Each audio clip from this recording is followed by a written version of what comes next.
Yes.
Does it work?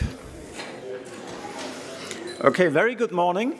Welcome to this conference on about 20 years of macroprudential policy in Europe, looking back and looking ahead. It's jointly organized by the National Bank of Slovakia, by the Bank of Finland, and by SWERF. And my name is Rainer Martin. I'm Executive Director at the National Bank of Slovakia. And together with my colleagues, Ernest Knan from SWERF, and Susanna Fungacheva and Esa Jokivuole, I hope I got that right, sorry about that, from Bank of Finland, and Jan Klacho from the National Bank of Slovakia, I had the pleasure to organize this event. So we have 1.5 quite exciting, full, and I think interesting days ahead of us. So let's get started straight away with 2 welcome remarks. And the welcome remarks will be delivered by Peter Kazimir, the governor of the National Bank of Slovakia, and Maria Nikanen, acting governor of the Bank of Finland. Let me just say a few words to introduce them, and then the floor is theirs. So Peter Kazimir is governor of the National Bank of Slovakia since the 1st of June 2019, and as such, he's of course also member of the Governing Council of the ECB. Peter has quite a long career in public service in the Slovak Republic. He was Minister of Finance.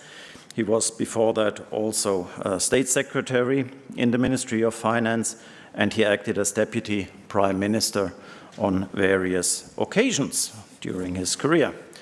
And Maria is acting governor of the Bank of Finland, and she has a long career in financial supervision, first of all. So she was Deputy Director General at the Financial Supervisory Authority of Finland for a couple of years, and before that, head of department in the same institution. And she also has a career in private banking. I think you worked in Nordea for many years, so you see both sides of the financial sector. So without further ado, I would ask Peter to take the floor. Thank you.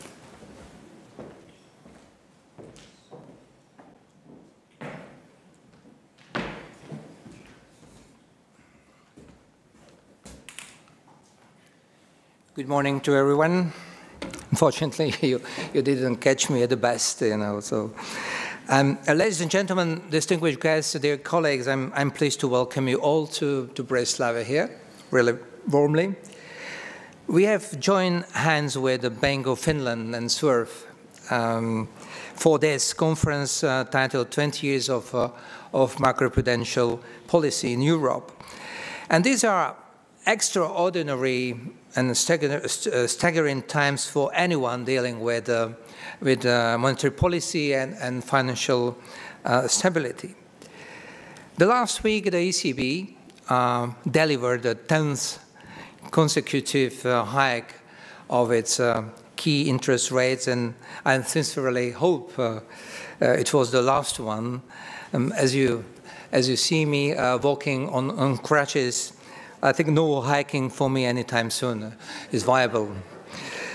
We have traveled far in our fight with high inflation, and now it remains to be seen how forceful and effective the cumulative effect of our tightening really is and really will be. The jury is still put there, and we need a couple of months to deliver the judgment. Inflation, however, is not the only issue we are dealing with. Our economies are facing shocks unseen before, or at least not for a long time. The recent episodes of bank stress have proven that there are still destructive forces threatening smooth functioning of financial markets. There are still triggers that mustn't be pulled. I think it's the right time to sit down and reflect on our experience, our current knowledge, and the possible future of macroprudential policy that can help us through these challenging times. As we have been actively using macroprudential policy in Europe for about 20 years, we have more and more experience to evaluate and learn from.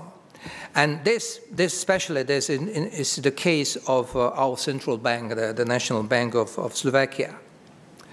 Over the past 9 years, we have activated a wide range of borrower-based measures, and we are one of the most active macroprudential authorities or laboratories, if you want, in Europe. All this is in addition to mandatory capital-based measures. This is, of course, no coincidence. After the global financial crisis, my country experienced one of the highest growth rates of mortgage loans within the European Union. This, since 2016, has also been reflected in very, very dynamic, often double-digit growth of residential property prices. Such development, seen as considerable by international authorities such as ECB, IMF, ECRB, required a very proactive and prudent approach. Here I would like to emphasize that, that the possibility of implementing macroprudential measures at the national level has been an inevitable part of the successful macroprudential policy we have pursued. The national flexibility and the opportunity to tailor our decisions to the domestic market's specificities helped us design all relevant measures. I probably know that there are ideas and suggestions to centralize macroprudential policy at the European level. And here I must say, I'm not sure it's the best idea. Coordination, yes, sure, but we need to be able to deploy country-specific measures where and when necessary. And it's also really very beneficial not to share macroprudential powers. And to be the sole proprietor, this is our case, allows us to be effective, on time, and efficient. Thanks to all the work done, we do not expect a significant increase in household credit risk, even in the current challenging environment. Yet we are not complacent and take very seriously that things could get worse, much worse, but we still have a lot to learn. Today, my country, Slovakia, has one of the highest home ownership rates in Europe. And it's necessary that the residential and commercial real estate markets, considered key markets, must be thoroughly analyzed and understood. Boom and bust cycles in these markets have long-lasting consequences for the real economy, for the households, for non-financial corporations and financial stability. This, together with possible structural changes imposed by COVID in the form of more home offices and less office space required, is an issue where thorough research supporting macroprudential policies can shed light on our unanswered questions. And honestly, I'm still not entirely convinced we fully understand what's happening in Europe's real estate markets. We need more data, enhance analysis, and run scenarios to grasp possible events and impacts better. But enough of me on this. There are so many well-equipped speakers here today ready to dive into the ocean of macroprudential policies, and Maria Anikainen, acting governor of the Bank of Finland, vice governor, is definitely one of them. Maria, welcome, and the floor is yours, please.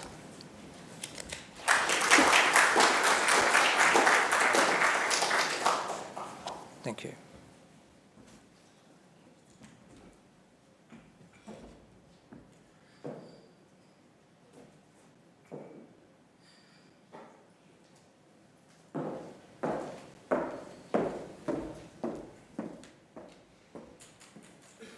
Thank you, Governor Casimir. Ladies and gentlemen, dear friends and colleagues, welcome to this conference. Let me first convey the Bank of Finland's congratulations to our host, Narodna Banka Slovenska, on its 30th anniversary. It is a great pleasure for us to organize this conference with you and with our friends in SUERV to celebrate your important milestone. I would also like to use this opportunity to thank all those in your central bank and in SUERV and the Bank of Finland who have helped make this event possible. It is personally a great pleasure for me to be back in Slovakia. Your country has a special place in my heart because, as a teenager in the 1970s, I spent several weeks on a youth camp close to Banská Štiavnica in the former Czechoslovakia. In those days, traveling was not that common, and it was really my first time abroad. I'm proud to say that getting to know people from other countries, from other cultures, was a key part of this. 40 years later, I revisited the beautiful town of Banská Štiavnica, which brought back a lot of great memories. The town, as you may know, is today a UNESCO World Heritage Site due to it having been a historically important center of mining industry. The topic of our conference, macroprudential policy, particularly in Europe, is as timely and topical as ever. It is also a good moment to take stock of the past and to look ahead, as the title suggests. What have we achieved and what do we need to focus on moving forward in this relatively new area of financial policy? Bringing together a wonderful group of experts, both from academia and policy institutions, is an excellent way to find out. The past decade has provided a variety of challenging circumstances for macroprudential policy. These have included different phases of the credit cycle, large external shocks, such as the pandemic and Russia's war in Ukraine, and very different monetary policy regimes. These cycles, shocks, and regime shifts have perhaps played out somewhat unevenly across different member states. We should not shy away from making our first assessments of how successful macroprudential policies have been in these varying circumstances. With these few observations, I would like to join Governor Casimir in warmly welcoming everyone and thanking our speakers for their forthcoming contributions, which we all look forward to hearing.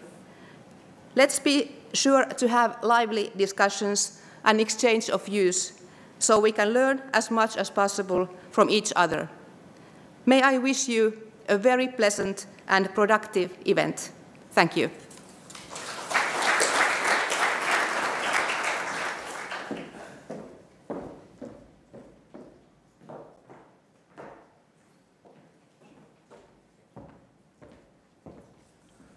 Thank you, Peter. Thank you, Maria, for these welcoming words and for already setting the scene and giving us some ideas that we will discuss over the next day and a half. So we're moving now to the first keynote speech, and I have the pleasure to introduce Javier Suarez. Javier is a full professor at CEMFI, the Spanish Center for Monetary and Financial Studies in Madrid. And he's been there for quite some time, I would say. But he has also been working at other very important universities, Harvard University, London School of Economics. So it's really quite an impressive academic CV. But on top of that, what is very interesting is that Javier has always been very closely involved also in the policy making. So he has been, he still is actually a member of the Advisory Scientific Committee of the European Systemic Risk Board, and you've been involved in this for many, many years. You were also visiting scholar at the Federal Reserve Bank of New York and academic advisor on the Macroprudential Research Network of the ESCB. This was back in 2013-14, when many of the foundations of macroprudential policy were actually developed in the euro area. So I think you're extremely well placed to bridge policy and academic field in this area. And on that, I would like to give the floor to you.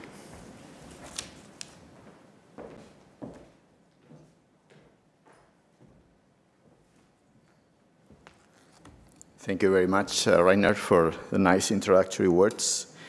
And thank you, the organizers, for having me here also in this early hour of the 2 days where I am at lower risk of repeating ideas.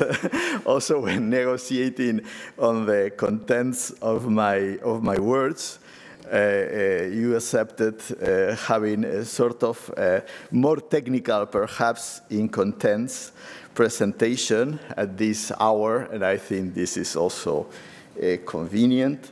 I guess that I will have some control on the slides from here. Is this the case, or shall I indicate the move of them?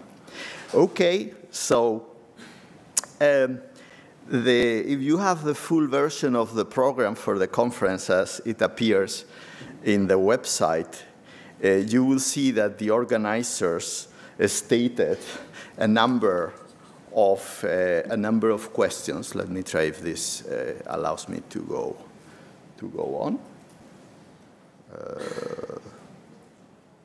Not sure. Oh. Sorry about that. Now it's go. It's go. No, but it's not me, I think. Click the button. Oh, I see. Thank you. Sorry. Too bad.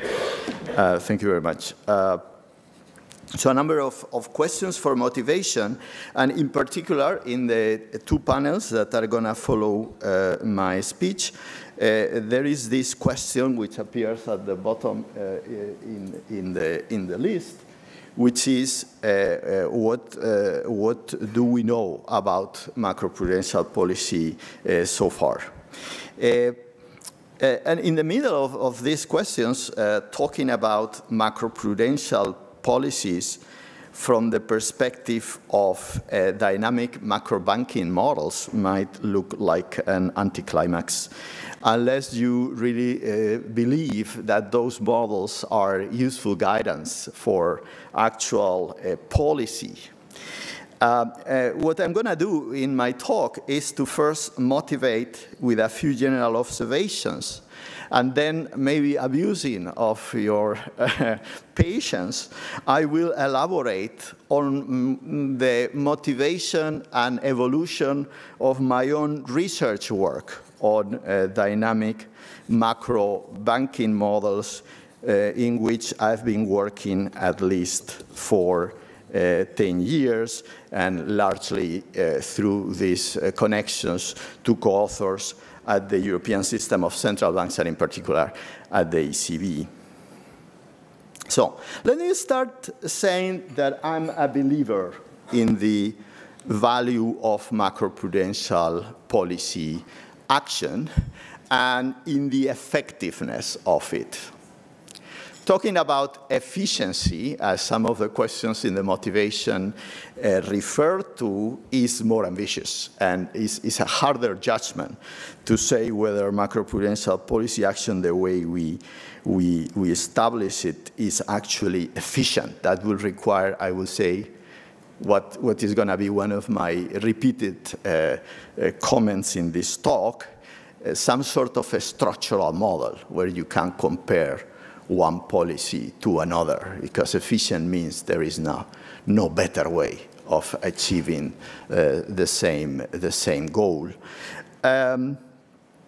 We must be, and I think we are all, modest in the sense that in this policy field we live in a greater state of ignorance than in other fields. In monetary policy, for instance, this is always said, we have a much longer tradition of data collection and analytical frameworks for the discussion of whether we are missing or not the target and what will be the right course of action. Also for the ex post assessment of whether our measures were effective. But also in microeconomic policies, the situation is better. If we talk about health, education, or industrial policy, there the general equilibrium and feedback effects are probably of lower importance, which means that using quasi-experimental, empirical techniques such as the very common these days diff-in-diff approach can help us gauge what are the implications of a specific policy changes. Even there, if we go for structural models, say, of microeconomic behavior of the agents and their potential response to a tax or to a subsidy are easier, again, because dynamic and general equilibrium feedback effects are less potentially important. So in macroprudential policy, the situation is, in this sense, precarious, and we need to keep evolving. So it's 20 years, but probably the future will clarify many of the things we still don't know. At the risk of coming to commonplaces, I have written there a definition which is perfectly consistent with others on what macroprudential policy is about. It's all dimensions of public action directed to monitor, understand, or improve financial stability with the aim to ensure that the financial system keeps functional both in good and in bad times and without causing major externalities to the real economy, or to the broader economy. I never liked too much the distinction between real economy and financial economy, because financial is also real. This includes many perspectives, including avoiding the undue use of taxpayer money in support for a failing banking system, or preventing that too many, or perhaps fewer, but too big banks failing take the system into trouble, or having circuit breakers preventing that an episode in a particular bank or in a particular market extends to the broader economy. So actually, from this definition, what I want to insist is the idea that something like lending of last resort is, in some sense, part of macroprudential policy action. Or in other words, macroprudential policy action, the way my definition covers it, includes giving a macroprudential tone or having into account macroprudential considerations in any other policy that policymakers are aiming to control. So I will eventually come to talking about using specific tools that macroprudential authorities have under their direct control, like paradigmatically the CCYB, or in the countries where these are available, borrower-based measures. But I would like to communicate the view that my belief in the value of macroprudential perspectives goes beyond having a very active management of those specific tools. It goes to actually having macroprudential considerations transpiring all sorts of public policy action, from communication to monitoring to how to design microprudential regulations and supervisory systems that do not create macroprudential trouble. I think before the global financial crisis, micropru was essentially about preventing individual banks going bankrupt, maybe not caring about what we do to prevent one bank going bankrupt is creating a stretch in the credit market at the wrong time in the business cycle, therefore maybe fitting into the credit cycle in some particular manner. For instance, I had work preceding the global financial crisis with Rafael Repullo talking about the potential procyclicality of the internal ratings-based approach of the Basel II, where say, cyclical behavior of PDs and LGDs could be feeding the credit cycle in the wrong way. In any case, let's then move more concrete. And in the interest of time, I'm going to elaborate mainly on capital-based tools in the banking system, but acknowledging that specific macroprudential tools include many other, and maybe should include many other. There is this still open challenge of how to extrapolate the capacity to act macroprudentially to sectors beyond the banking sector. Now, the idea, and in particular, I'm going to focus on the CCYB for the rest of my talk. Now, the idea behind this is very attractive. The idea is that we can have a higher requirement of a buffer by authorities in good times, in the view of having the capacity to better resist shocks when they come, presumably, at bad times, so that those shocks in bad times can be accommodated without creating a credit crunch, or without, that would be more extreme, taking banks down. Now, complementarily, though I always say that this second part of counter-cyclical buffers is less clear, we might hope for asking higher requirements in booms having an effect on smoothing credit growth in the boom and softening credit contraction in the bust. But this is to be proven. I think that the mechanical effect of buffers as loss absorbing liabilities is clear, and how to play with them is clear.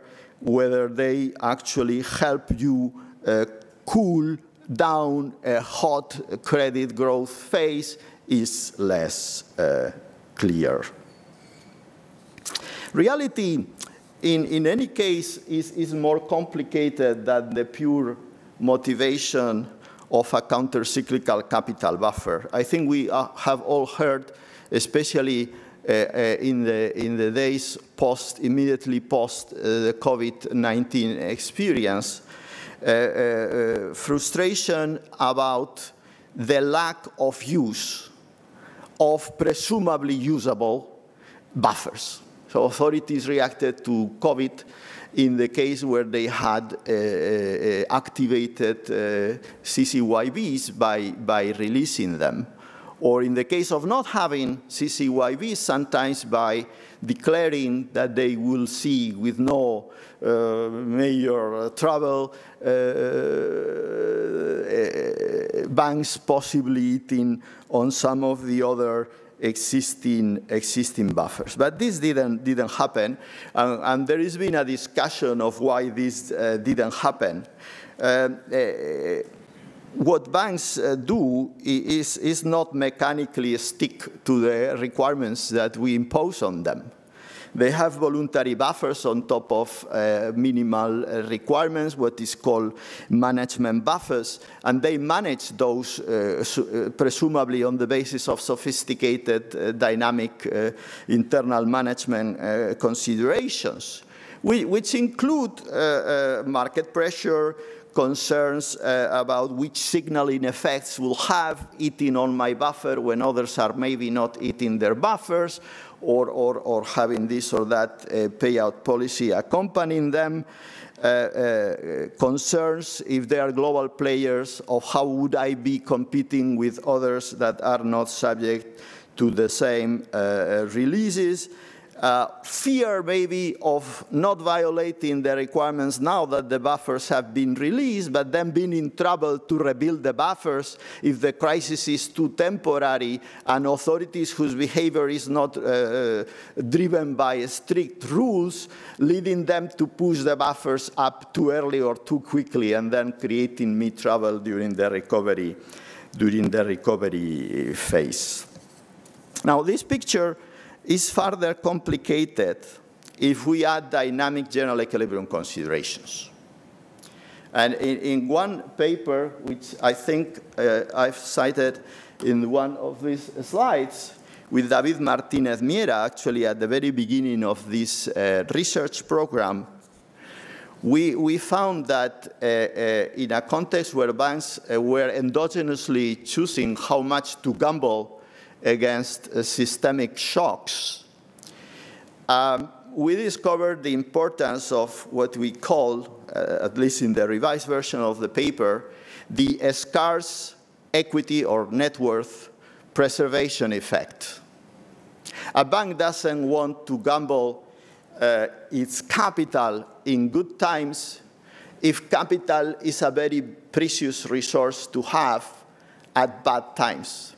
Now, if macroprudential authorities include counter-cyclical measures that are going to avoid the scarcity of capital in bad times to be too high, they are actually diminishing banks' own incentives to guarantee that they can preserve their lending capacity in bad times. In some sense, authorities will take care of smoothing my capital needs in the past, so why should I then act prudently to preserve my capital in the past? Of course, there is still the credit supply smoothing effect, so the welfare assessment is at the end a complicated issue, and in the context of that model, which was a dynamic macro model with banks, we saw that if capital requirements, minimal requirements are high enough, then playing a little bit around with counter-cyclicality is welfare improving.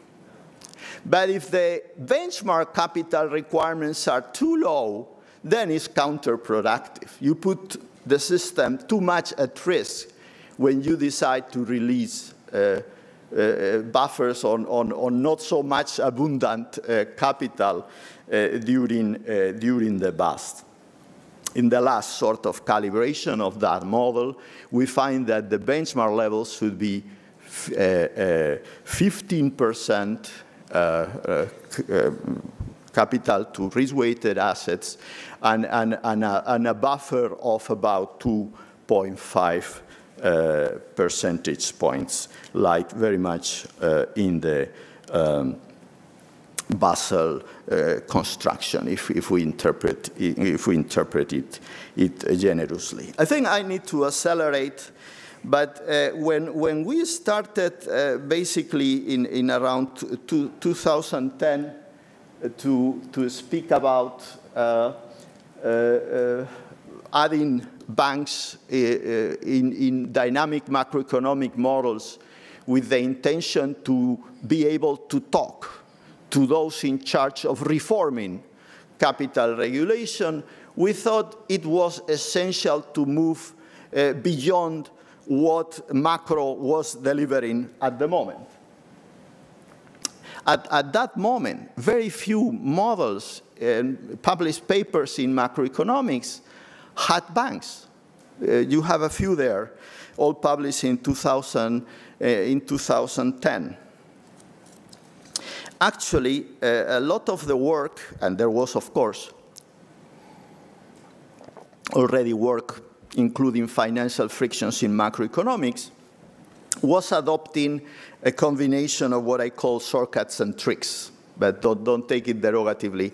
I mean, all macro and maybe all economic modeling is about the right shortcuts and the right tricks.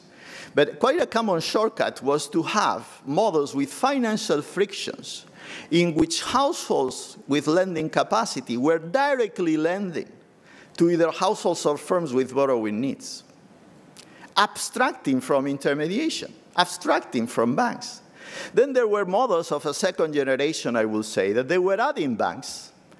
But then to simplify the balance sheet of the banks were directly holding physical capital.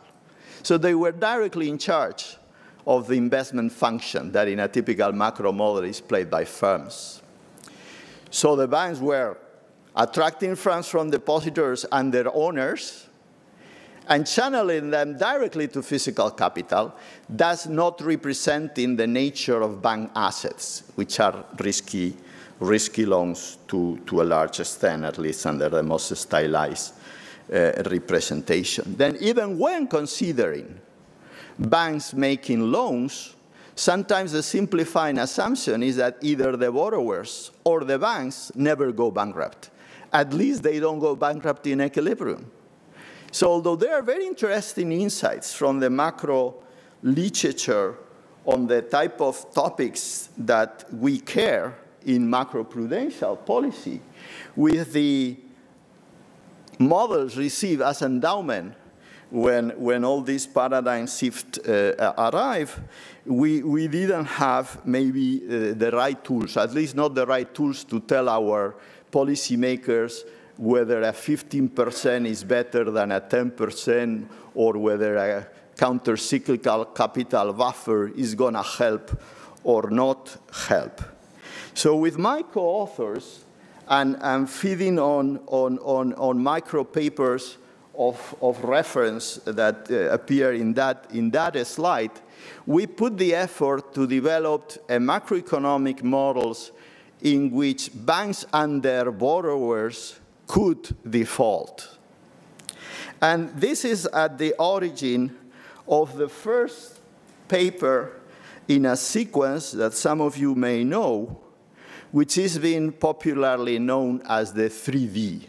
I will call it the 3D saga in the rest of my talk, with a large number of co-authors, and that was in the context of the Macroprudential Research Network of the European System of Central Bank. We produce a model whose basic structure can be seen in this complicated picture, where banks were at the center of the financial system, channeling funds from their owners in the form of equity and from depositors or other investors in the form of possibly defaultable debt to borrowers, in the case of the model, both firm borrowers and household borrowers. And the banks, the borrowers of both types, could default and produce losses and spread losses across the system. In this system, the net worth provided by the owners of the firms, the owners of the banks, and as residual net worth owners of the houses that they own, also the borrowing households. This net worth was evolving over time and was producing a transmission of shocks, very much like in the financial accelerator tradition. So one way to summarize what we were doing there is to bring the banks and the defaultable debts of banks and their borrowers into financial accelerator type model. I will not, I think, have time to go through the various sequences in that research program. I think the program was showing productivity in terms of being able to produce, like what you see here. This is from the very first Clerk et al. International Journal of Central Banking paper, impulse response functions over a variety of variables to a shock that produces losses, asset losses to the banks. And consistently and within the logic of the model, which is the beauty of the structural models, we could compute what are, in this case, for the steady state values in the non-stochastic equilibrium, the effects of raising the capital requirement on a number of variables. So in the first try, we already had a setup where we could claim this is what the model tells us is the optimal level of the capital requirements. In continued work with several of my co-authors in the first paper and some new added co-authors, we did a number of further things. So in this Journal of Money, Credit and Banking paper, we were digging deeper into the nature of capital requirements in the Basel setup, at least under the internal ratings-based approach.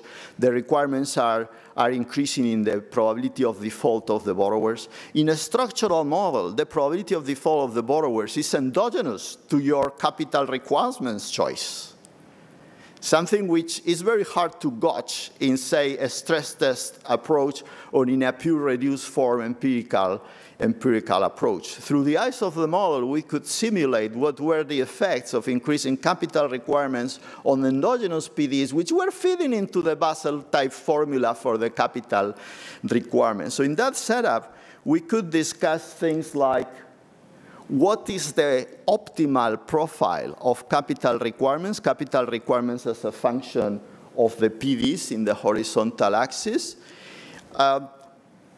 and also in the richness of the model, either from the perspective of the borrowing households or from the perspective of the lending households. So in the spirit of heterogeneous agents models, not all agents in the economy get equally benefited on the net from having better or worse prudential policies.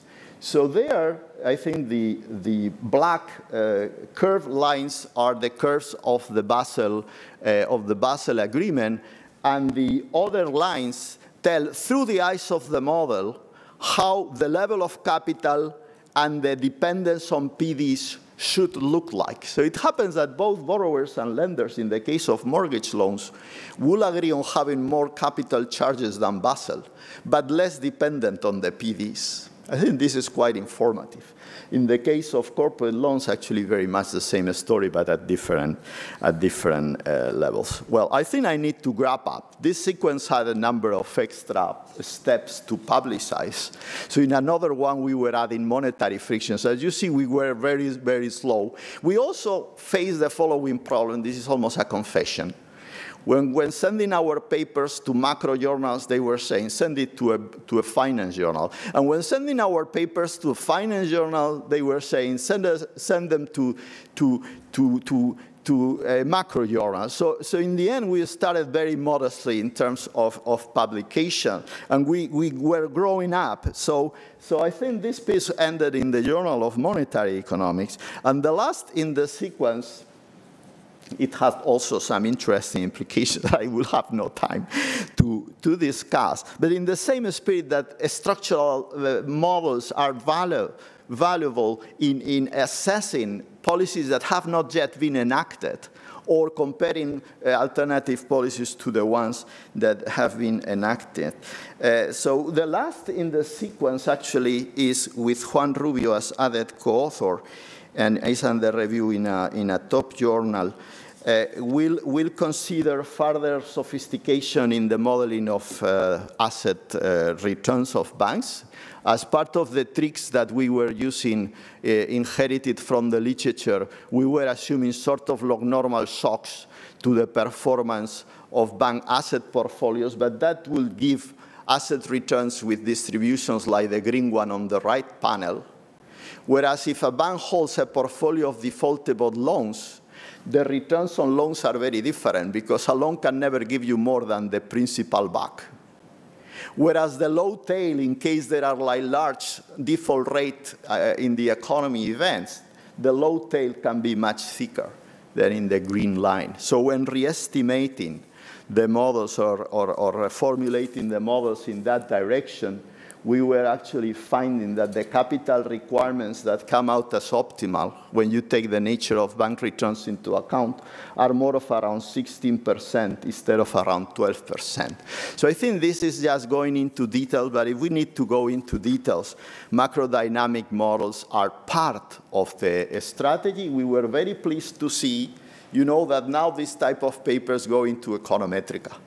So coincidentally, in 2021, we have two papers very much of the kind that we were doing since 2010, going to very top journals. So I'm very enthusiastic about this research program, and just want to conclude saying pay attention to them, encourage your economies to work on them. Of course, they are not the only tool. Of course, there is a stress testing. Of course, there are empirical strategies, very useful. We will keep learning. I hope everyone a very productive conference. Thank you very much.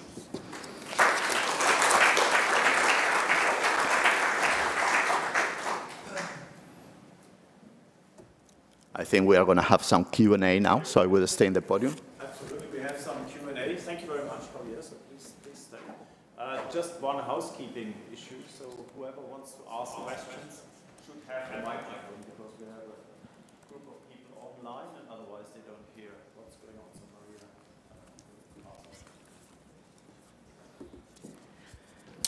Okay, thank you very much. I'm Andreas Haridou from University of Cyprus and from the Board of Directors of the Central Bank of Cyprus. Thanks for the very interesting presentation. I really liked it. And I like the fact that you talk about optimum capital adequacy ratios, and you said, you know, approximately 15% with a buffer of 2.5%.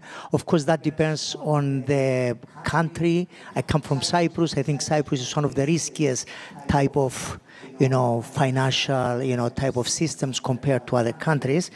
But beyond that, I would like to go back. We started with Basel Accord, as you mentioned, 1988 with 8%. We went in 2008 again with Basel II, depending on the riskiness, 8%. Right now, we're talking about 15%. What has changed in capital adequacy ratios, or optimum capital adequacy ratios are changing over time? I assume at that time they were considering, again, optimum capital adequacy ratios.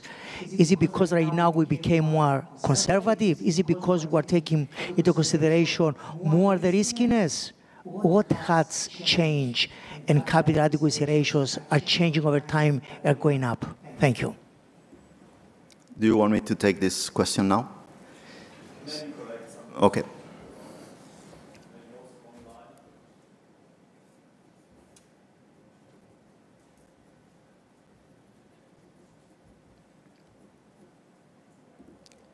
Well, if not, I will answer this one. Thank you very much. Well, it's always challenging to assimilate the capital ratios that our policymakers put in place with optimal capital ratios. A benevolent dictator will definitely have incentives to set the optimal capital ratio, if knowing what the optimal capital ratio is. So I will argue that from a macroprudential perspective, maybe the capital ratios of the first and second Basel Agreement were considered okay.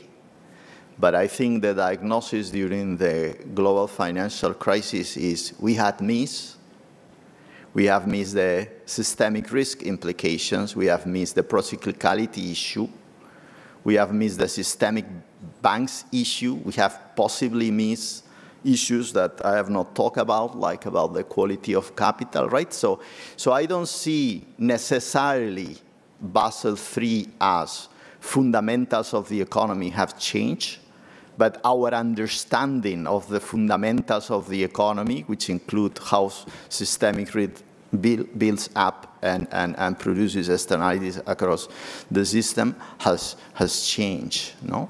So then we have arrived to the 15% if we start adding buffers. If we start adding the capital conservation buffer, the OSIS buffer, the global systemic institutions buffer, and if maybe some activated systemic risk buffers, and something else. No?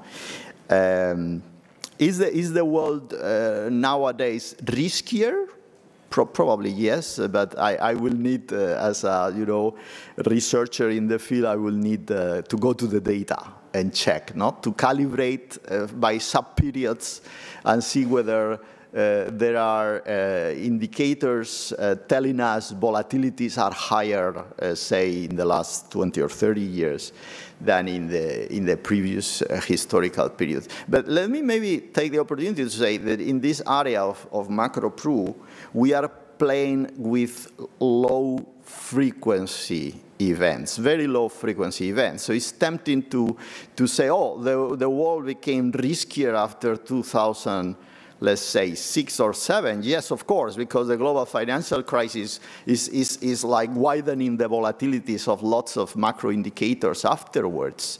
But this is not because that risk was not latently there, maybe for 20 or more years earlier, no? So this is a big challenge for researchers. Now, on your Cyprus perspective, yes, the numbers I've mentioned refer to models calibrated to match means and variances of macro and financial variables for the euro area as a whole. And with other co-authors, we have now a model calibrated for the US economy, and the answer of the 15% plus 2.5 counter-cyclical is more or less the same. But I fully acknowledge that if you do it for Cyprus, probably if I were doing it for Spain, the answer would be similar. Maybe we need a little bit of extra to account for specific features, openness, external dependence, etc., etc.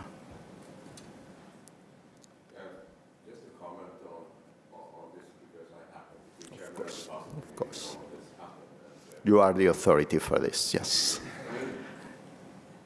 I can understand where you come from an academic perspective, and then using the term optimize and all those nice things.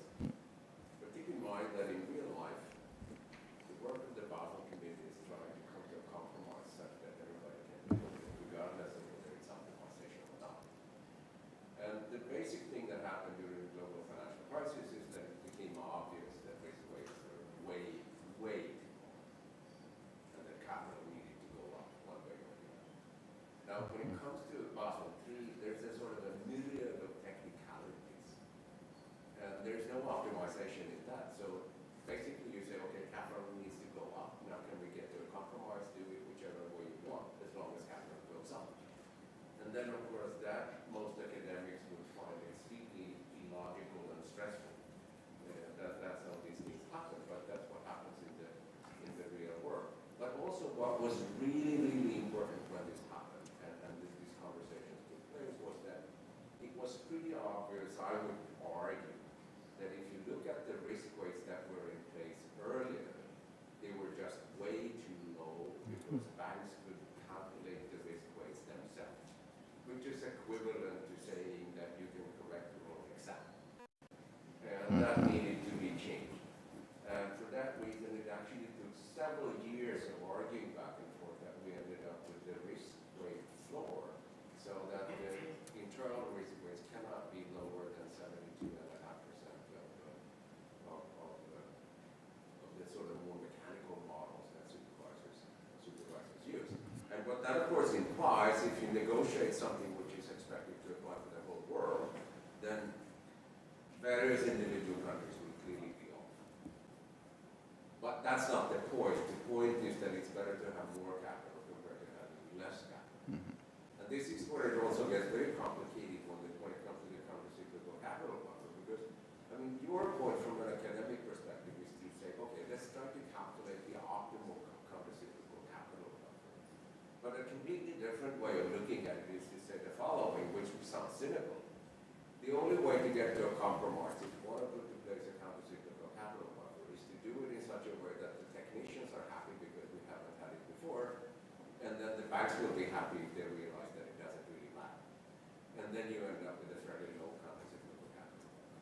And that's kind of a practitioner's reflection on what happens in the real world. But that does not mean that one shouldn't stop doing this type of calculations that we do. I mean, they're very, very important, and it will take some time actually to sort of move these things gradually forward, because regardless of what the bankers say, eventually there will be a Basel IV and a Basel V, and then that's going to be what you do can improve those. Thank you very much, Stefan. I think we are perfectly aligned on the perspectives of what academic research or research also at policymaking institutions can deliver in this context. Let me tell in academic terms what you told us is about the political economy of bank regulation. It's very difficult. So under the political economy view, those capital requirements that emerge, especially from international agreements, or especially from authorities that are not completely politically independent, are likely to be lower bounds to what an optimal requirement might be. But I think, yeah, academics and research in some sense also have this function of acting as the voice of your consciousness, right? Like saying, okay, maybe it's not enough. Maybe you are, when doing all these dealings just to get the U.S. in, or to get you know, the emerging countries in, you do some dealings. We also do dealings in the climate policy area. So you are sacrificing something, right? Also for what I will call some Talibans in the profession that will say, oh, the solution will be like to impose a super high requirement for everyone, and that's it. Well, it's very easy to say, but if other countries don't follow your very ambitious policy, what you will be doing is killing your banks in the favor of other international banks. So the political economy is to be played, of course, in conjunction with the research contribution. Hello, Gediminas Šimkus, Bank of Lithuania. I have a question kind of similar to what Stefan has asked. Because we kind of use capital adequacy and capital as synonyms, but they are not. Capital adequacy is a ratio of numerator-denominator, and here we do have, with the involvement of the Basel requirements, lower risk weight and like a lower denominator. Question what's happening with capital. And this leads me to thinking, if I have a bank, let's say I take the modern bank from nowadays and I put it back in, let's say, in the year 2000, would it have, having the same level of risks, no matter how you estimate it practically or academically, risk-weighted assets, would it have more or less capital? And vice versa. If I take any of the bank from 2000 and like put it forward to nowadays, would it have, having the same risk, more capital or less capital? And what you mentioned, most likely today's world is more risky. That's what you have said. And I move further. So what about the leverage ratio? So we discussed here capital adequacy, this and there, but there is leverage ratio stepping in, and this is more about capital, not the capital adequacy as such, at least because it's measured by the assets. Mm-hmm. So how this interplays capital adequacy, and leverage ratio in this new macroprudential framework? Yeah. Well, I will be then talking without being informed by explicit models, because I haven't worked on that, and maybe I should know some reference in the literature to be more authoritative on this. I think I buy the story that the leverage ratio is essentially a backup, which will help guarantee that banks that want to play too much around the internal risk weights can at least have that amount of capital per non-weighted assets. But it's still a ratio. So, you know, maybe to the level of abstraction of some of the models that I have mentioned, the analysis will not look very different. We will have to pay attention to the calibration. And my feeling is that as we actually, I think, see in quantitative impact studies, the leverage ratio requirement is like a second requirement that is likely to be binding for some banks with very low risk weight density. But the one that I think still drives credit decisions, distribution decisions, is the risk-weighted standard adequacy ratio. In several fora, if you make me choose unconditionally on one or the other, I go for risk-weighted. So I fully understand Stefan's concern on the danger of banks playing around with risk weights in, say, opportunistic, self-interested manner. So the floors are a good idea. But I don't think all assets are equal. And going for removing the capital ratio and just a leverage ratio will probably mistreat the safest assets, or impose too high a burden on them, meaning that probably they will go away from the balance sheets of the banks. They will go to the non-banks, no? Because to guarantee the safety of banks holding the riskier assets, you will have to impose these high ratios also on not so risky assets that then will flow to the non-banking sector, creating trouble potentially out of what our regulatory tools are more able to cope with. But this is very preliminary thinking. I think you are telling me in terms of research program, we should have a model with the two ratios, and actually then I will connect with the tradition of Enrique Mendoza, who's coming in the next panel, because depending on shocks and possibly heterogeneity across the system, one of the two will be binding, but the two not at the same time. So we'll be like in a wall of switching, occasionally binding constraints, which technically is very complicated by itself. Okay, any other questions? Yes. Thank you for your presentation. Very nice numbers and very interesting views. Essentially, the capital adequacy ratios are from the point of view of the commercial banks dead money, money that are being freezed, not being put in the business. And as we understand the need for safety, if you put 15% capital adequacy ratio and start topping up with buffers, is it possible for regulators to develop a dynamic model that would kind of squeeze or expand on the top of the basic capital minimum capital adequacy requirements, those buffer ratios to enable kind of like a cyclically changing macro environment? I don't know if you get what I'm trying to ask. Well, maybe for the last part, I was a bit lost in the sense that are you telling me, are we able to develop the model that could inform about how that type of regulation will work? I would say yes, this is a type of models that we can. A dynamic model that would say fix the 15% minimum requirements. And optimize on the buffers, maybe? Sure, this is what these structural models help you do. I mean, for instance, in one of the papers under revision, we actually simultaneously optimize on the level and on the sensitivity of the ADAP, of the countercyclical ADAP, to deviations of maybe following reality credit from a steady state credit. But it could be GDP from steady state GDP or GDP growth. So I think technically, yes, this is the type of thing that the models I have referred to can help us analyze. But let me clarify one issue in your question. You were saying that asking for capital is asking for money to remain non-productive. I disagree.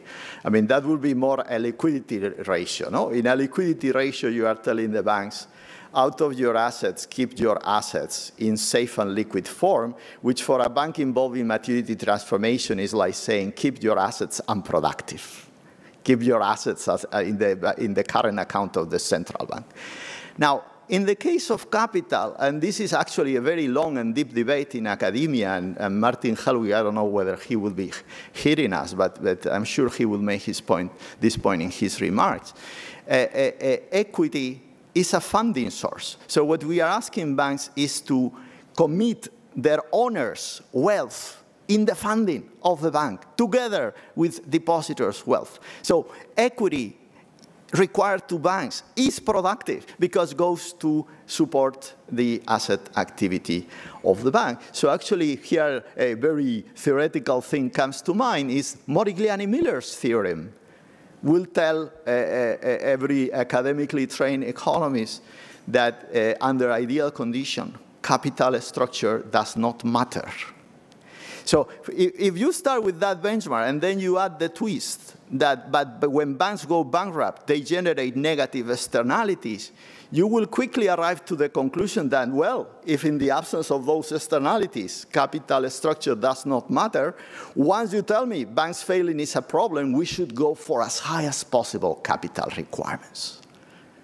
But then something goes wrong. Something goes wrong. We don't think banks will be able to operate with 100% capital requirement.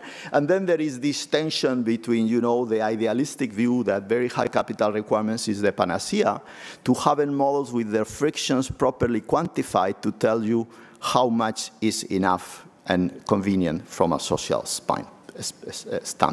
Thank you very much. I think it's time now for moving forward. Thank you very much, Javier, Thank you, everyone. This wonderful lecture and for the discussion. I think you kicked off the academic part of the conference in a very, very nice way. We don't have a break. That's the bad news. The good news is we're having a very nice panel now, also on the more academic side, and that will be chaired by Thorsten Beck. So please take your seats. Thank you.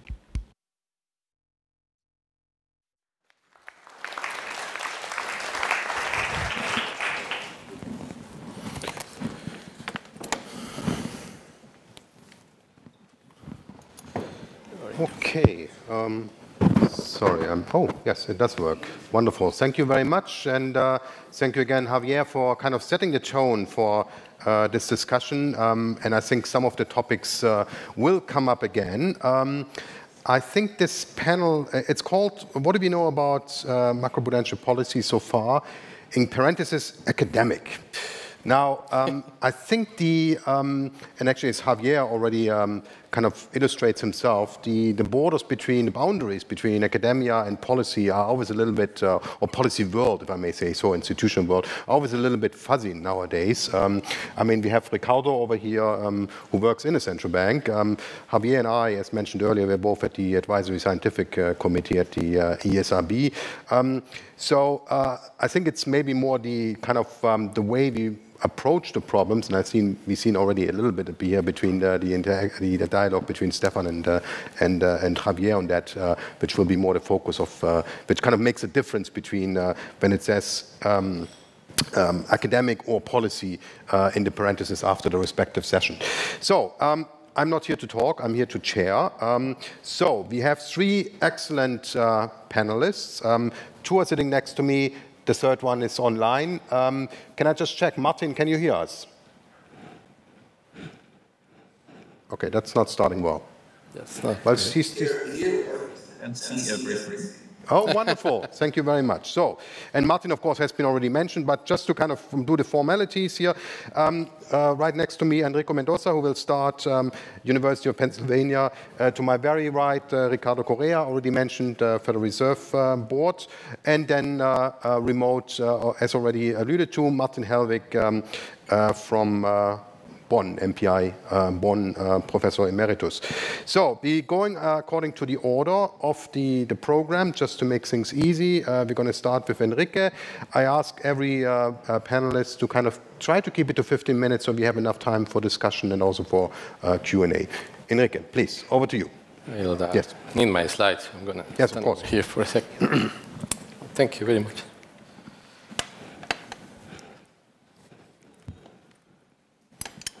So I'll wait for this to be loaded before I can get started. I prepared some remarks lined up with the questions that we were assigned. So it's exactly about what do we know about macroprudential policy so far. So let me start with what we know empirically. And this is not my area of research, but I tried to collect for you what I think some of the empirical literature on the implications and the effects of macroprudential policy says. Well, the starting point is a rather empirical one. Is the observation that credit booms tend to precede financial crisis and hence should be prevented. That for now is a conventional, very well accepted empirical wisdom. There are tons of empirical research on this issue from the financial cycle, from a classic work by Claudio Borio, who was one of the pioneers in this side of research, and some of the work I did with Marco Terrones and the work by Shilaric and Taylor and Carmen Reinhardt and several others. So this is a well accepted fact. You can come at it that the reasons for macroprudential policy coming from a theoretical standpoint, but it really does come from a very practitioner's point of view, which started in emerging markets in the 1990s and then followed through in advanced economies with the global financial crisis. So that's a well-established fact. Now I'm going to show you in a minute the results on the empirical literature about the effectiveness of broad-based or aggregated measures of macroprudential policy. You could say they're mixed at best. So the measures of these broad MPP indicators, when it comes to aggregate credit, when it comes to aggregate variables like home prices, are very mixed. And this comes from two survey work by Galati and Messner, as well as the work by Gambacorta and Murcia, and more recently from this work by Juliana Araujo and co-authors at the IMF, who's actually very, very nice. It's analysis of 58 papers, which includes about 6,000 estimates. And what you get from it is the precision-weighted standardized average effect of combined aggregate macroprudential policy tools on credit. It's only about -0.8%. And not only that, it is a very noisy thing. So let me try to show you in this picture and then see if I can manage to come back. So there is the idea. I don't know how much of this you can see with the chair sitting up here. But essentially what you see here is if you took the precision-weighted average, which means adjusted for the variability of the different estimates, and what you see in each of these gray lines is the estimates under a 95% confidence interval. So what the red line is telling you is what I was just mentioning a minute ago. It's about -0.8%. So you can think of this as about an elasticity measure, or the impact that changing the aggregate measures of macroprudential policy have on aggregate credit. And what's also somewhat surprising is how noisy this is. So the negative effect, which is what you would like, that tightening the policy will shrink credit, is driven by the results that you see down here. But the majority of these ones, you cannot rule out at the 95% confidence interval that are actually zero. So the news are mixed when you look at these aggregate measures, unfortunately. And if you start controlling for things, it gets worse. Controlling for the 0 to 6,000 estimates that actually come from unpublished papers, the effect of these broad-based measures on credit is statistically non-significant. And when you think about effects on housing markets, housing tools, again, aggregated measures of housing tools tend to be also not statistically significant, particularly if you control for what they define as tools in place. Moreover, all aggregate macroprudential policy tools have statistically non-significant effects when it comes to specifically household credit rather than aggregate credit and home prices. Now, what's very important and reflects to some degree some of the comments that Javier was making is when you actually look at a specific instruments. So you start to stop looking at the very aggregated measures and actually look at, say, for instance, loan-to-value ratios on housing. How much they affect home credit, house credit. Those effects are strong. And similarly, when you look at DTIs or capital requirements, and when you look at micro disaggregated data effects. On the other hand, the mantra of macroprudential policy was about affecting aggregate credit. So yes, this is very important for what we're after with these mechanisms, but this is still, I think, some not so good news. So that's what I think we know empirically. What we know theoretically, well, here, just like Javier, I'm going to focus a little bit more on what I know more about, which is this research that comes out from these aggregated models that are about starting by explaining financial crisis. So first, consider from a positive question, from the different models of financial frictions that we have nowadays, which models can account for the stylized facts of the typical financial crisis. There's a collection of models about this phenomenon. I'm going to focus on the ones that I have worked with a series of co-authors that I'm very grateful for the opportunity to have worked with, particularly with Javier Bianchi. So the positive side is these models, which I will call Fisherian, which are driven by these occasionally binding financial constraints in which leverage plays a central role, have shown that the deflation of collateral prices that occurs when agents suddenly have to face the need to put up with collateral or respond to margin call, this mechanism, the margin calls, this mechanism provides a plausible mechanism, I would say, rather than an empirically tested mechanism, because we are just recently starting to work in other areas of research with the estimation of these models. What we know now comes from quantifiable calibrated models. What those models are telling us is that this class of models are a plausible mechanism for explaining financial crisis facts.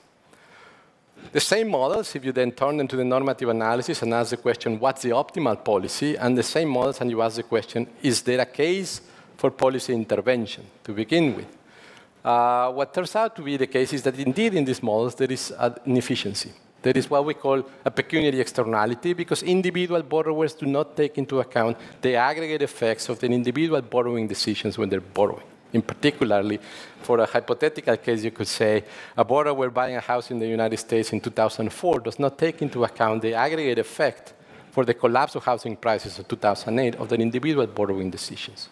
As a result, they undervalue the social marginal cost of borrowing, and as a result, there is a room for the imposition of financial regulation that brings the private perceived marginal cost of borrowing in line with the social marginal cost of borrowing.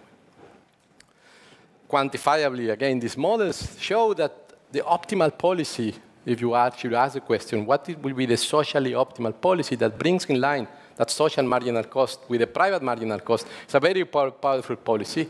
In the models, it reduces sharply the frequency and the magnitude of financial crisis. So that within the models lies the promise of macroprudential policy as a very effective tool for reducing the magnitude and frequency of these events.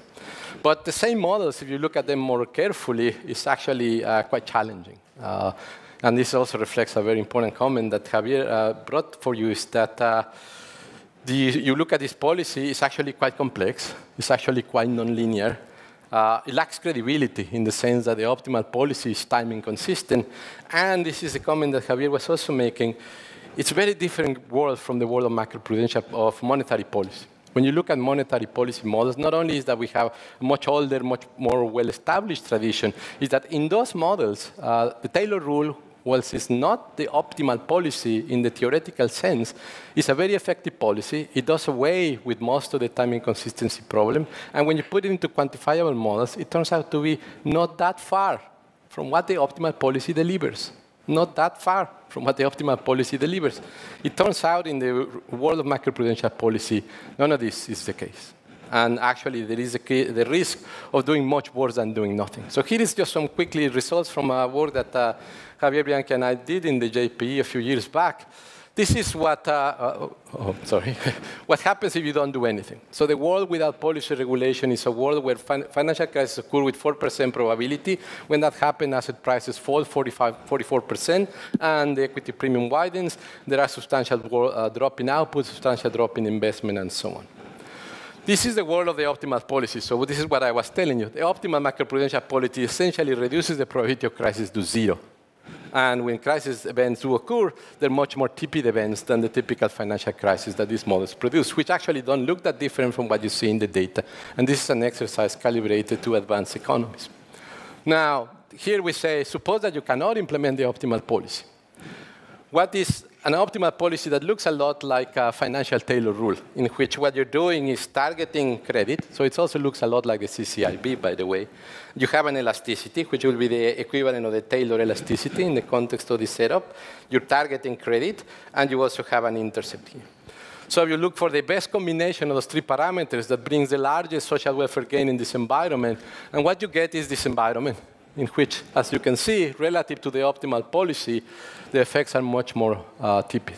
So while you are better than doing nothing, you are far from what the optimal policy is. And this is very different from what happens with monetary policy experiments. It's a measure of the extent to which we still need a lot, we still have a lot to learn for the implementation of these policies to be a more feasible thing. So what other things we know theoretically? Well, we know also a lot, we have learned a lot about the interaction with monetary policy. We know that it's a lot better to have separate monetary policy rules and separate macroprudential policy rules than to try to lean against the wind, to try to enrich monetary policy rules with financial stability setup. That comes also from work we did a few years back, just showing how much more effective is a separate macroprudential policy rule with a separate monetary policy rule than an environment in which you introduce financial stability rationale for a standard Taylor rule. And this was done in the standard neo-Keynesian model in which we tried to put these things together.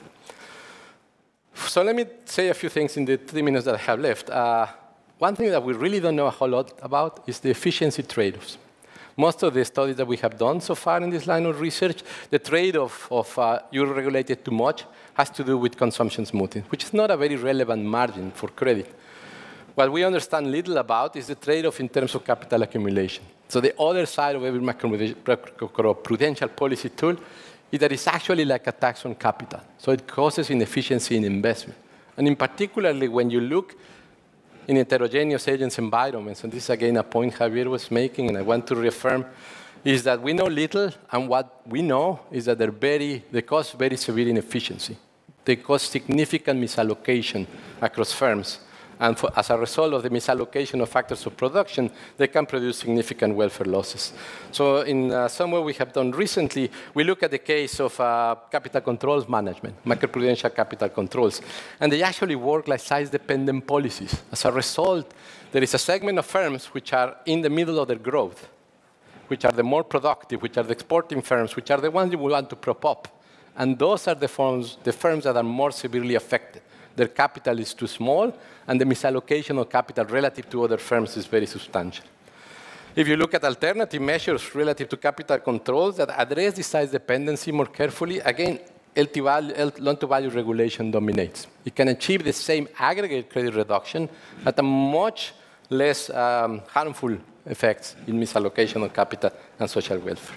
And we also produce empirical evidence from a natural experiment in the case of Chile in the 1980s, in which they went through a period in which prior to the 1990s had no capital controls. After the 1990s, they have 5 years in which they had capital controls, and beyond that, zero capital controls. So we have rich data at the level of the firms from which to look at this, and from which we obtain these results that show that this is very important. So I'm not going to go through this, because I already told you in words what happens at the firms that are at the firm level, the middle-sized firms. These are the ones that you see marked in blue. Those are the firms that you heard. What you have here is the net worth of the firm and their capital as they're growing through time. What you have is a distribution of firms. You will have a plot like this for each different firms according to their level of productivity, and this is where the misallocation comes from. So I think at the end what I have is a point about how important it is that we look closer and closer at these effects, the heterogeneity, households in the borrowing side, housing markets, but also on the firm side, the allocation of capital for emerging markets in particular, since emerging markets tend to have these bimodal distributions of firms with a lot of firms that are very small, a lot of firms that are very large, and the issue is how do we get a more even distribution of firms when financial regulation has this adverse effect that tends to prop up this bimodality in the distribution of firms. So I will leave it there. Thank you.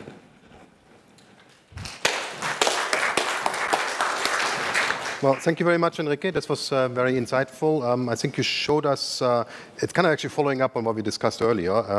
So theoretically, we know very well what to do. But when it comes to the implementation, it's getting much trickier, and that might actually also be behind why we don't see, in the empirical analysis, we don't necessarily see the results that we would like to see, or that because the optimal policy is not being implemented, either because there's lack of information, time inconsistency, non-linearity, and so on. I think we're going to come back to the empirical literature at a later stage, but next up is Martin Helwig, which if I understand correctly, is going to be a bit more skeptical of the whole approach to macroprudential. Martin, over to you, please. Well, thank you very much. Can you hear me? Yes, we can. Contrary to what Shahzad suggested, I will not talk about capital regulation and a demand for high capital requirements, except to say that in all the discussions about efficiency, I tend to miss the basic effect that funding choices of a leveraged institution are biased by debt overhang effects. That's the leverage ratchet effect we discussed in the Journal of Finance article in 2018. So next slide, please. The global financial crisis brought us systemic risk analysis, macroprudential regulation and policy, and all of that is routine. And I'm wondering whether we know what we're doing. Next slide. What do we actually mean by the term macroprudential? Is it the potpourri of measures that's listed in the legal norms in ESRB surveys? Is it what Spain did in the years after 2000? What we should have been doing in the years before 2007? What precisely was that? Sometimes I have the impression macroprudential is what national authorities want to do anyway, but that is not admitted inside the EU's harmonized rulebook. One thing we know, it's not microprudential. That's what Andrew Crockett told the supervisors when he presented the idea in 2000. And the supervisors have been repeating, it's not microprudential, so please stay out of our turf. That's an experience that the ESRB has had whenever it was asking for information. Next slide, please. We have a fair number of policies. One policy instrument that's extremely popular that should be mentioned is forbearance. We can't intervene in banks now because if so, we would prevent them from granting more loans. I submit that's also a very popular macroprudential policy, which and in fact, it was implicit in some of what Xavier said about if the basic capital requirement is very low, then having cyclical surcharges may be problematic because the release of these surcharges in bad times may be a bad idea.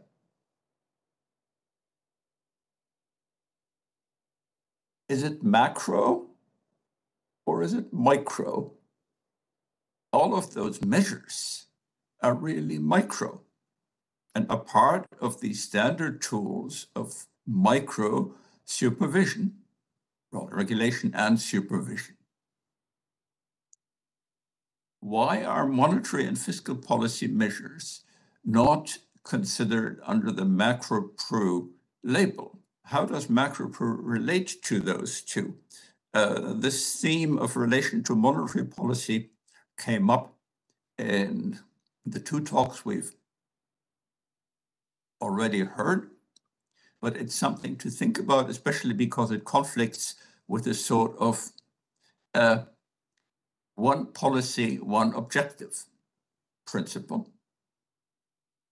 So one problem is that macro-pru is not really a policy of its own, but a dimension of other policies. And then another problem is that the actual implementation tends to be discretionary. Decisions depend on political economy and delays are to be expected. Next slide, please. In the German case,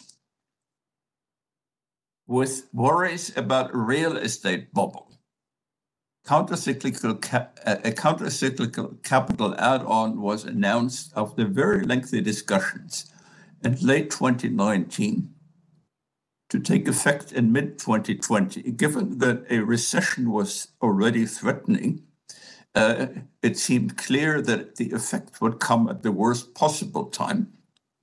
Then with the pandemic, it was rescinded in March 2020. But even without the pandemic, it would have been a bad idea at the time when it should have been implemented.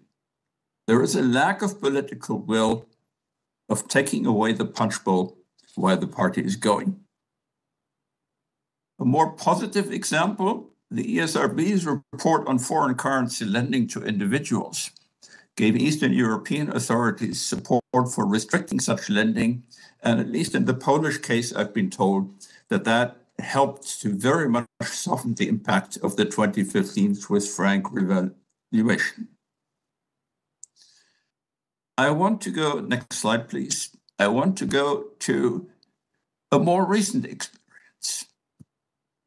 From March 2020 to March 2022, when money market interest rates were practically zero, many US banks took large uninsured short-term deposits and invested in long-term securities. From March 2022 on, investors slowly moved back out of deposits and into money market instruments. The authorities failed to appreciate the significance of these developments, and they do so even now. The interest rate, at least according to their public pronouncement, the interest rate risk taken on in 2022 and the effects of the interest rate increases in 2022. Effects on investors' incentives and on bank solvency. Next slide, please. The reason was that they took the accounting numbers at face value without appreciating that held to maturity classification, which allows you to not acknowledge fair value losses, might not be sustainable if depositors leave. They treated the crisis of March 23 solely as a liquidity crisis without appreciating that the run on SVB was triggered by a perception that the bank's insolvency, which had existed since September 22, would be laid open once the drain on deposits forced the sale of HTM securities. As of now, we should appreciate that the support given this spring was all for liquidity. But if the liquidity support comes at an interest rate of 5% and your 2021 investments yield 1.5%, the banks have a solvency problem. That solvency problem seems to not be on the radar screen. Next slide, please. Interest rate risk is fundamental. I'll come to the semantics of the term in a minute. The SVB crisis has parallels to the S&L crisis in the 1980s, where exactly the same mechanisms were at work. But the accounting rules and the regulation fail to take account of it if it concerns HTM assets, which applies for much of the bank book. For assets in the trading book, you can neutralize the regulatory impact of these risks by using hedges. But the hedges come with counterparty credit risk. The adjustable rate clauses on mortgages, for example, caused insolvencies in the late 1980s, and then again in the global financial crisis, or rather the subprime crisis. Next slide.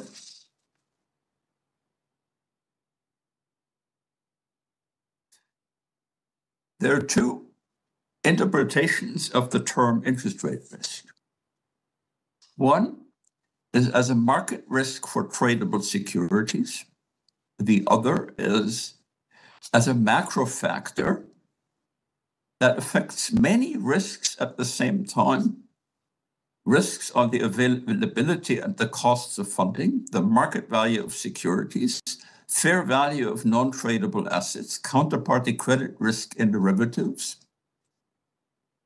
And this notion of thinking of macro shocks as underlying factors that rock all the parts of the boat is underrepresented in macroprudential analysis. Next slide, please.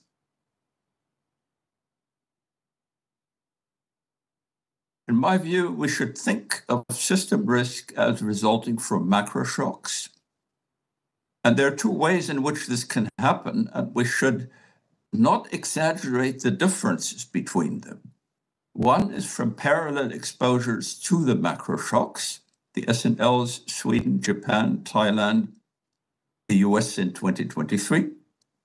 The other is contagion through counterparty risks that are correlated with the underlying. And of course, some of the contagion can come about through fire sale externalities. Next slide, please. So I think the word cycle tends to be overused in this connection. And here I disagree with the previous speaker who said Macropru is all about slowing down credit booms. I think systemic risk is about more than that. And we should think about different macro factors affecting the risk exposure of the entire system. In addition to interest rate risk, of course, we do have exchange rate risks and business cycle risks. But those, well, require analyses of their own. Next slide, please. I'm skeptical, and this is in part a comment on the two talks we had so far about the usefulness of quantitative models.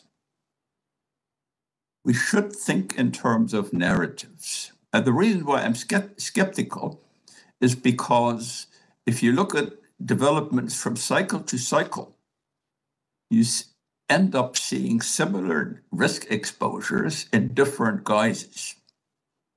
The case of adjustable rate mortgages versus outright exposure to interest rate risk is one example.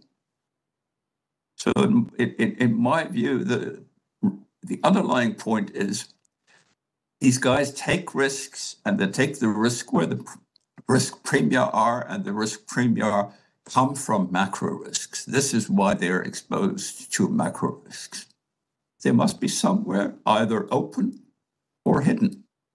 And then the question is, what devices has the industry found to hide them? Once we get down to contagion, I'm skeptical about any scope for really controlling that, for really modeling that. It's much too heterogeneous and very difficult to disentangle. We have contractual dominoes, we have problems from losing contracting opportunities. We have information contagion or hysteria contagion. We have fire sale externalities. Each one of them is complex on its own. And once you look at the interactions, the next slide gives the narrative or the story of the Lehman crisis. Next slide, please.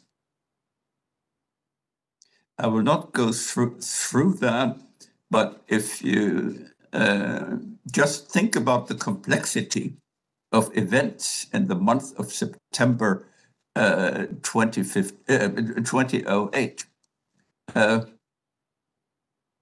I'm very skeptical about being able to model that.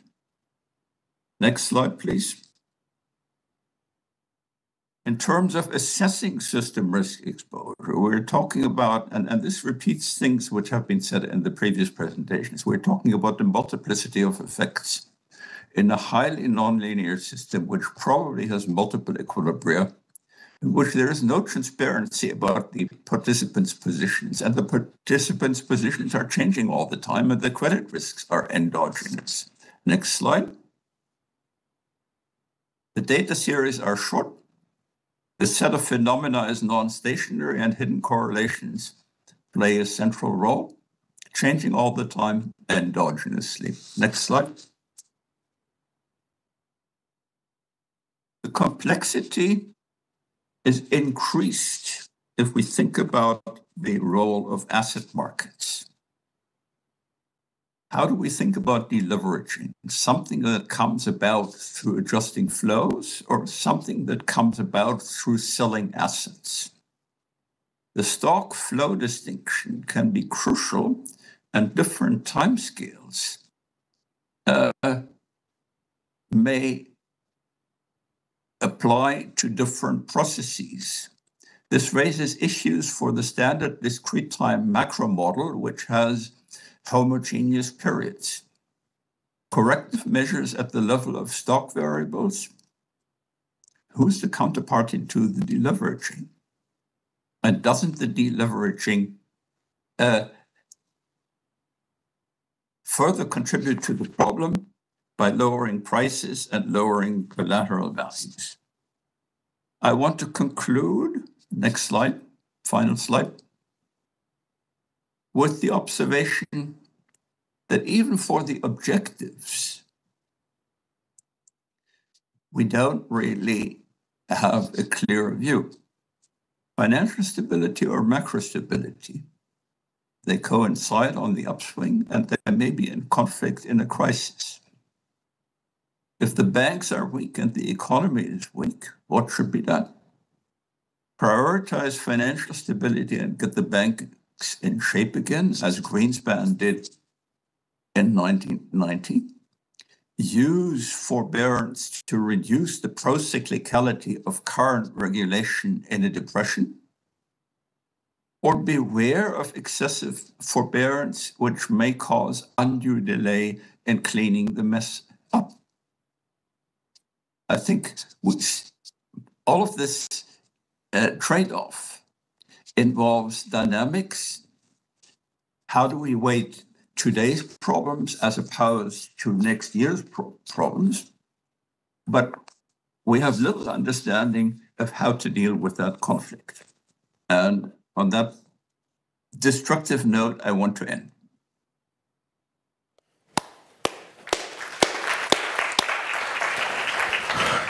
Thank you very much. Sorry, Ricardo, we have actually. Thank you very much, Martin, for this.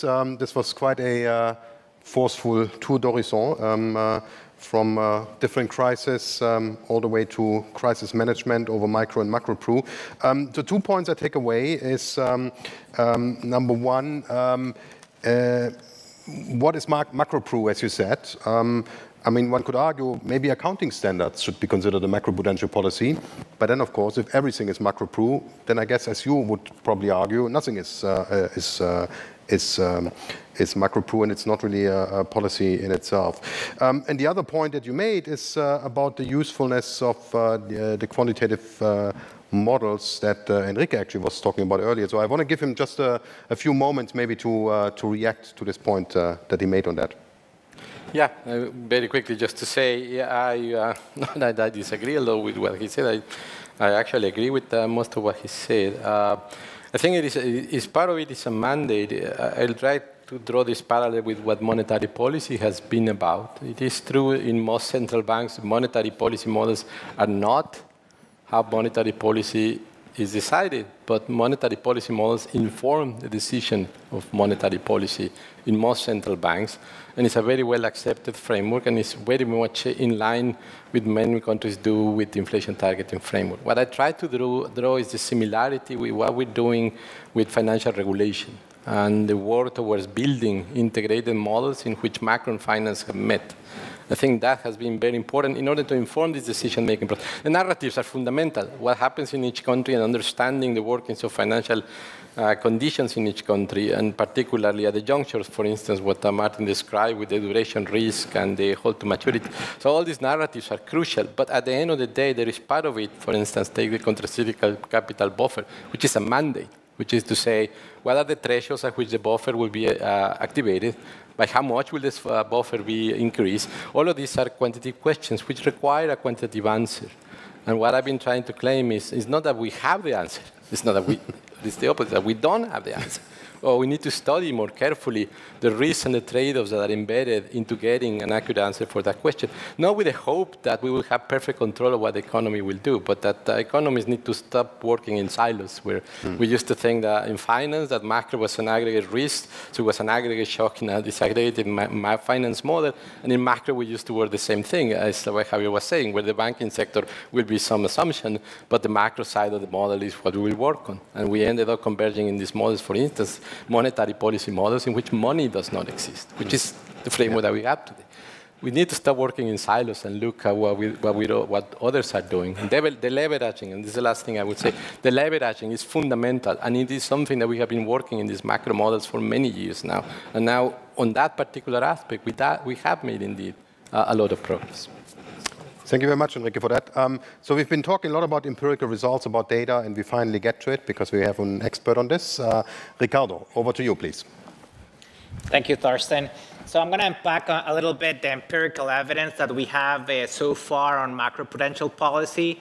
And when I was invited to this conference, the first thing it reminded me was another event like this one that took place in 2017 at the Central Bank of Portugal, where a new database was unveiled. This database captured prudential instrument changes for the EU going back to 1995.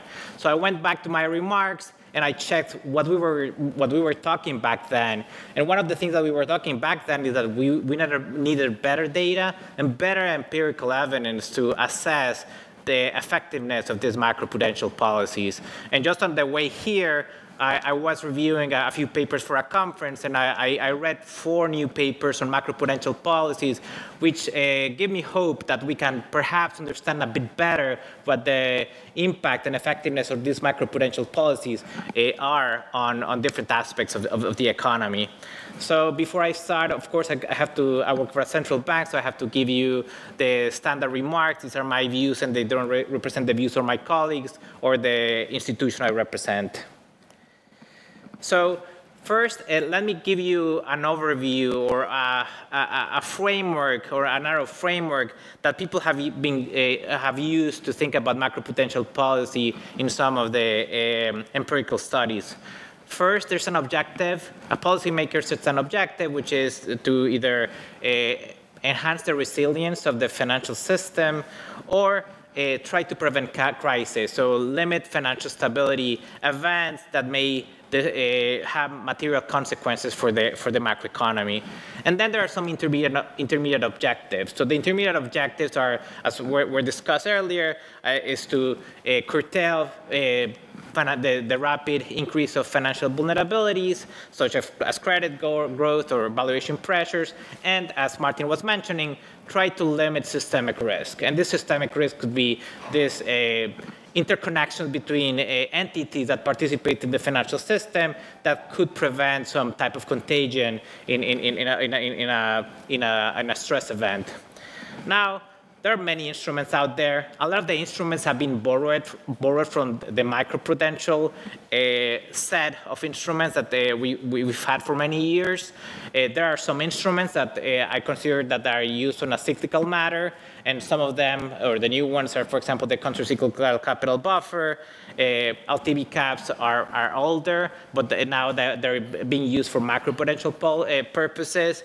And then there are the structural ones. So on the new side is the GSIB surcharges, the GSIB buffers, and then we have resolution rules that have been revamped to try to prevent that type of contagion in periods of stress. So those are more structural because they don't change over the cycle. They're there, and they're sort of in there to prevent particular amplification mechanisms in periods of stress. So this is like the framework that people have used to do their empirical studies. And the questions that they have asked, as Enrico was mentioning, is, for example, what's the effect of the usage of some of these policies on some of the financial variables or these intermediate objectives, such as credit growth, housing prices, so on and so forth. Then there's a second set of questions, which is, okay, we see that these policies have been introduced, they have been used, but we were also seeing some leakages. So are there leakages, significant leakages, when these policies have been used that prevent the policymaker from achieving its intermediate objectives? And lastly, once we hit that period of stress, have these policies enhance the resiliency of the financial system? So can banks continue lending even in periods of stress? So these are like the major 3 questions that the literature has addressed so far. Now, there is a continuum of studies out there that try to analyze from different perspectives. So a lot of the evidence that Enrique was discussing earlier are classified in this spectrum. So there are studies that focus at analyzing what's the impact of some of these policies across different countries using large databases. So the state-of-the-art database is this database by the IMF called the IMAP database, which has a prudential instrument changes for many countries across a long time series. Then there are, on the other side of the spectrum, there are studies that are focused on a particular country at a particular point in time and try to assess whether a particular policy has been effective. They're very good at identifying those relationships because you can use microdata and everything can be neatly identified. However, the problem is we don't have external validity. This policy in Spain may have done well in the mid-2000s, but does it apply to Slovakia right now? Does it apply to Finland or to other countries in different settings?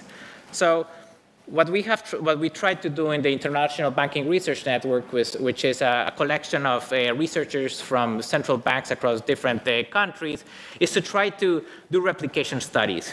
So we think about a question, and in this case, for example, the use of prudential instruments, and try to see whether we can find similar consistent evidence across countries.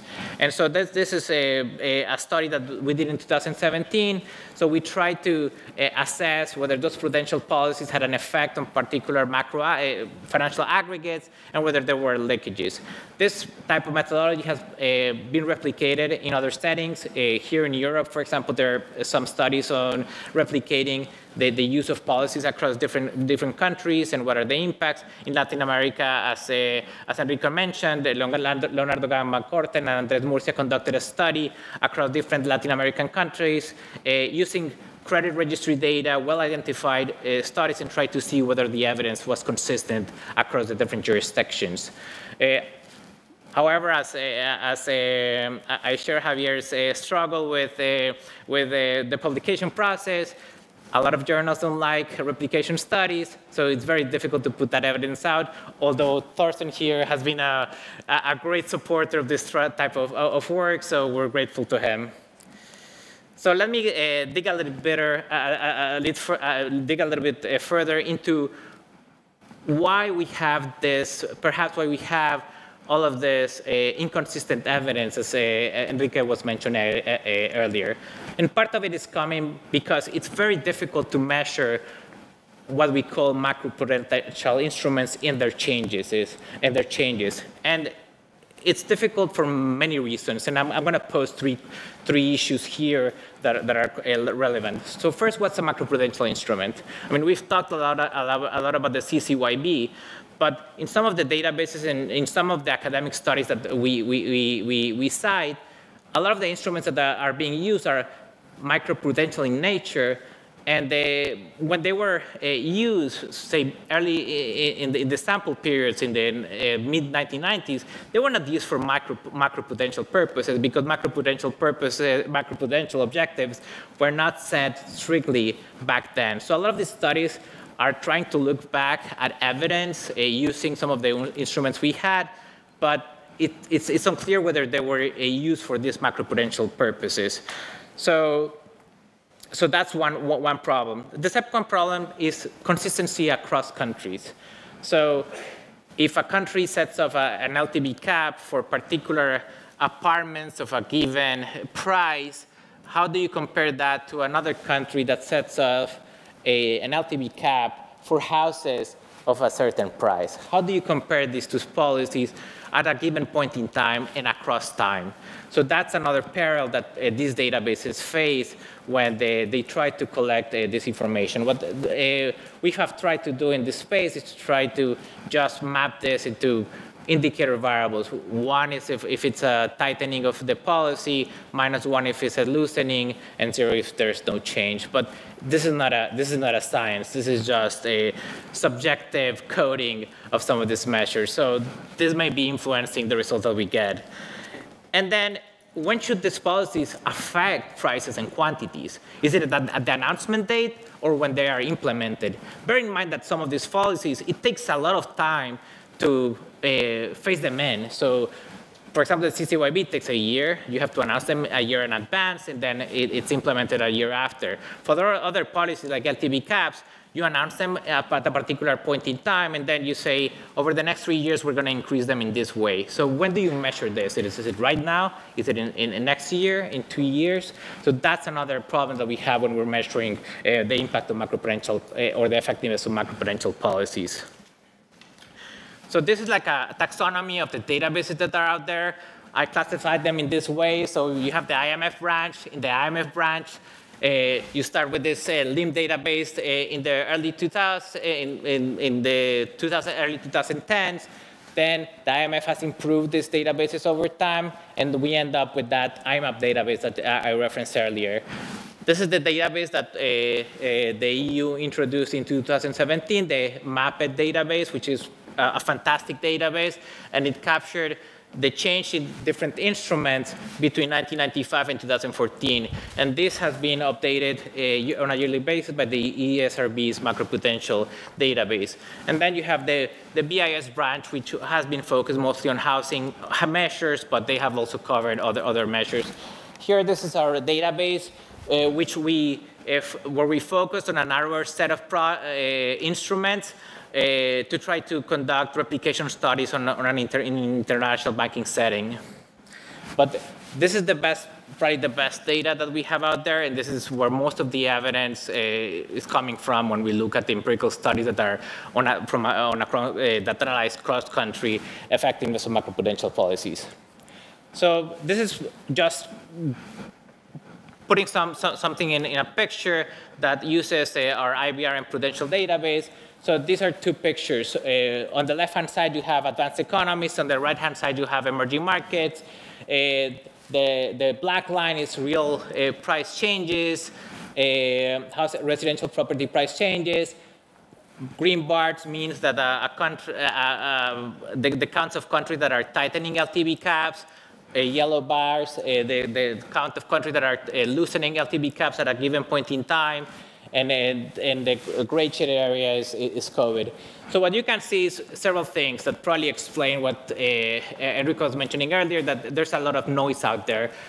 On the advanced economy side, you do see some correlation between house prices, residential real estate prices, and LTV caps, especially after the GFC. Before that, there's little usage of LTV caps. After a lot of the usage of LTV caps has come after the GFC.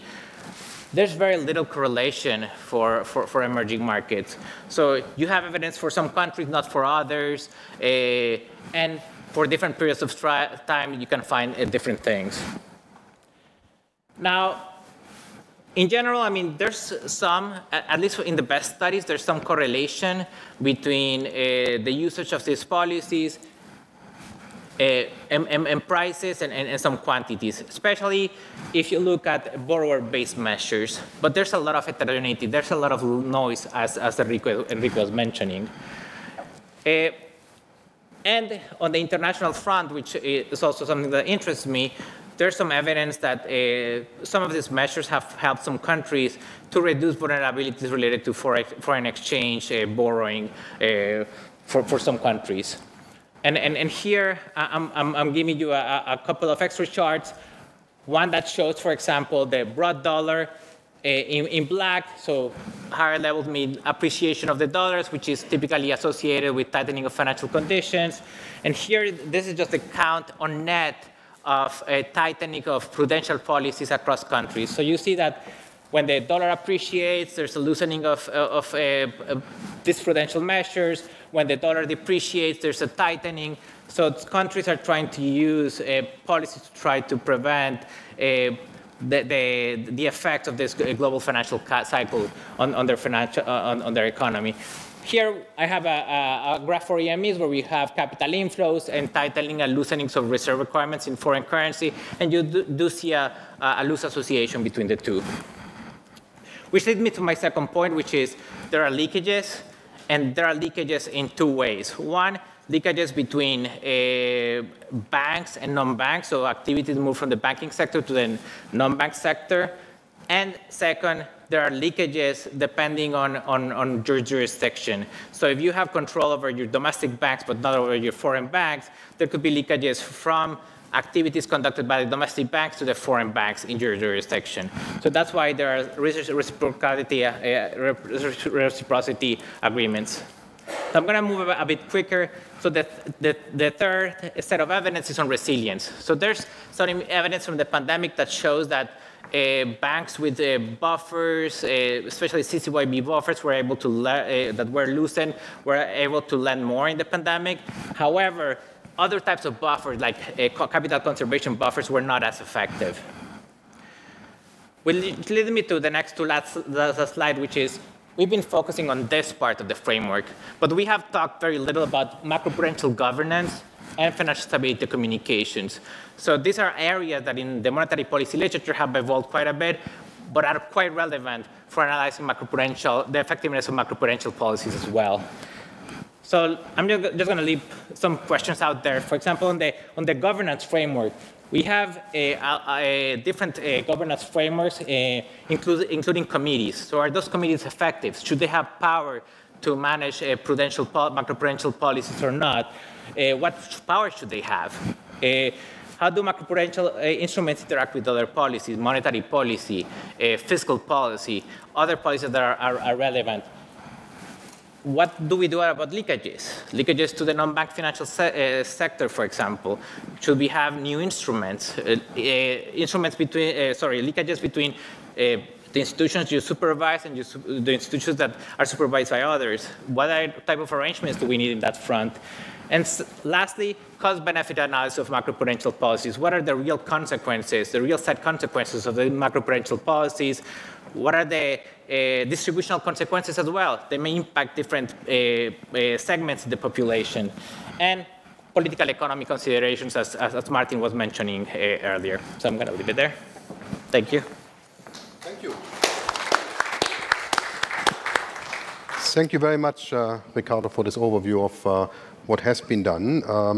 And I'm supposed to talk tomorrow about the research going forward. So thank you for the input. So this was also, just to put it again in contrast, what actually we heard earlier from both Enrique and Martin.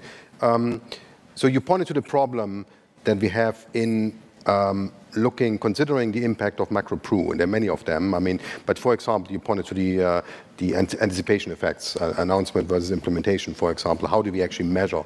And therefore, what I want to ask Enrique now, I mean, you kind of made the point earlier in response to Martin that, so for monetary policy, there are all of these models that are being used as input for the monetary policy monetary policy decisions, and we want to do something similar for macro-pru. But isn't that what Ricardo just pointed out, isn't that, again, a kind of a hurdle to overcome?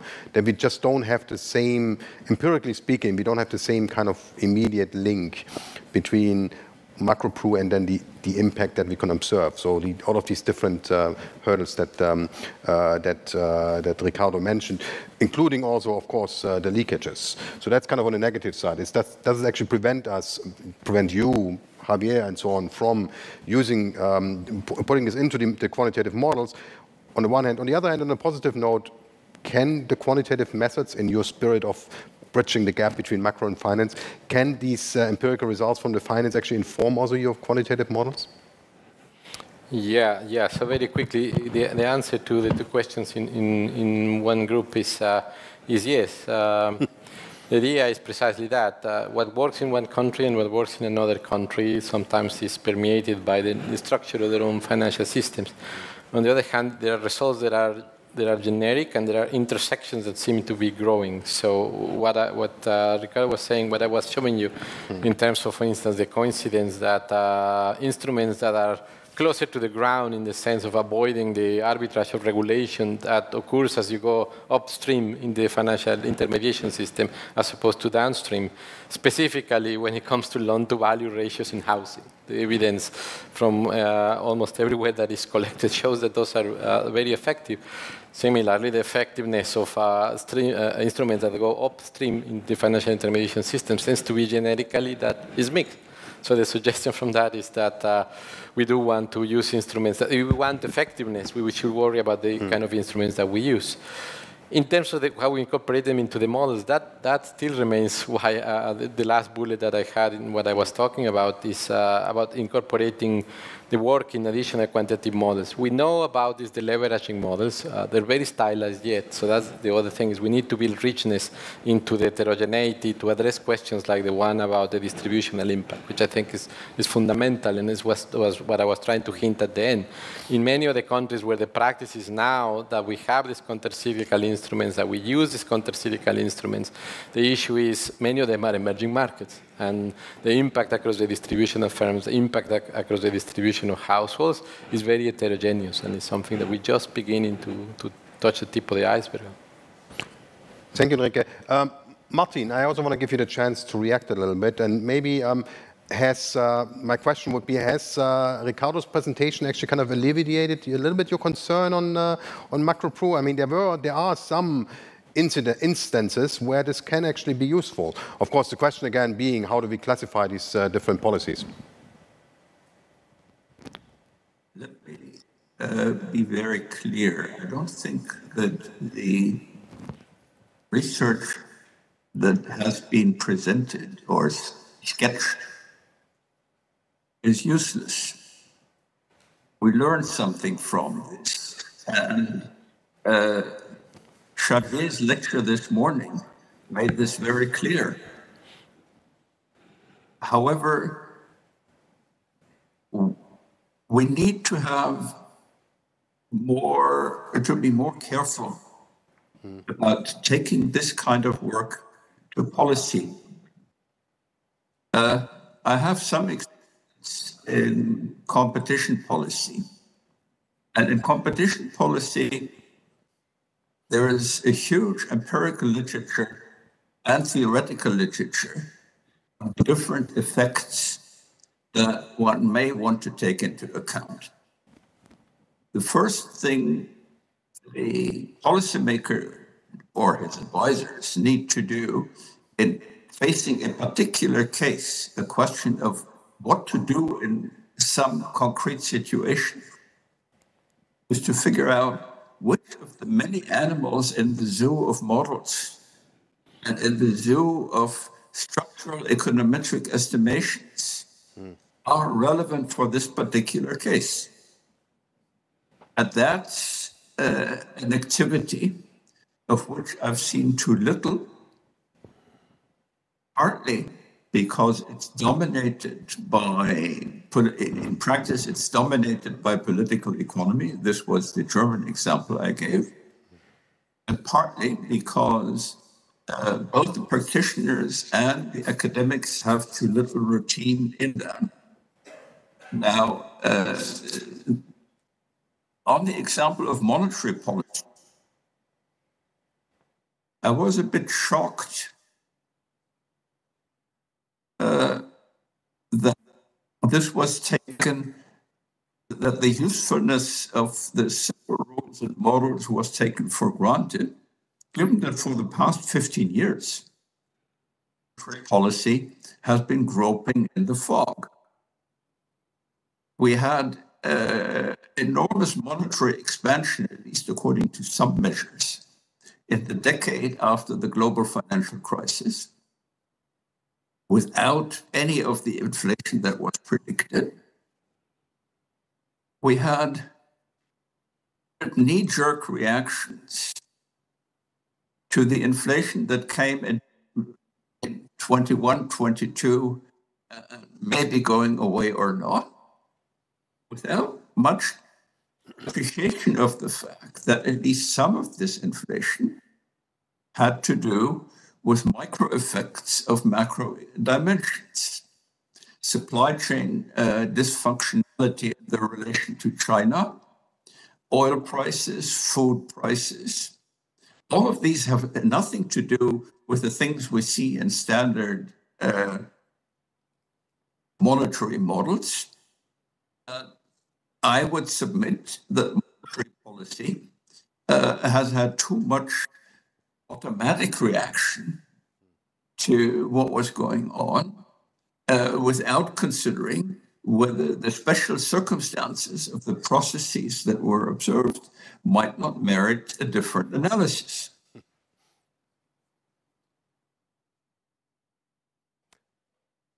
Thank you very much, Martin, for that. I don't think we want to go into monetary policy at this stage, but I think your point is well taken. I think the point you wanted to make is also the parallel with, of course, with the models on macroprudential policies. So let me open up the floor for the remaining 15-20 minutes for questions, comments, and you can tell me if you want to address your comment question to a specific panelist or just to anybody. And I assume there's a microphone somewhere. Yes, there's a microphone. So I can't really see very well from here with the light. Shadows. I see yes. shadows. Yes, okay. If you can also introduce yourself quickly first. Thanks. Gediminas Šimkus from Bank of Lithuania. Actually, it was very interesting to listen to Martin Helvig's presentation, and the way I'm from financial stability, my origins are there, so, and they implemented the financial stability setup in Lithuania starting 2012. I do believe macroprudential policy works, and it really works.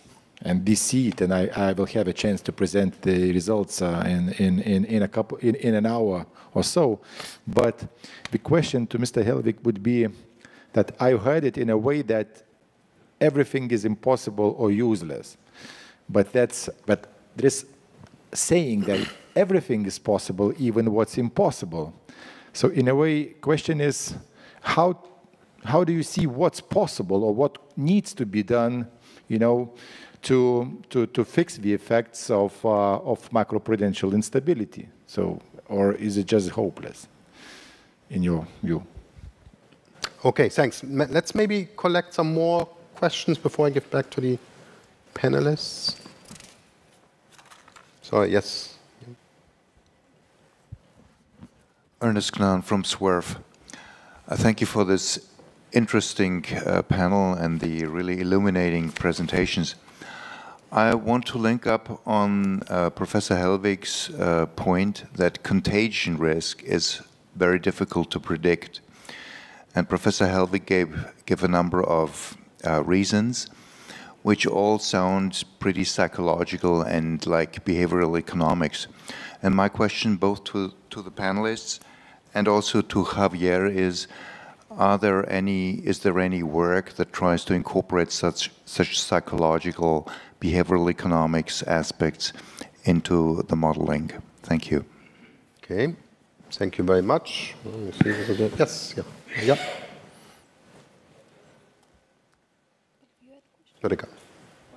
Come on.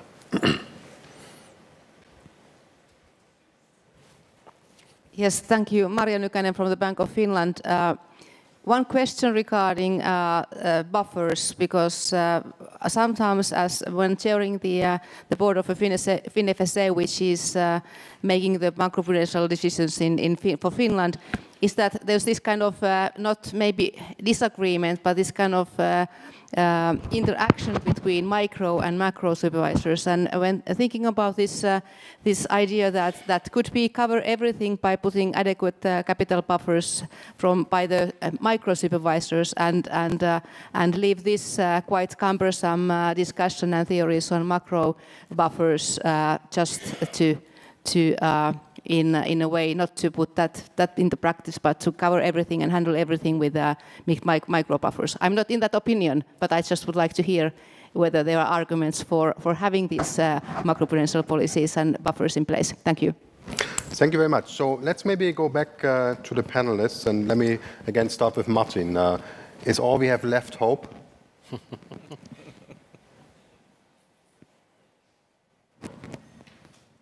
I don't think it's entirely hopeless. Thank you. Thank you for that. One needs to ask to make sure that the right questions are being asked. And I think the US example I gave is an example of the right questions not being asked.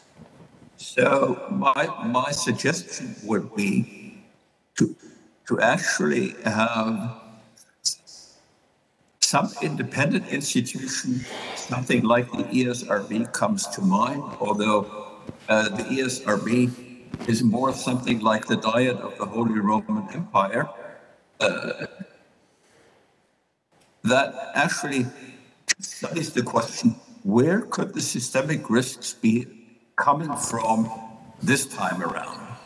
Knowing that that the underlying macro factors and macro risks tend to be the same all over, but they may come in different guises. Separate that from the actual policy analysis. On the policy question, the question concerning the relationship between micro and macro is one where I tend to side with a commentator on a previous lecture I gave on systemic risk, saying, this is also complicated. Why not have a high capital requirement, possibly non-sensitive, and then forget about the macro implementation? One argument for that is it's discretionary. The macro implementation tends to be discretionary, and that's fraught with political economy problems. In the discussion so far, much of it was really about bank regulation altogether. And the specific aspect that macroprudential regulation, at least the cyclical, so-called cyclical part of it, requires discretionary interventions, discretionary choices, did not play much of a role. I think that's the real problem there. The problem about the discretionary interventions is also a legal one. We are talking about something that happens under the rule of law, and if there is too much discretion, the banks can say this is not a well-functioning legal regime and complain about that, or rather they won't complain, but instead lobby against decisions being taken. But that's an institutional question that needs to be considered. On the side of monetary and fiscal policy, the question is, to what extent do we really want the macro-prudential concerns to enter those considerations? Should Volcker not have turned monetary policy around in '79, anticipating that this turnaround would cause the S&L crisis? Would anyone seriously? But that's basically the issue that we're talking about. Yeah. Thank you, Martin, for this. So also on the, of course, on the role of the ESRB, I see that Thomas Peltonen is taking careful notes. I guess the other argument that you made, Martin, I think this goes back to the perennial, perpetual discussion on whether we want to have just very crude, automatic kind of buffers like the leverage ratio, or we want to kind of carefully fine-tune it according to the risk and then also try to influence incentives. Of course, knowing that, again, there's political pressure, there's reaction by banks, there's arbitrage possibilities and so. So I think that's probably a discussion that will be with us for still many years to come. Let me turn to Enrique, maybe next. There was a question on the contagion effect, and then of course the buffer question. Yeah, so I think the two questions are very important. The contagion point is important. I think it is a question whether you can prevent it versus whether you can manage it. And managing it has to do with exposure. So the exposure to contagion and the question of systemic risk come together. Looking at the experience of emerging markets, that is the experience that I have looked at more carefully, For instance, in the context of currency markets, what places like South Korea have done with managing the positions of financial intermediaries and corporations to foreign currency lending. So you cannot control that if there is a crisis in Southeast Asia, there will be a tendency for markets to run out of Southeast Asia collectively. But you can manage the risk that financial intermediaries within South Korea will have to charge changes in the exchange rate as a result. So you can manage exposure. You have to think about preventing completely the phenomenon of contagion. So Ernest was asking, is it actually something that is being modeled? Can we also include this in the quantitative model, this kind of behavior? Oh, yeah, well, it depends. So again, like with everything with economists, we have many explanations for these things. So we have models of what is so-called rational contagion. So I did work on these things back with Guillermo Calvo in the early 2000s, which was about this question, the incentives that larger globalized capital markets have for the gathering of information. So contagion in those environments results from a rational decision not to gather information. So what do you do normatively? What do you do with policy about that is related to the point I was trying to make. You can manage exposure to that contagion. As long as you have integrated financial markets, it's difficult to say you can prevent it completely because the incentives to gather information on a globalized capital market are weaker. Thanks. Before I go to Ricardo, actually, Javier was asked to do some extra time, overtime now, also answering this question from Ernest. So as a good academic, you don't mind, I know. If you can give a microphone to Javier, please. Thank you. Thank you very much. Also, because I had some notes here wanting to elaborate on some remarks. I found the three panelists extremely interesting in their talks. I would like to first endorse what Enrique mentioned on not working in silos. I think that for too long, economics has a tendency to work in silos. And the same way, in a sense, macro has to be open to banking and finance and vice versa. I think those doing quantitative models have to work under the discipline of the evidence, maybe in reduced form, that these multi-country or single country but microdata studies tell us. And I'm confident very much in the gains from that interaction. So again, the same way I was saying, let's not kill the programs in our institutions that are working on dynamic macro models. Let's make the people working in dynamic macro models talk to the empiricist, because in a sense it's the way to validate that the macro model is capturing like a first order type of effect and is properly working. So I see future, and this is connected to the question on can we incorporate psychology? Well, first we need evidence that psychology is of sufficient empirical relevance to the matter, and then, yes, I mean, economics is so rich that you could have it. Would you have it in the mainstream model, in the main model, if there is one that you use for your analysis? Probably not. But I'm always saying that we should use a collection of analytical tools to support policy. I think this is also Enrique's mentioned in the context of monetary policy. It's not that we have the model, we plug the numbers, we get the answer. Different groups will give us different types of analysis. I see that the type of quantitative macro that Enrique does, or the type of models, maybe more detail on the banks that my co-authors and I do, are complementary to top-down stress testing, which I think should be a regular tool for macroprudential supervision, complementing the more micro bottom-up tools. And then all this issue of the narratives is also important, of course, no? Because no model is going to be so detailed that is going to have a particular war between country A and country B represented in the model. Or the issue of contagion is easy to capture in simpler models, but it's very hard to capture in the mainstream model. So the mainstream model will have a tendency to incorporate many of the developments that come out in the discussion at committees, in the narratives, also when we develop narratives for the adverse scenario of the stress test. that for the model are just shocks sufficiently many standard deviations away from the mean.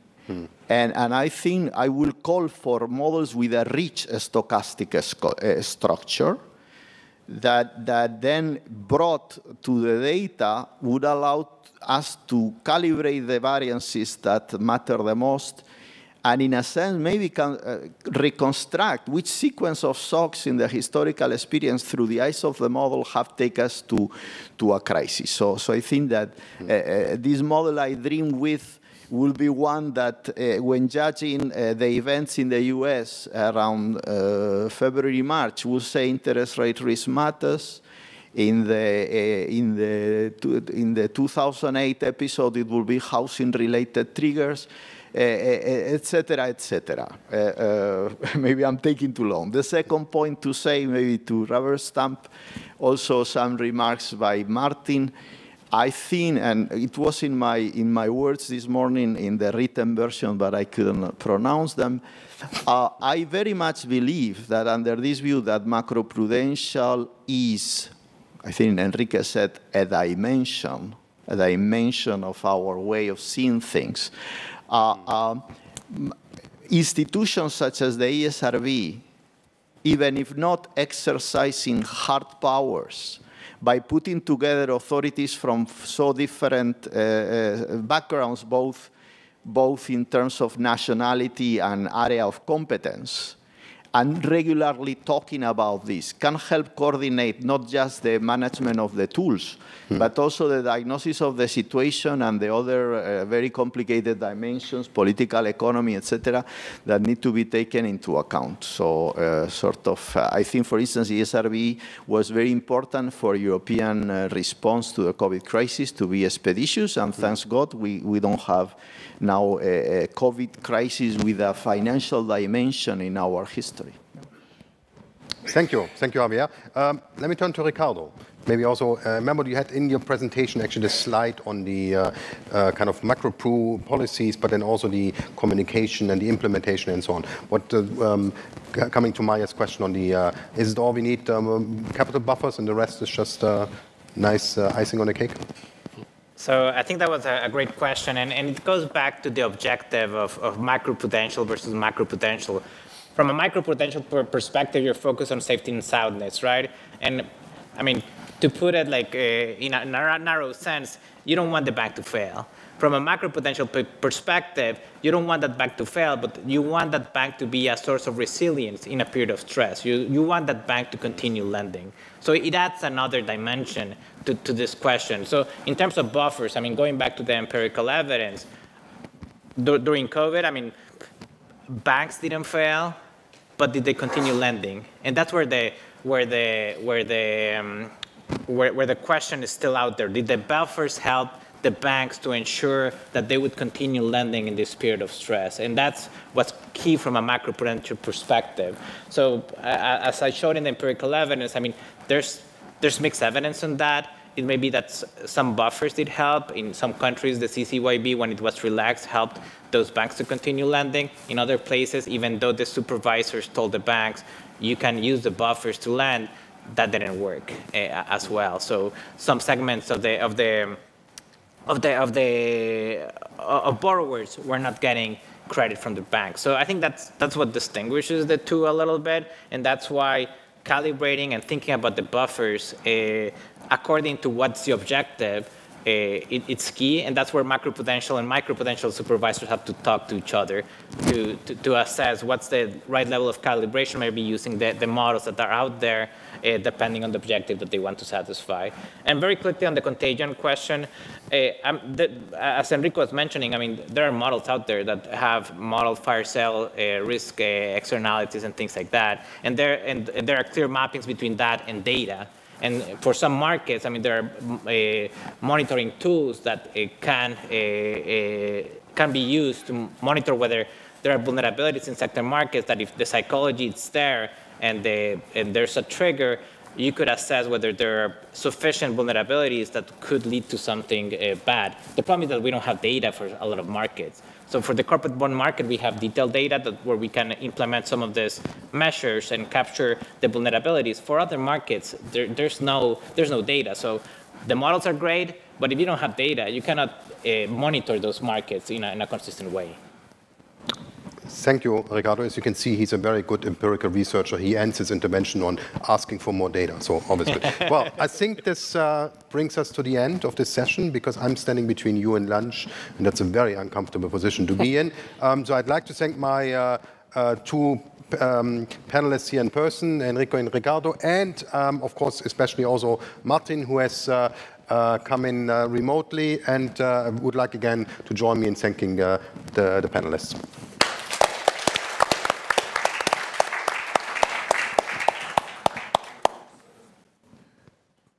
Just a few remarks. The lunch will be served on the ground floor, so everyone here in person is warmly invited to the well-deserved lunch. We will have a 1-hour break, and then we continue at 1:30.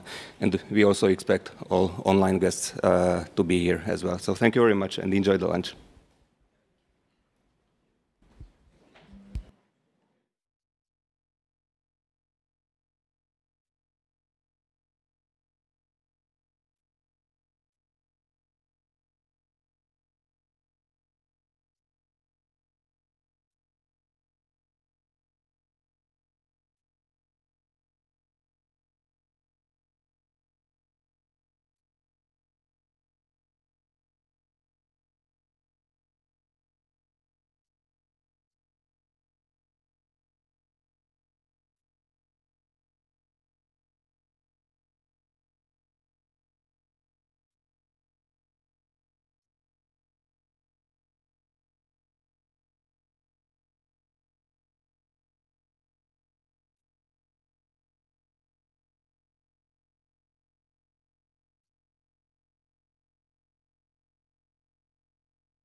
So we can gradually start the next session. So after the academic part, the main conclusion is that it's not completely hopeless. So let's hope that this similar will hold also after the next policy session. So I would like to welcome our next panelist, chaired by Maria Nikanen. So the floor is yours. Thank you. And I can say good afternoon to everyone, ladies and gentlemen. So in this panel, we have an excellent opportunity to discuss national experiences on macroprudential policy and lessons learned from the recent challenges to policymakers. We have panelists from 4 different euro area countries with experience on macroprudential decisions in different roles. To start the panel, I would like to raise 3 interrelated themes as starting points for the discussion. First of all, over these years we have experienced very different phases of financial cycle. After the global financial crisis, the euro area financial system saw signs of credit growth for several years. The cycle peaked in early 2020s and has now been contracted contracting a couple of years. Obviously, the challenges of macroprudential policy have reflected the phase of the cycle, and at the same time, cycles in national financial systems continue to differ from one country to another, even within the euro area. Second, increasingly during the last few years, the financial system has faced several exogenous shocks. The start of COVID-19 pandemic and the economic impacts of unjustified Russia's war invasion to Ukraine are prime examples of such shocks. The macroprudential policymakers face the question how they should and how they really are able to react with macroprudential tools in front of potentially very systemic but surprising shocks. Third, over the past 10 years, macroprudential policy has been conducted in 2 clearly different monetary policy regimes. Most of the time, the interest rates have been low, and monetary policy operations provided the market with ample liquidity. With a recent surge in inflation, monetary policy has been quickly tightened. Prevailing monetary policy has obviously had considerable effects on the financial system and macroprudential risks. Within the euro area, the effects of common monetary policy may have been heterogeneous across member states, also given differences in financial systems. So, against this background, I would like to give the floor to the distinguished panelists and ask them to share their views and experiences on the macroprudential policy and possibly raise the most relevant lessons from their perspective. I would request the panelists to stay within 12 minutes time limit to leave time for discussion, questions and answers. And I suggest that we start with Governor Gediminas Simkus, Chairman of the Board of the Lithuanian Central Bank. And as you said in your intervention question in the morning, you said that you are a financial stability person. So please, the floor is yours. Well, I started my career in financial stability, but I was joking with actually with Marek, that don't kind of throw your glasses at me if I would say monetary policy instead of macroprudential policy now. But thank you for this very nice introduction. I would like to begin with thanking also Narodna Banka Slovenska and Suomen for this very timely conference, and it's my great pleasure to be here and share the experiences of how we in Lithuania implemented the macroprudential policy framework. When discussing with my team what are the lessons, we basically return to the very essence, and the previous panelists presented like this academic research. Who's controlling the slides? I don't have the controller. Yeah. Oh, it's here. Green one. But green one. But I will refer to Hyman Minsky's ideas. But why? Because in the classical economics, it assumes that markets are fundamentally stable and that they seek for equilibrium. But what we have seen in the last decades of last century and in the beginning of this century, that this is not exactly the true. And as Minsky outlined, financial cycles are psychological in their nature. So in boom phases, people, companies, lenders and borrowers, they do remember what has happened in the crisis. Their memories are very vivid, so they are cautious and very careful, and therefore the amount of debt, like accumulation of it, is limited. But as the financial stability continues and it prolongs, so the market's confidence grows, and this leads to gradually, but step by step, to more excessive leverage, and this disregards the economic fundamentals, and then boom, you have financial house of cards built on extrapolative expectations, which are fueled by the leverage, and eventually you have so-called Minsky moment. Then the market falls to its fundamental value.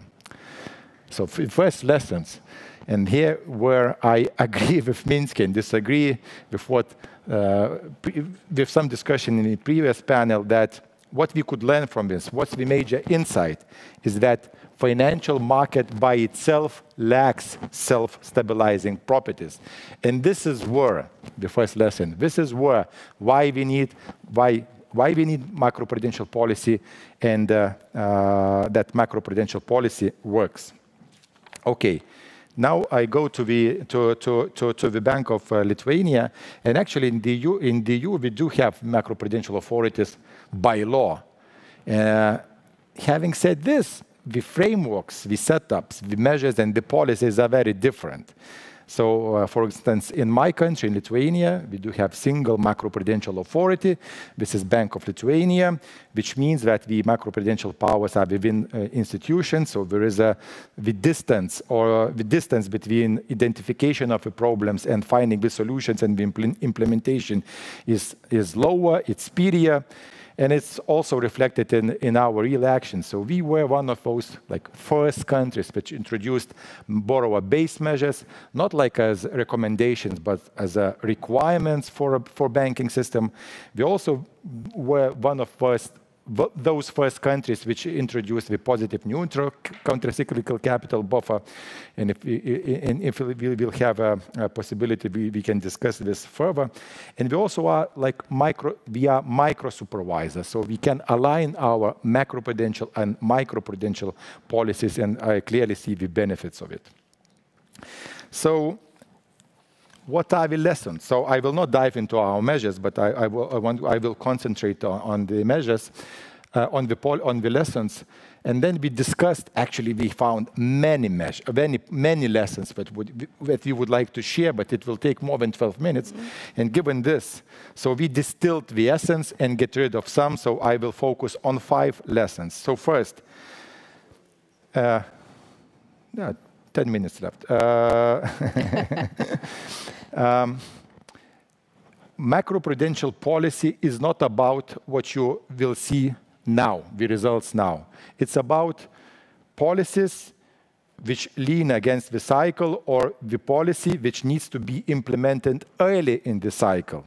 And you need, it's required to have strategic patience to see the benefits of the policies implemented. Having said this, we are in the EU, and I would say there is a very delicate balance between the policies at the EU level and what's required at the national level. Third, it has been mentioned already, data. Data is the king for the decisions, for the policies to be well calibrated and implemented timely. Fourth, I believe there is a very strong need for a clear owner of the policy. So we don't argue, should we have a policy for an owner of tax policies, or who is the owner, or what institution is the owner of foreign policy, social affairs policy. Sometimes you may find questioning who is really responsible, or who is the ultimate, who holds the ultimate responsibility of a macroprudential policy. And then the owner of macropru policies should have this holistic view and prevent policy leakages. And now I will go one by one. So learning against the cycle and having early implementation of macropru policies for them to pay off. It's, as I said, it's about the strategic patience. It's about building the reserves, building the credibility in the system, which requires time. And a couple of examples. So Lithuania is the country which was very severely affected by the global financial crisis. So in 2009, our GDP fell by 15%. What we learned from this, so we introduced borrower-based measures afterwards. But we also calculated if those measures had been in place before the global financial crisis, we would have reduced our mortgage portfolio losses by 80%, 80%. And another example, we were living long time in a negative interest rates environment, meaning that interest rates were very low, and the absolute majority of the loan portfolio in Lithuania is floating rates. I mean, what we see now with the 10th consecutive hike of the interest rates, of course, this transmission channel of monetary policy is very quick in my country, in the Baltics. In 2015, seeing that there is no way just to see one day interest rates rising, we came up with a solution that we need to introduce one measure. So this measure is interest rate shock. So you measure, or you try to evaluate and assess the capability of a borrower to repay the loan when interest rates rise to 5%.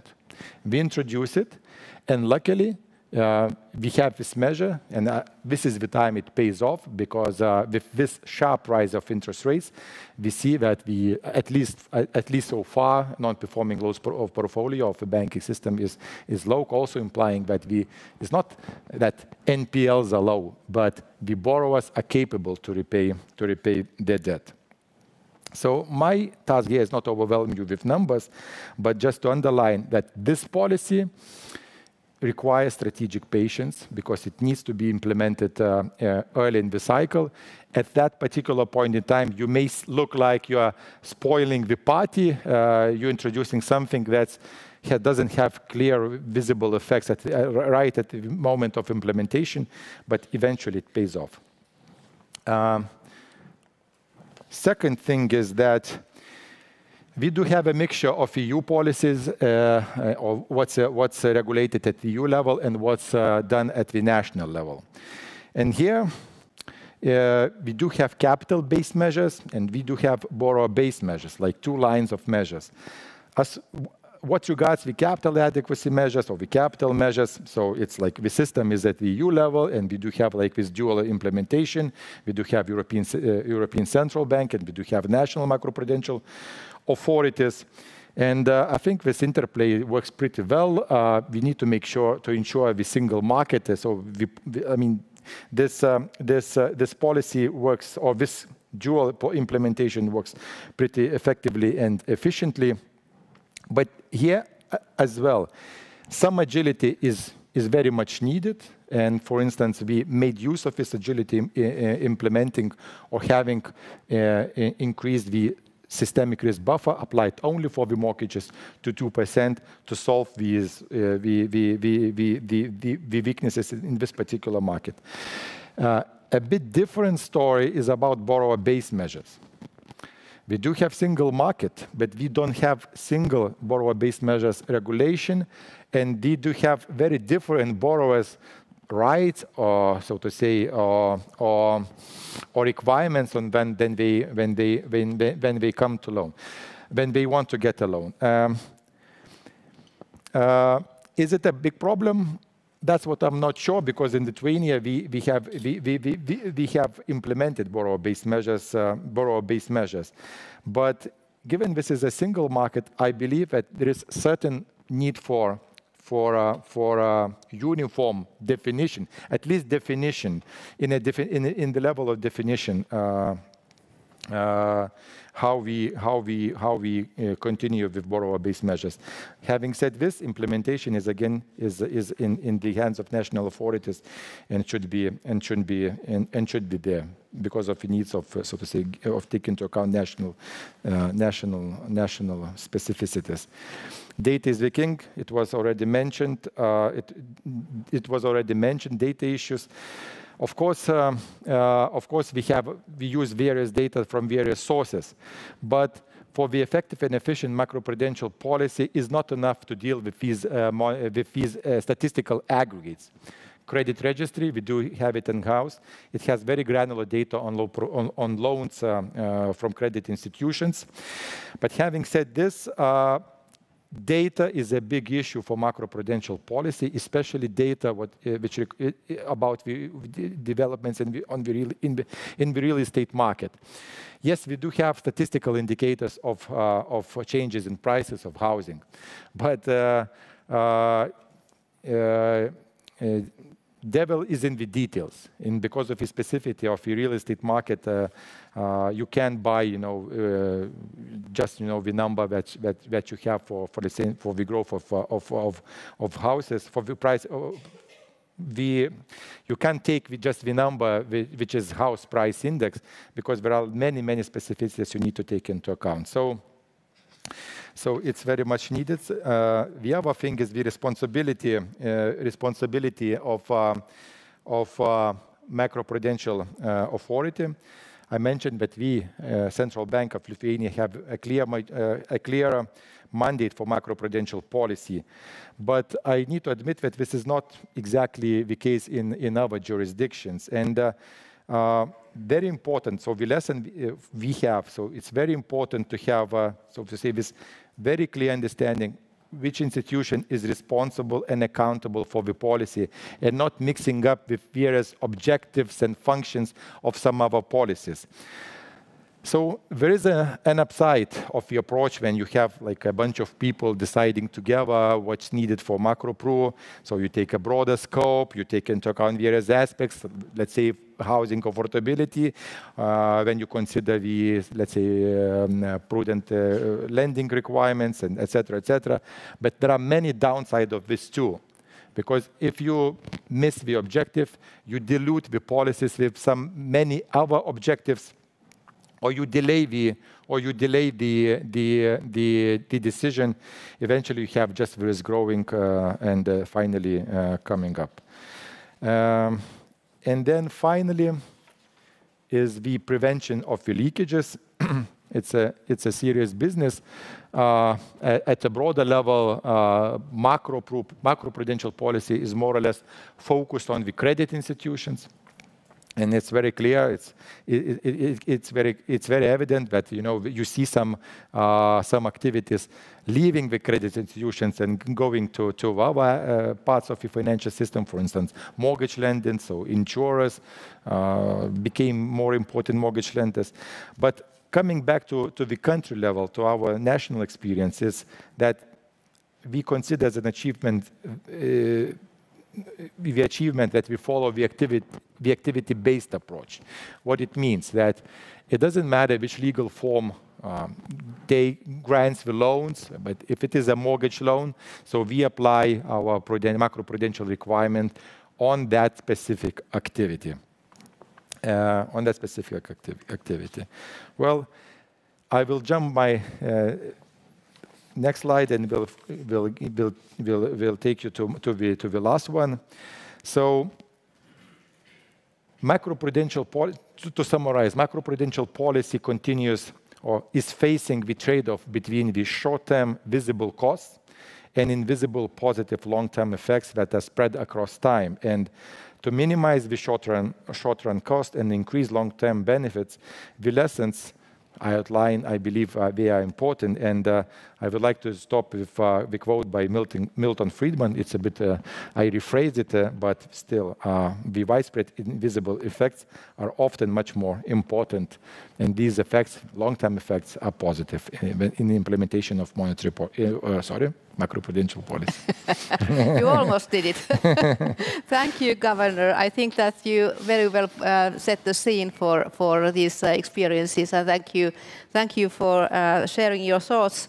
But next we move to Katja Taipalu. She's next one on in line. She is Head of Financial Stability and Statistics at the Bank of Finland. So Katja, please. Thanks. Can I have the pointer? Can you? Yeah, exactly. Thanks. So I would like to draw attention to the 4 points concerning the national experiences, what we have learned from making the macro policy decisions. And I think that I will skip this one and go straight to the first slide. So the macro policies are never done in a vacuum. So you actually need to take into account many different kind of things that are going on in the surrounding. So macro policies do intervene with micro-level regulation, monetary policies, fiscal stance, and things like that. But the most important thing during the last years has clearly been the monetary policies. And especially in the euro area, where we have the aggregate level monetary policies, it's clear that it's not always optimal to all of the countries in the euro area. So promoting the financial stability and financial stability conditions would actually require to be very active in a macro to get the stability conditions good. The problem might be that the monetary policies is a very strong policy. So you actually need to have proper and strong tools also in the macro side in order to have an impact. And why it is, and that's clearly why it's really important to have the national level macro policies when you have the aggregate level monetary policies in the euro area. And besides the monetary policies, things always are a little bit different. So you do have different kind of structures in the financial system. You do have a little bit different phases of a cycle. So those all points relate to the national level of macro policies. But in order to be, and I'm mostly talking about the euro level stuff now, but besides having the national policies and national decision making, it could be useful to have common definitions about the tools and the principles, how to use them, so that they could be a little bit more aligned probably. And one thing is that if we think about what have become evident during the last couple of years, is that the transmission channels of the monetary policies, especially in the euro area, they are not the same in all countries. We have variable regime countries, we do have fixed regime countries, and clearly the transmission is completely different in these cases. But of course, the sound banking system, which the macro policies also promote, is very crucial to have proper transmission of the monetary policies as well. Then the second lesson I would like to point out is for effective and well-targeted policies in Macropru, we actually need the adequate tool sets. And this relates to the level that we're targeting at. We're usually talking about the structural risks or cyclical risks where we target the Macropru policies. But the level should always point to the structural risks. And I think that what we need is actually clear rules how to make the Macropru policies.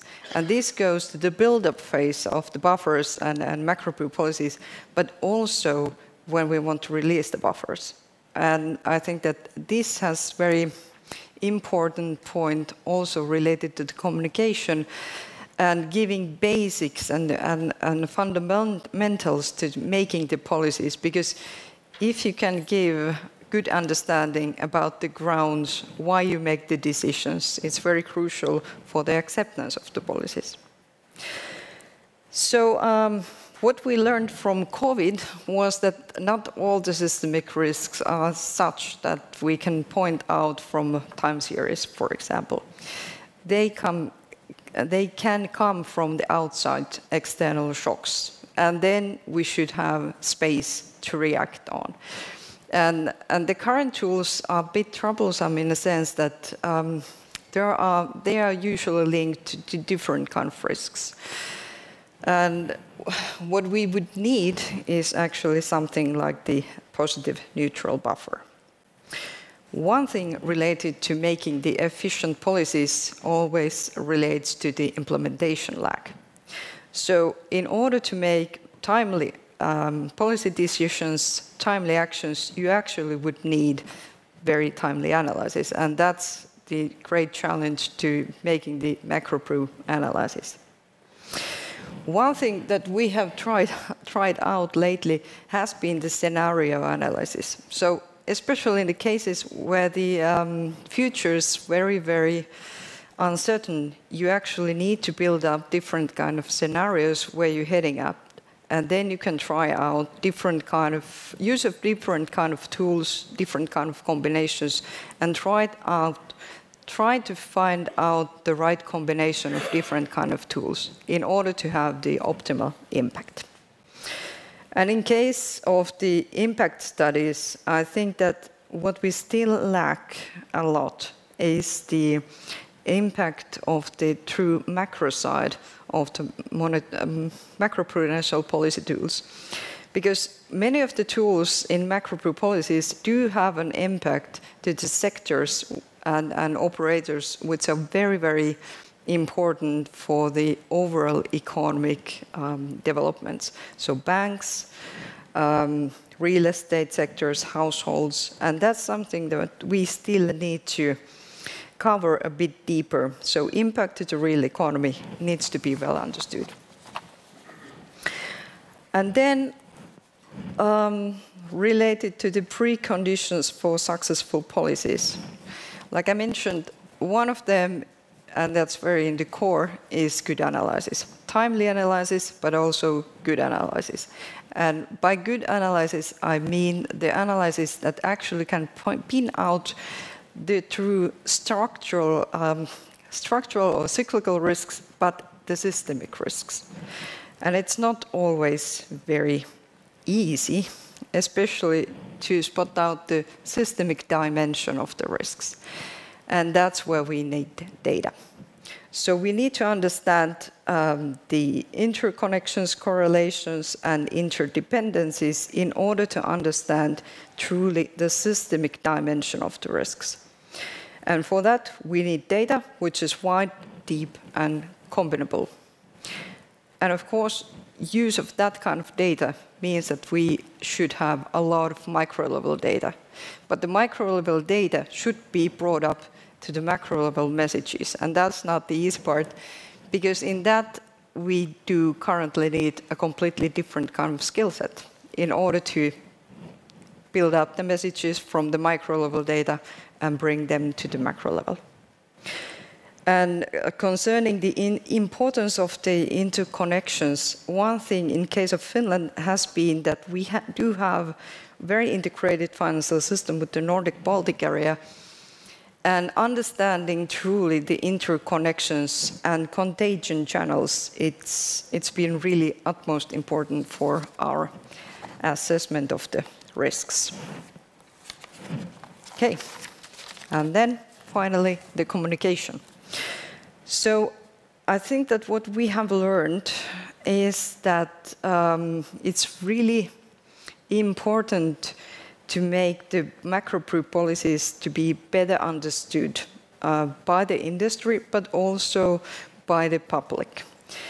Because making them more understandable makes them more accepted, and it increases the legitimacy of the policies. And it also increases the well-placed expectations of the policy and the anticipation. That's all from my side. Thanks. Thank you, Katja. Now I will turn to Benjamin Weigert, Director General of Financial Stability at Bundesbank. Benjamin, now it's your turn. Do you have slides? No. Okay. No, I'm a dinosaur. I don't have slides. Okay. Thanks for having me here. It's a great privilege to tell you a little bit more about my experiences during the past 8 years in macroprudential policy at the Bundesbank. And the usual disclaimer applies here. Whatever I say is these are my personal reflections on the issue, and do not necessarily is our official position of the Bundesbank. Just to make that clear. So first, I do think that macro-pru was successful throughout the past years, but faced challenges. First of all, political economy. We talked about that already earlier today. And the macro interaction is an issue we need to address maybe in the future. The first thing is, why do I think it's successful? Macro-pru, or the objective of financial stability, the policy objective is now well established, and it's not necessarily the case that you just look at buffers that were built up in the past, but it entered the policy discourse.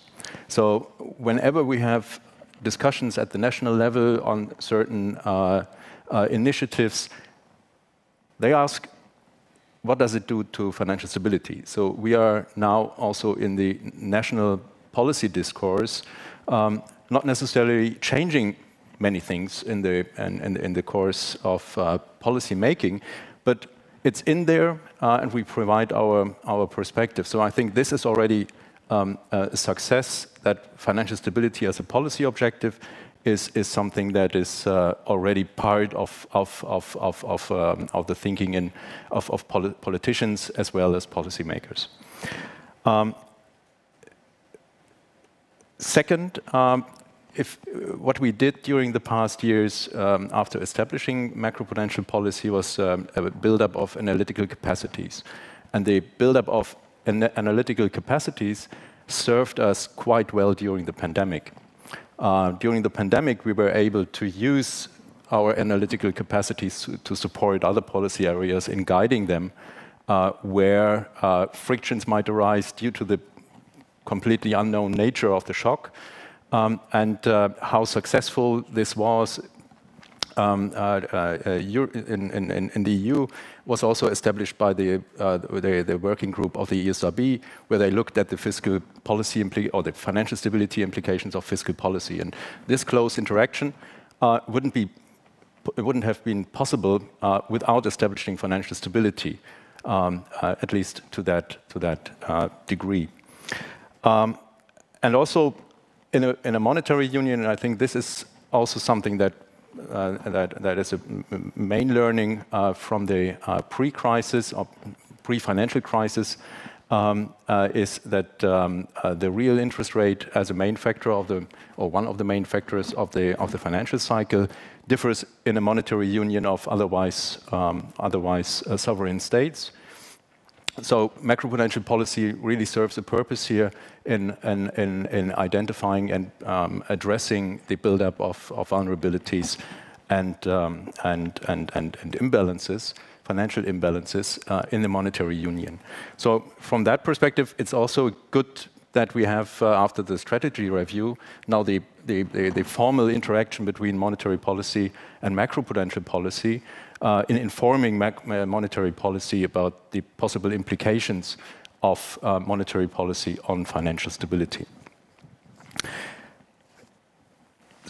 So what do we know in terms of the more visible element of macroprudential policy, the buffer build-up of cyclical buffers?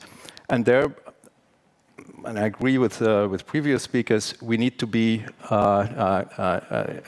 early in the cycle. We need to build them up early, and it's actually cheap if you build them up early. There's some research that will also be published as a SURF discussion paper. It's about to come out. It's a joint work of colleagues from Bundesbank and ECB, and they show in a formal setting how important it is to be early and how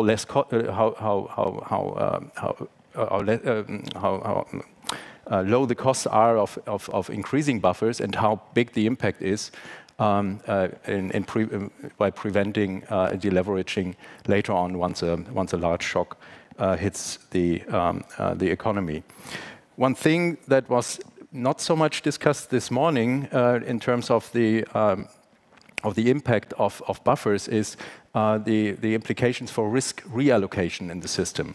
So heterogeneity in the banking sector plays a role in when it comes to setting buffers, because usually on average there is enough capital headroom, but there is in the tails you probably have banks or institutions that take too much risk by operating next to their capital requirements, and by introducing the buffers you somehow initiate a substitution of credit within the system, and this also reduces probably the risk for the banking sector. That is something we learned when introducing buffers in Germany. However, we were not that early. I think this is something we learned. I mean, Martin Hellwig mentioned Germany several times as a bad example. I'm not sure if that is right, but if you look at Europe, I think we all learned that there weren't enough buffers once COVID hit the economy, and this is quite visible by the fact that it was the microprudential side that provided the capital headroom during the pandemic. So 15% of the headroom that was provided by supervisors and authorities was macroprudential. The rest was microprudential. So it means we need to be better in building up buffers early. I mean, this also maybe initiates the discussion about the positive neutral rate, which also carries some issues with it. The question to what extent banks perceive this buffer as permanent or temporary. This will have a lot to do with the way how the banking sector will react to it, but that's also for academic research to provide some more insights. But the main issue is a political economy of macroprudential policy, and I will turn to that.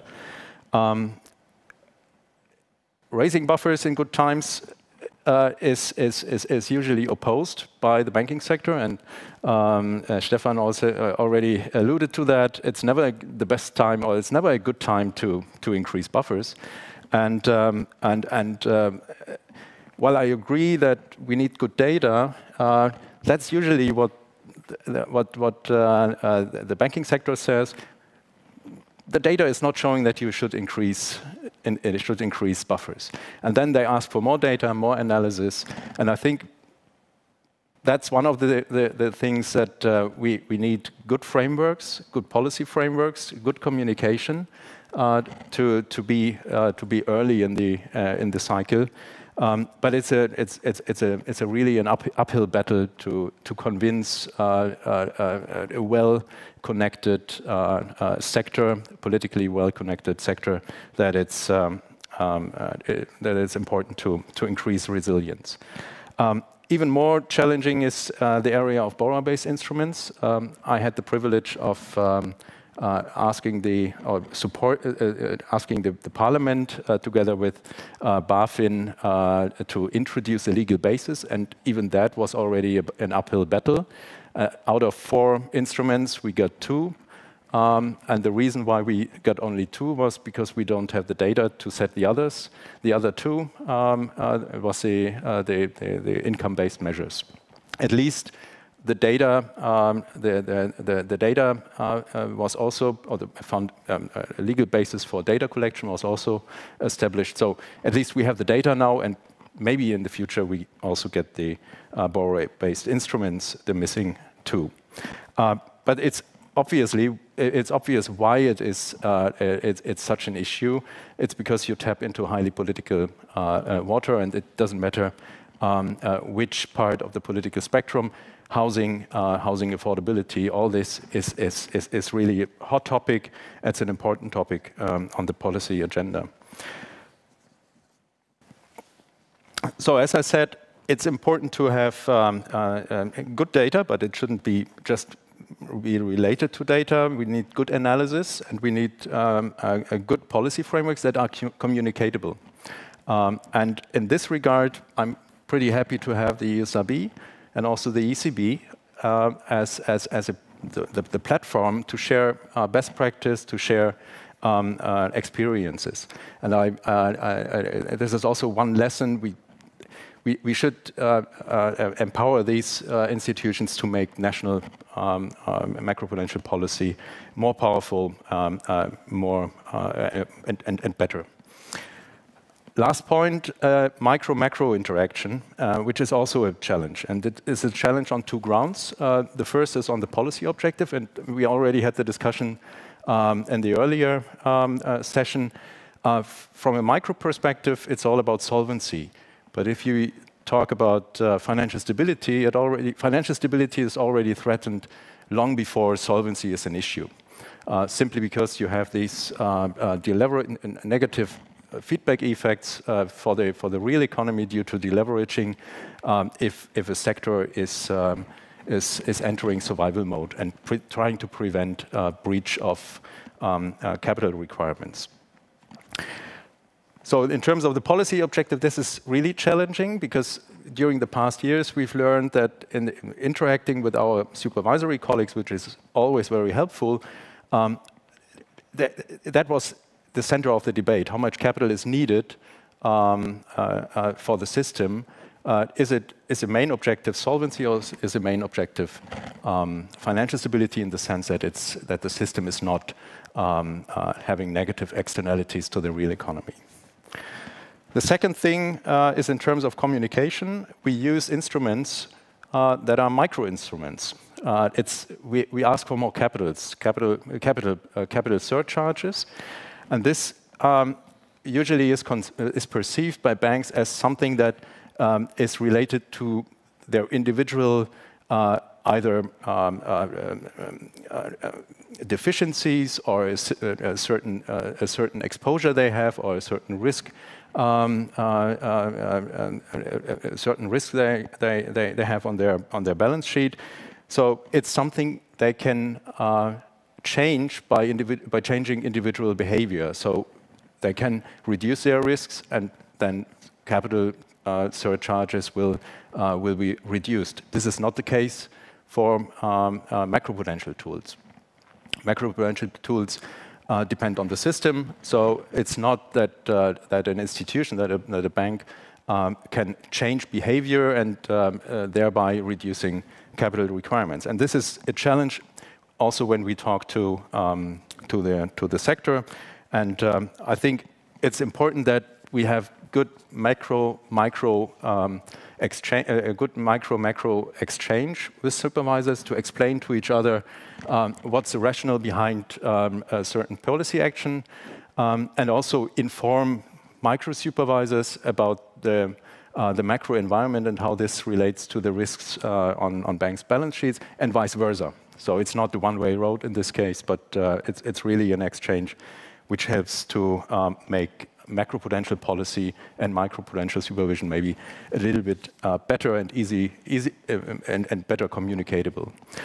So for me, the main message is, and the main message from the experience so far is we need a very good ESRB as a platform for sharing best practices and also evaluating macroprudential policy. I think it's a benefit that we have basically a single rule book, and we use it at the national level. And this offers a lot for empirical analysis. So we should use that more. This would be my first wish on the wish list. Second, also a very proactive ECB, because the ECB has a special role to play in the banking union.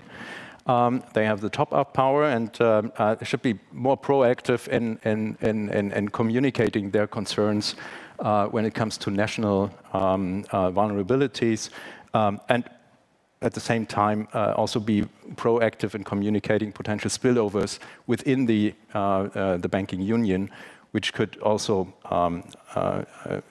be a reason for increasing or using the top-up. And the last point, macro-micro interaction is key to me to make sure that we communicate our macroprudential policy better and have a better understanding of the interaction of both policy areas. Thank you. Thank you, Benjamin. Very interesting viewpoints. And last but not least, we will hear the intervention of Marek Lisak, who is a director in the Macroprudential Policy Department at Národná banka Slovenska, National Bank of Slovakia. Please. Thank you, Maria, and also thanks to organizers for inviting me. I'm really honored to be part of this panel. Title of the conference is about looking back and also looking ahead, so I will try to cover both aspects of macroprudential policy, but the major weight will be put on the looking back. Javier, you mentioned at the beginning a risk of repeating. I'm the last in the second panel, so the risk is potentially high, but I think great advantage of this panel, it's a national panel. Despite the fact that we are covering approximately the same period, also talking about the same system, we have EU framework for macro policy, I think there are still huge differences. How we use buffers, how we use different tools, and also differences between our experience. So I hope there will be not so many overlaps. Okay, I have a good position to see my slides. That's fine. I will start more generally. Macro policy is relatively young policy. Title of the conference is saying about 20 years of the policy, but we know that it's real policy only for last 15 years because it started to be more active after global financial crisis. So it's still a rather young policy, especially if you compare with monetary policy or other structural policies. But still, I think that this 15 years window provided us with a lot of good experience and good lessons. So we already know much better what are our tools, how to use it, also how to calibrate it. We know much better how to analyze systemic risk. So I think this 15 years period was a very successful story. So I'm really a big fan of macroprudential policy. But there are two things that I want to mention, and they are not so commonly discussed on such forums. First thing is that introduction and implementation of macroprudential policy is also very important intellectual shift or change. And that's not my idea. So if you don't agree, you can blame Claudio Borio. That's his idea from one of his speeches. And that means that there are two very important dimensions of macro policy. First is that it's a preventive policy, so it's a forward-looking policy. And second, that it's a cross-sectoral policy. And that's something that you don't have in this previous system. So if you think about the financial stability system before global financial crisis, so that's a significant change, because by introduction or implementation of macroprudential policy, we change our view how we understand the risk. Because before, risk was understood that it's something that emerged during the bad times. But now we see that the risk is emerging during the good times, and we should do something, we should be more preventive. So it's a very important change. And Claudio Borio is also saying that what he sees as a very positive, that this idea is also spreading to other policies, fiscal policy, monetary policy. So from this perspective, I think that's a very, very important change. Second change is, okay, that's my idea, so now you can blame me. I call it cultural change, and that's something that is more relevant for central banks and also for institutions or authorities responsible for macroprudential policy. Simply, it's a shift from being analysts to policymakers. Simple sentence, but very, very difficult and a long story behind this. Because it's a one story if you write analysis just as a researcher or as a just analyst and publish it. And second story is if you have a responsibility. If market knows that you have a powers in your hand, you can influence something, and if you introduce something, you can have a huge and far-reaching consequences or influences on different sectors, household sector, banks, and other sectors. And within this 15 years window, that has changed. I remember our first decision, that was in 2014, when we first time introduced package of borrow-based measure. And there was a very, very difficult discussion in the bank, not so much in the public, in the bank board. I remember that day when we had this discussion, many members of the board were asking, do we really need these changes? Look, there are very low NPLs, the provisioning is very low. Why we should come up with such solution, such a painful solution? Now, when we have a discussion at bank board, in the bank, discussion is very different. So after these 15 years, culture has changed. Not just in our institution, but also in the whole society. We also have some people from journalists here within the audience, and they could explain that now when we are talking about changes in borrow-based measure or some measures from a central bank perspective, there is a much more understanding in the public. And I will explain later on why, or possibly why this is the case. Okay, at the end of the slide, I have a picture just to show that this cultural change is really something that we take very seriously. So you can see that we have implemented several measures. We started in 2014, several rounds of recalibration, also tightening, and also we introduced several buffers. But I don't want to go into details of individual tools, because behind every point is a specific story. Okay, so now let me continue with this policy making. Okay, now we are on the next slide. I think all of you mentioned the importance of the data. Well, just to agree, that's extremely important to have a good data. But let me stress one aspect of the data, and it's use of individual or granular data. Well, in the past years, we have invested a lot into getting such individual data. So just to give you a short overview, we have basically individual data about the households, we have loan tapes, we have also limited access to social insurance, so we can see updated income. We also have access to different samples from the statistical office. So we basically see the full picture of the household's financial position on the individual basis.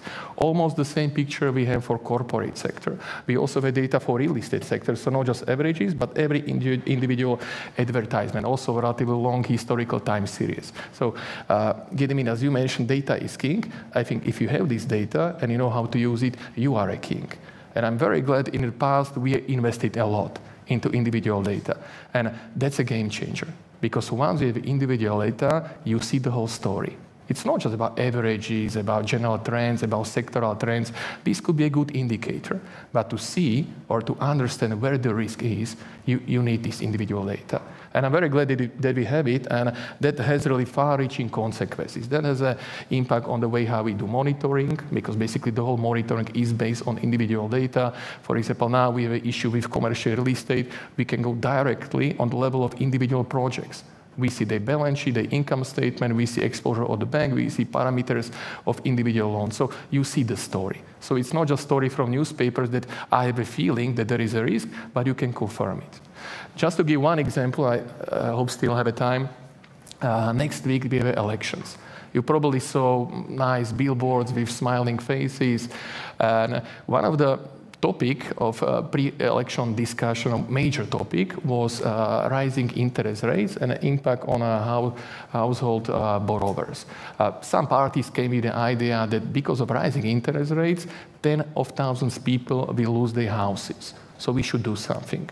And now political parties started to come up with some solutions like subsidies or interest rates. Central bank should set interest rate and be responsible for interest rate. We should have a bank levy. So many potential proposals that could jeopardize or influence financial stability. So what we did, we used all this data, we prepare analysis, very detailed analysis. So, and we were able to show that impact, there is of course impact, but very negligible. We were able to show which categories of households are vulnerable, which are not. We provided also data, how many households will be influenced. So very detailed analysis. And I don't want to say that we killed this topic, but now this topic is much lower. And mainly because of such a open and detailed analysis. Okay, that's about data, but I think there is an agreement between all of us. Second topic is about communication.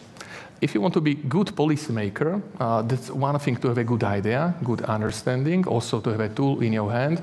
But we know very well that the most difficult part is to sell your idea. Like Benjamin mentioned, you can have a good idea, but if politicians do not agree, you will not succeed. And we are politicians. So we have to do everything to support also this last part of the policy making. And frankly speaking, I believe that this communication is still very underestimated part of the macroprudential policy. It's almost state of the art in the monetary policy, but still underdeveloped in a macroprudential policy. Very quickly, what we do, there are two, let's say, layers of communication. First is very active discussion about risk and the trends. Why it is important? Because if you explain risk and the trends, and also what can possibly happen if these dangerous trends, risky trends will continue, you can end up in such scenario, and you can end up in such a crisis. When we come up with concrete proposal, borrow-based measure, we usually provide very detailed cost-benefit analysis. And usually by this first phase, we prepare the ground for possible activation of borrow-based measure. So I think part of the reasons why so far we have been successful with introduction of borrow-based measure and why there is no such a strong resistance in the public is because of very active communication and explaining to banks, to public, to journalists. That's extremely important. Second thought in this slide is about macroprudential policy is a very complex policy. Now, very quickly, sometimes on some forums I have a feeling like macroprudential policy is just about capital buffers, borrow-based measures, maybe some data indicators behind this, and that's your business. Don't care about the rest. But that's not true, because macroprudential policy is very complex policy. If we are talking about systemic risk, it's not just about lending interest rates. It's also about taxes, fiscal policies, regulation in other areas, also about resilience. So it's a very complex picture. And that means we need all this information. And okay, that's one of the part of the business or of this framework that is still a little bit lagging behind, because there is some cooperation, but it's still somewhere at the beginning. But it's very important to have it really this complex view. Okay, one slide about lessons that are related to tools, not just borrow-based tools, but also capital tools. I think, Gediminas, as you mentioned, that it's very important to avoid leakages. So that's why it's very important to come up with a very comprehensive toolkit, not just in the legislation, but also when you introduce something. And that's what we have. You remember from the previous slide. We do it because of leakages. That's very important. But there is also one additional very important factor why it's important to have such a complex package. If you have such a complex package, basically you are more resilient to different types of the shocks. When we introduced this package in 2014, we had some trends, risk in our mind. But at that time, we didn't have an idea about pandemic situation, high inflation, war in Ukraine. But now we see that because of the measures that we introduced at that time with some recalibration, the whole portfolio is extremely resilient even during these new types of the shocks. So it's always good to have such a package implemented because you are more and more resilient to really different types of the shocks. Lessons learned related to unintended consequences. Well, that's something that, of course, we don't like. Also, politicians don't like it, and that's the reason why even they are so against introducing borrow-based measures. It always happens. You always have some costs. That's normal. Of course, there are also some unintended consequences, so you probably can reduce it to zero, but you can minimize it. So just to explain what you can face, for example, when you introduce borrow-based measures, of course, there is always debate that you are not allowing people to take a credit. There is a risk of migration to less regulated sector. You can cause market disruption. So all these factors are really valid. So what you can do? Again, we could possibly talk about every aspect and every disruption, but what's really interesting or very important is to have a good understanding of the risk and trends in the market. So before you want to introduce something, just make sure that you have a really good understanding, and that's about data and market intelligence, also some other sources of information. Very important when you bring some measures, especially borrow-based measures, it's very important to focus only on the risk that you can identify. So not just to come with broad introduction of the measures, and it's much better to focus on the risk. And in this case, you can avoid possible unintended consequences. Also, we also mentioned using holistic approach, and also very important to have a feedback mechanism, because once you introduce something, there is always some reaction. So to have a good reporting system, feedback mechanism, and to be ready to react if it's necessary. Okay, and the last two slides about challenges. So first about capital buffers, very quickly because time is running away. First about releasing capital buffers. I think we have a good experience with tightening of the buffers, but much less experience with the release of the buffer. There is some experience during the pandemic. I know that several countries release capital buffer just to allow some capital space for the banks and to support lending. Well, I don't think that answer is so easy. There are many questions, for example, about lending. If lending is demand constrained, not capital, you probably won't help so much. We were more cautious at the time, so we lowered CCYB, but only marginally, not significantly. The reason was very simple. At that time, it was just about the market turmoil. There were no losses. And there is a still long way between the market turmoil and losses. So we rather wait for the losses, and once we see significant increase in the losses, within one day we can decrease the buffer. Of course, other indicators are important, like level of management buffer, state of the economic, financial cycle, and also other factors. And last thought about capital buffers. Well, we all know how important they are, but the question is, what's the role of the buffers in this new environment? A new environment, I mean environment of the past 6-7 years, where we had several shocks, several crises, like pandemic situation. Now we have a higher inflation, energy crisis, but there were no losses at all. And buffers are here for the losses. So I'm not saying that I want to see losses. Of course, I don't want to see losses, but if you think about this in long-term perspective, this could have an impact on the banks, how they see buffers, how they see the risk, and also on the behavior of households and corporates, because if they see that there will be always somebody who can come up and help you during the bad times, this could have an impact. Okay, and the last, very quickly, we have a new definition of bank run after SVB. That's a very important change, because this kind of vulnerability goes into the basement of the stability of the financial sector. Here, just one thought, very important for us to have a better understanding of the deposit side. And that goes not just to a new definition of bank run, but also central bank digital currency. So far, we have accumulated good knowledge about the asset side, but still lack of data about the deposit side. We have no individual data, just averages, so we should go much deeply in this area. And Maria, I think I will stop here. Thank you, Marek, and thank you all for very thoughtful and inspiring interventions. My plan now is to maybe take a couple of targeted questions to our distinguished panelists, and then maybe to make this a bit more interactive and see if our audience is still awake and wanting to ask something from our experts. But I will start with Gediminas, because you are a man doing both macro prudential policy and also monetary policy. How do you see the interaction between those two? What are the challenges and what are the in a way, any success story on that field? Well, very good question. This is $1 million question. But I think the first thing to start with is to recognize or admit that this is two separate policies.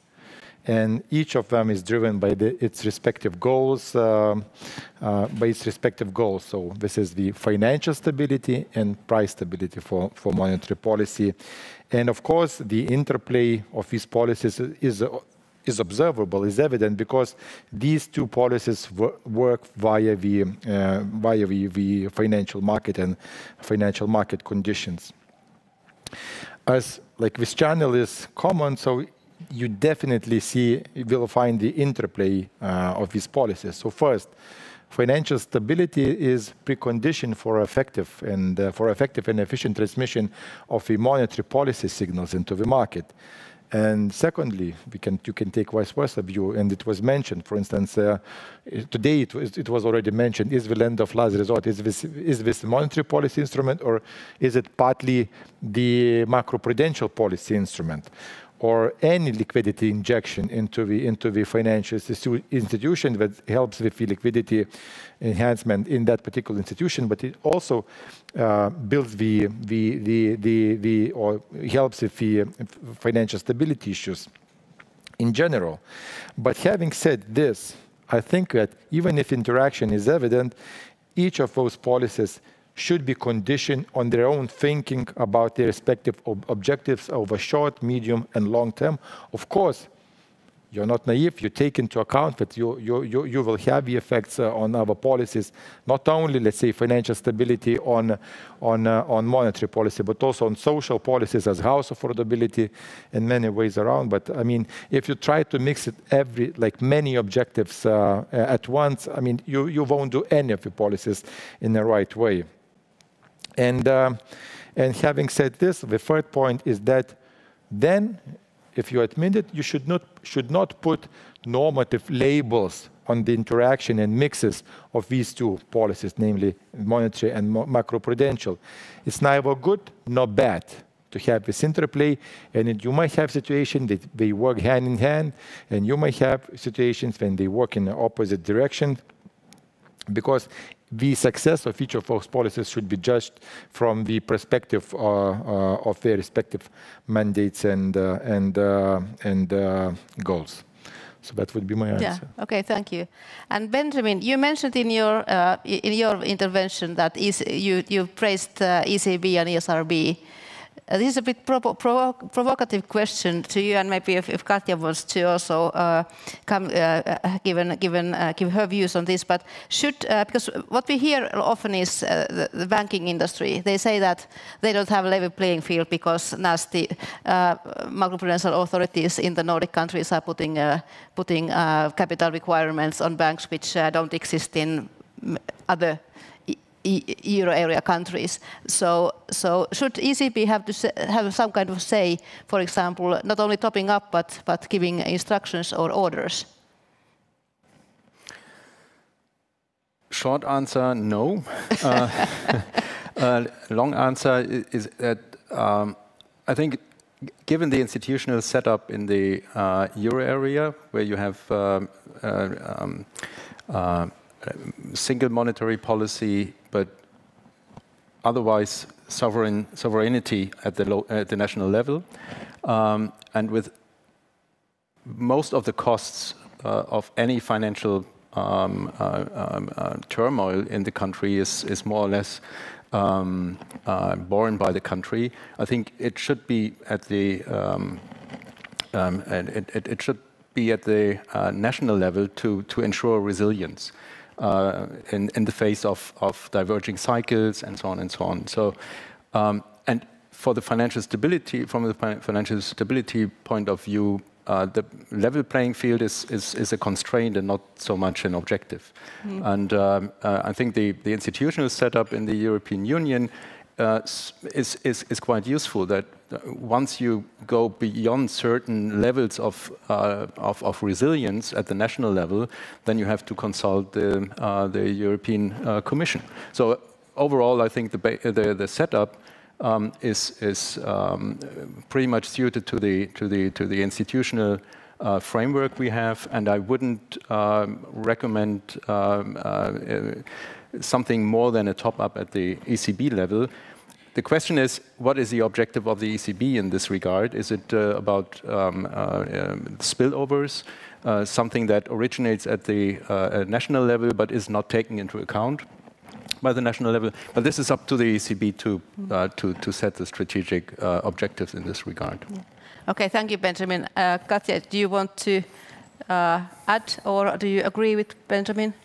I think I do agree with Benjamin on certain things, yes. So I think that it's good to have ECB and ESRB and their analytical capabilities to keep us a little bit on our toes on national level to question our analysis, because it's always good to reflect the analysis and have second thoughts. Have you actually covered all the things properly? The thing about what I said before is that I think that it's really useful to have national level policies and national level policy making, because there are structural differences between the countries. There are transmission mechanisms which do differ, and there are different phases of cycles. So I think it's really important to have ability on national level to react on those in order to sustain the financial stability. What I do agree on is that I think that we should have some level of unification between the principles, how do we use different kind of tools, and certain definitions could be unified. So I think that also in that sense, if we think about the spillover impacts between the countries of using the tools, reciprocation would be easier if the tools would be a little bit more unified for. That's Thank you, Katja. And Marek, you said that you took up the complexity of macroprudential policies, and this is what we have discussed here during the day already, that macroprudential policies are complex, and you mentioned the reasons for that. But I want to ask a provocative question: that could you see that should it be more complex or should it be less complex? Because after all, capital is capital. Sorry, could you repeat that? Should it be more complex to have different tools for different purposes, or could it be more or less complex because capital is after all capital? Well, I think macroprudential policy should be rather complex, so we should have a rather complex view to see all possible sources of the risk, because as we discussed even before during different forums, I think financial stability or systemic risk is a very complex task. So it's very important to put different topics together and to have this complex view. And also in terms of tools, I think it's very important to extend the toolkit, because now we are very much focused on the banks. I know tomorrow we will have a presentation on non-banking financial institutions, also other areas. So it's very important to have even tools to potentially address these topics or these risks. Yeah, thank you.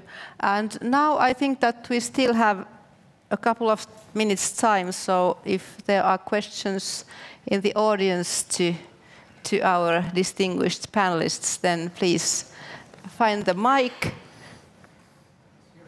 I don't see any hands, but if there's someone who sees hands, please, and please state your name and the institution where you are coming from.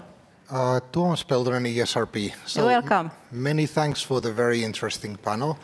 Actually, have a question about now, what should we do given the current circumstances with macroprudential policy, and given of course the lessons that we have learned in the past, but also after what we learned in the US banking crisis.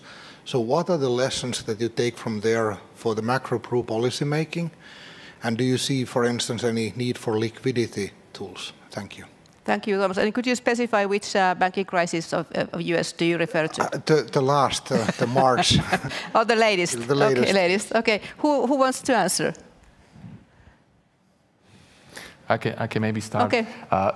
Thomas, there are different aspects of the crisis. In the March 2023, there is a bank run that's I already mentioned.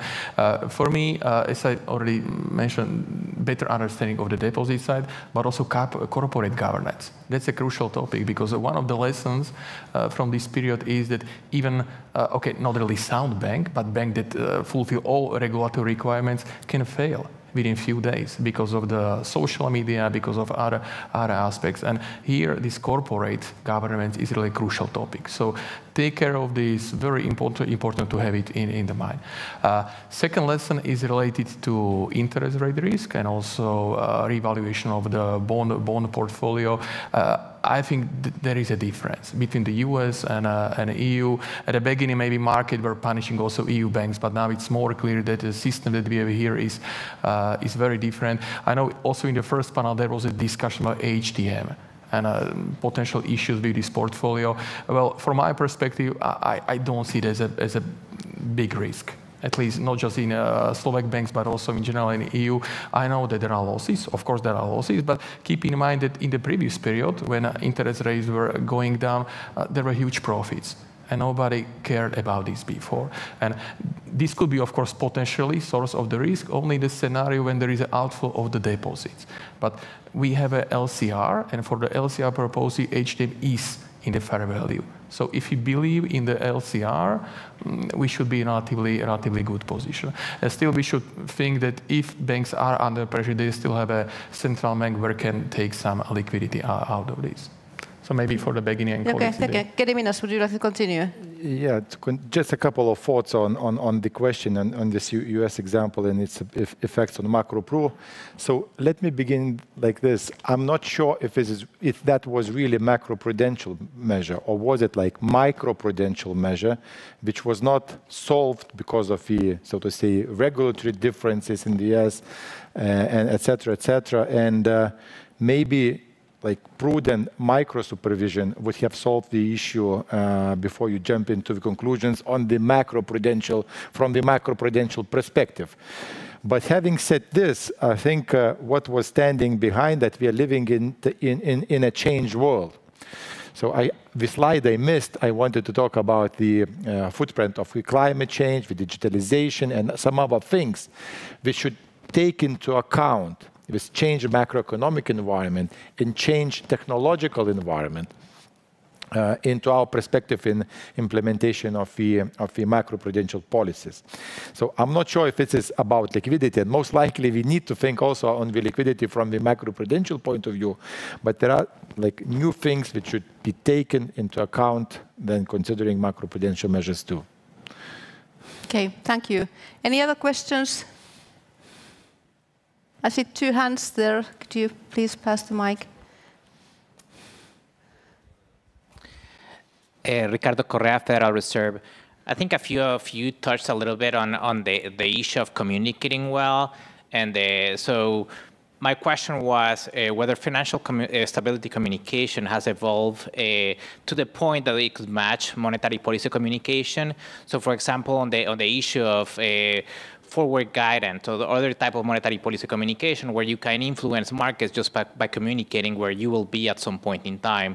Have we seen that in the financial stability spectrum as well, where you, for example, as Mark was saying, you communicate that there are some risk here and that you could potentially use certain tools in a certain direction?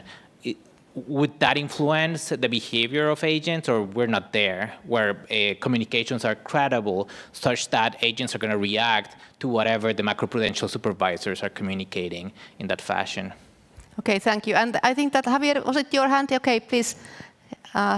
We'll try to remember those questions, and then we find who will answer. Thank you. And actually, I think, very good that Ricardo was raising the issue of forward guidance, because I was going to raise it on the specific topic of the positive neutral rate for the CCYB. Several of you implicitly sympathize with that idea, while at the same time sort of noting that there is possibly some division of opinions in the macroprudential community on having a positive neutral.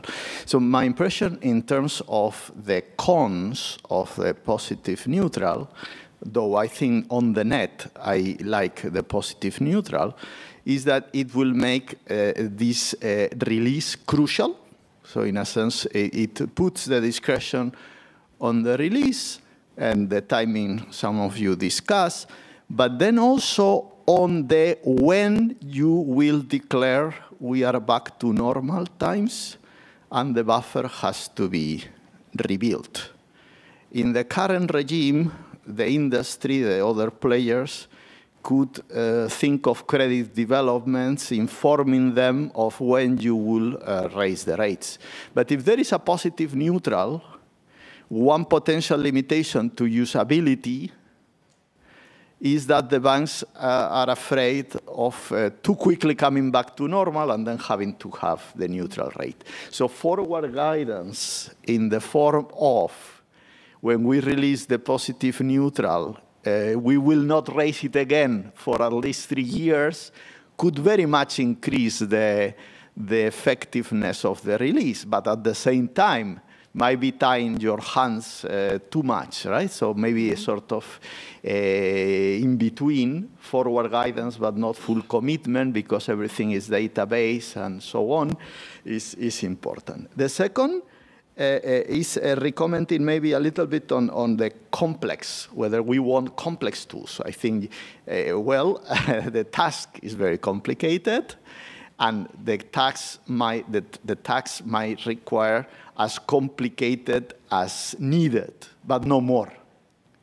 And I think in a cross-sectoral, cross-country perspective, which I think in Europe somehow we have to live with it, also with Latin harmonization, but maybe also from the empirical perspective of the first session, there is a danger that we keep accumulating so heterogeneous measures across countries that we are limiting the capacity to learn from how these measures are effective, no? Which will require like comparable and measurable measures to build a database with which to judge that. So maybe it's other things equal, let's go for the most harmonized and the simplest tool. Other things equal. If you need to justify a complex tool, okay.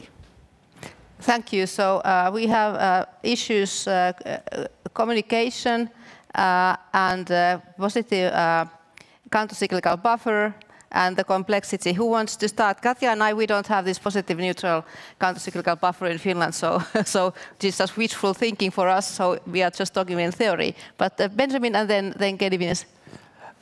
Yeah, I have some sympathy with the positive neutral rate due to the political economy of raising rates. So there's definitely a benefit in there, and we were discussing this all through the past 8 years, whether it would be good to have them or not. But one important issue is that when is the release perceived as permanent? Because only if it is perceived as permanent, or to some extent as permanent, then it will give you the benefits of releasing. Otherwise, they will just behave as if the neutral rate is still there, And you have this the implication for the banking sector that they are in survival mode against the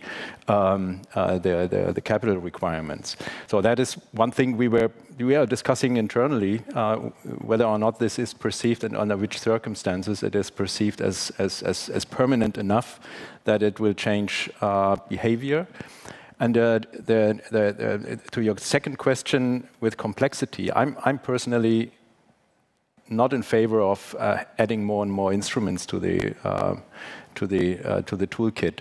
I think the more granular you get, the less you differentiate yourself from macroprudential supervision, and it makes it even harder to explain what is a macro perspective on things. So I personally think that having very limited instruments, maybe one non-releasable systematic instrument and one cyclical instrument that can be released any time, is something that would be worthwhile doing for the banking sector, for example.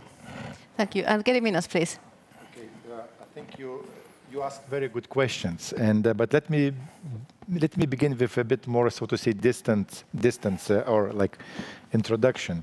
So when I got interested into financial stability topic, there was no Macropru. It was 2003 or 4, and you know, internet is still in its initial phases, but the paper could found financial stability. I don't remember the author, but it was one of the first papers on financial stability, and I think it provided the best definition of financial stability.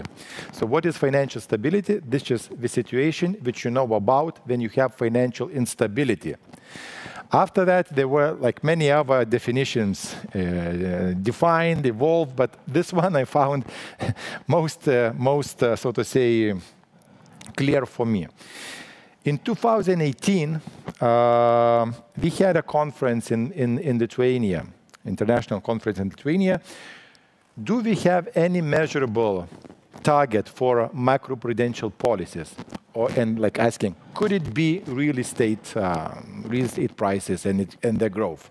The answer was more or less no, but eventually we also kind of concluded that we don't have this measurable target.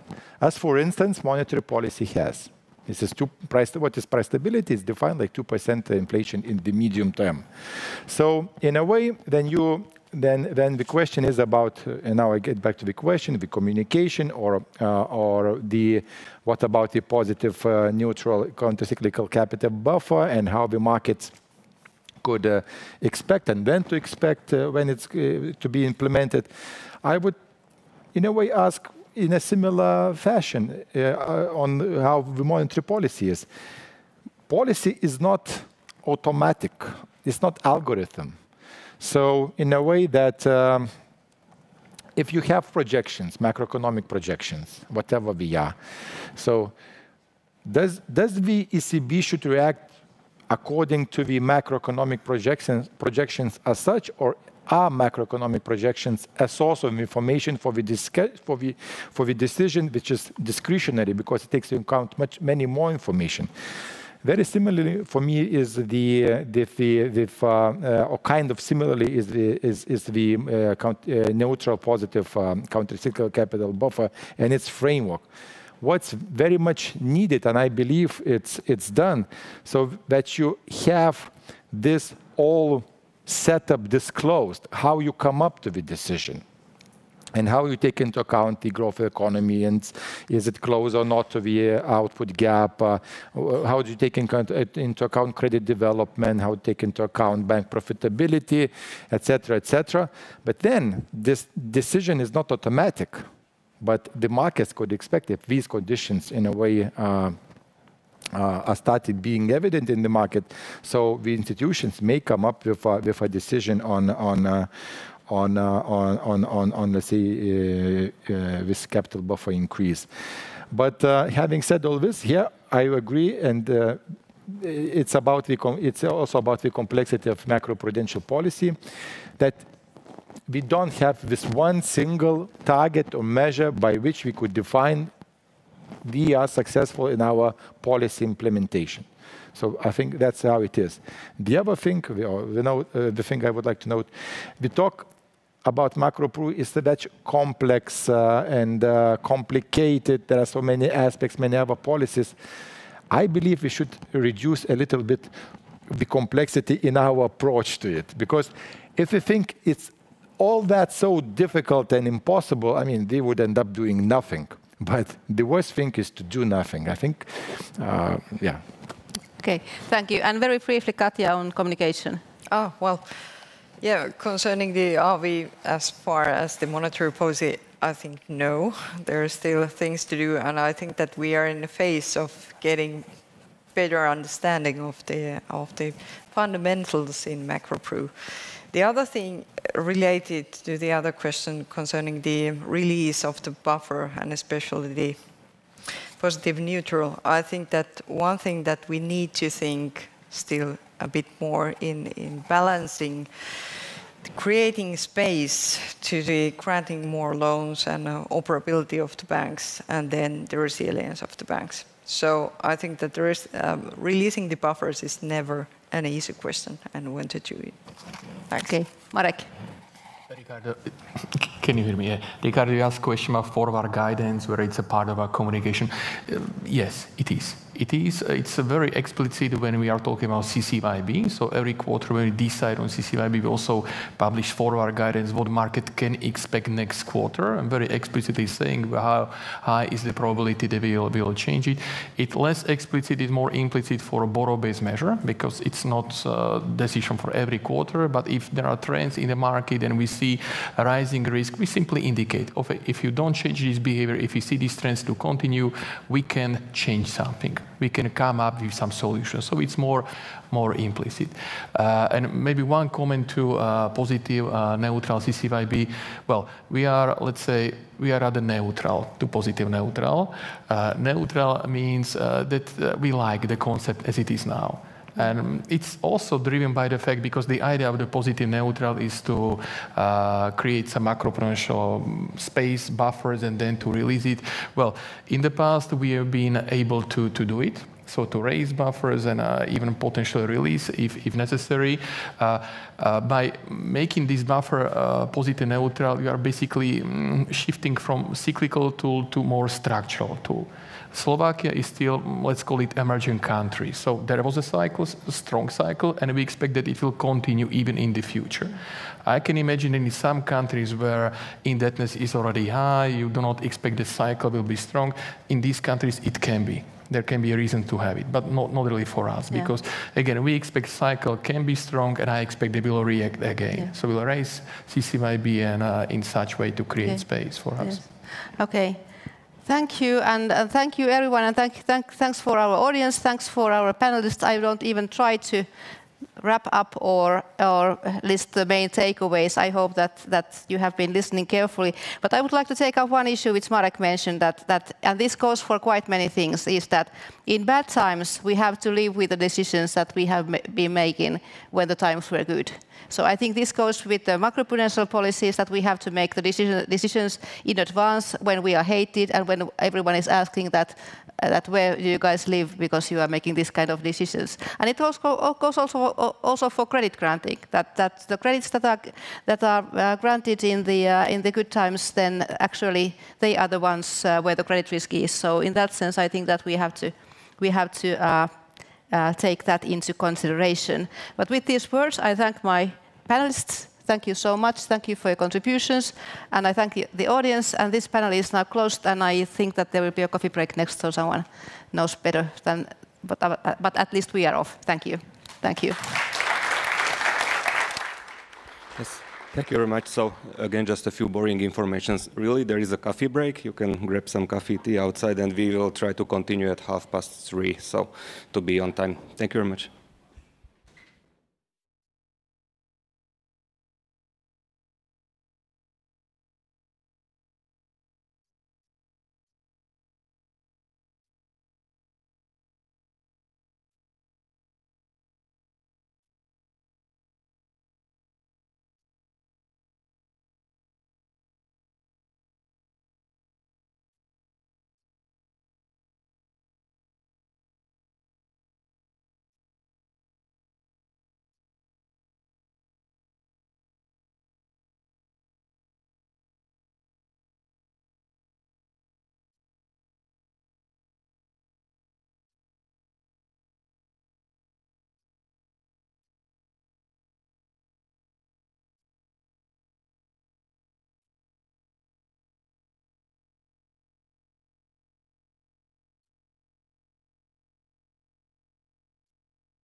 So, ladies and gentlemen, so we will continue with the next session. As Katja mentioned, that she's happy that we have the ECB, and we are also more than happy that we have not only the representatives of the ECB, but also other international institutions. So we continue with the policy session. We have one speaker here and 3 online, and so I give the floor to the chair, Rainer Martin. Thank you. Thank you very much, Jan. So as you can see, this is by a wide margin the most virtual panel that we are having today. And I'm really, really grateful, Cornelia, that you are here in person, that you made the way to Bratislava. Otherwise, I would feel a little bit lonely on stage. But besides these little logistical problems, I think we have actually a very, very distinguished and very interesting panel here. So we're moving now from the national discussion on macroprudential policy implementation and the experiences with that. We're moving now to the European and international sphere, so to say. So we have speakers from 2 global institutions, the BIS and the IMF. We have Cornelia from the European Central Bank. And we have Bengt Holmström, who is an academic, but he is a fantastic authority on the field of liquidity issues. So, and he is in the US, based in the US, so we thought it's much kinder for him if we put him in the afternoon panel rather than in the morning panel. All right, we will go again by order of appearance in the program, and I would first like to introduce Mr. Ercek, Christopher. He is Deputy Director of at the IMF in the Monetary and Capital Markets Department. So, Chris, are you online? Can you hear us? Yes, I can. Can you hear me okay? Yes, we hear you. Good to see you, Chris. Okay, so the floor is yours. Nice to meet you too. If you could put on the slides, please. That'd be great.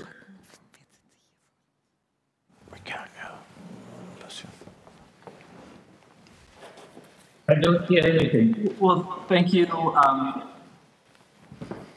I hear an echo. I wonder if we hear you okay. We hear you well, Chris. You hear me okay? Yeah, we hear you okay. Excellent. I can't hear him. So. Okay. So my thanks to the organizers for inviting me to discuss macroprudential policy from a global perspective. So the usual disclaimer applies. These are my own views. So the next slide, please. So to outline my discussion, I'll begin by noting that the resilience of the global financial system post-pandemic suggests very strong benefits of the post-global financial crisis macroprudential frameworks that were put in place. I'll then complement this by presenting some selective empirical evidence showing that macroprudential tools are effective. And then I'll proceed to discuss some of the challenges ahead, including some focus on the implications of upside inflation risk, and following up on the discussion in the last panel on interactions between monetary and macroprudential policy. Next slide, please. Next slide, if you could, please. Yeah, thank you. So the pandemic and inflation surge of the past couple of years have been really a major stress test of the macroprudential frameworks that were put in place following the global financial crisis. Our experience thus far suggests that these frameworks have performed very well in boosting resilience. The resilience is especially impressive given that the inflation surge and sharp consequent tightening of monetary policy seen in the lower left panel was not only the biggest in several decades in advanced economies, but also a surprise, and well outside the realm of what might have been considered plausible before the pandemic. The financial sector has generally performed well in the face of these shocks, and financial conditions have remained quite easy in many economies, as suggested by the price-based financial conditions measures at right. The broad-based concern that advanced economy policy tightening would generate large capital outflow pressures from emerging markets and pummel their currencies also hasn't materialized, at least for major emerging markets. So there's something to celebrate on this 20th anniversary, even while cautioning that difficulties could arise, especially if inflation is more persistent and unemployment rises more than expected, as I'll turn to later in my presentation. Next slide, please. Actually, next one. Yeah, thanks. So the financial resilience we've seen around much of the globe has been supported by rigorous financial assessments at both the national and supranational level, as well as by the deployment of key macroprudential tools, and those have been discussed quite extensively in previous presentations. The latter have included a major strengthening of capital and liquidity buffers, including by emerging markets, as shown in the right chart, showing how Tier 1 capital has risen substantially since the global financial crisis in major emerging markets. Moreover, the toolkit of borrower-based tools has expanded progressively and been more forcefully deployed. Next, please.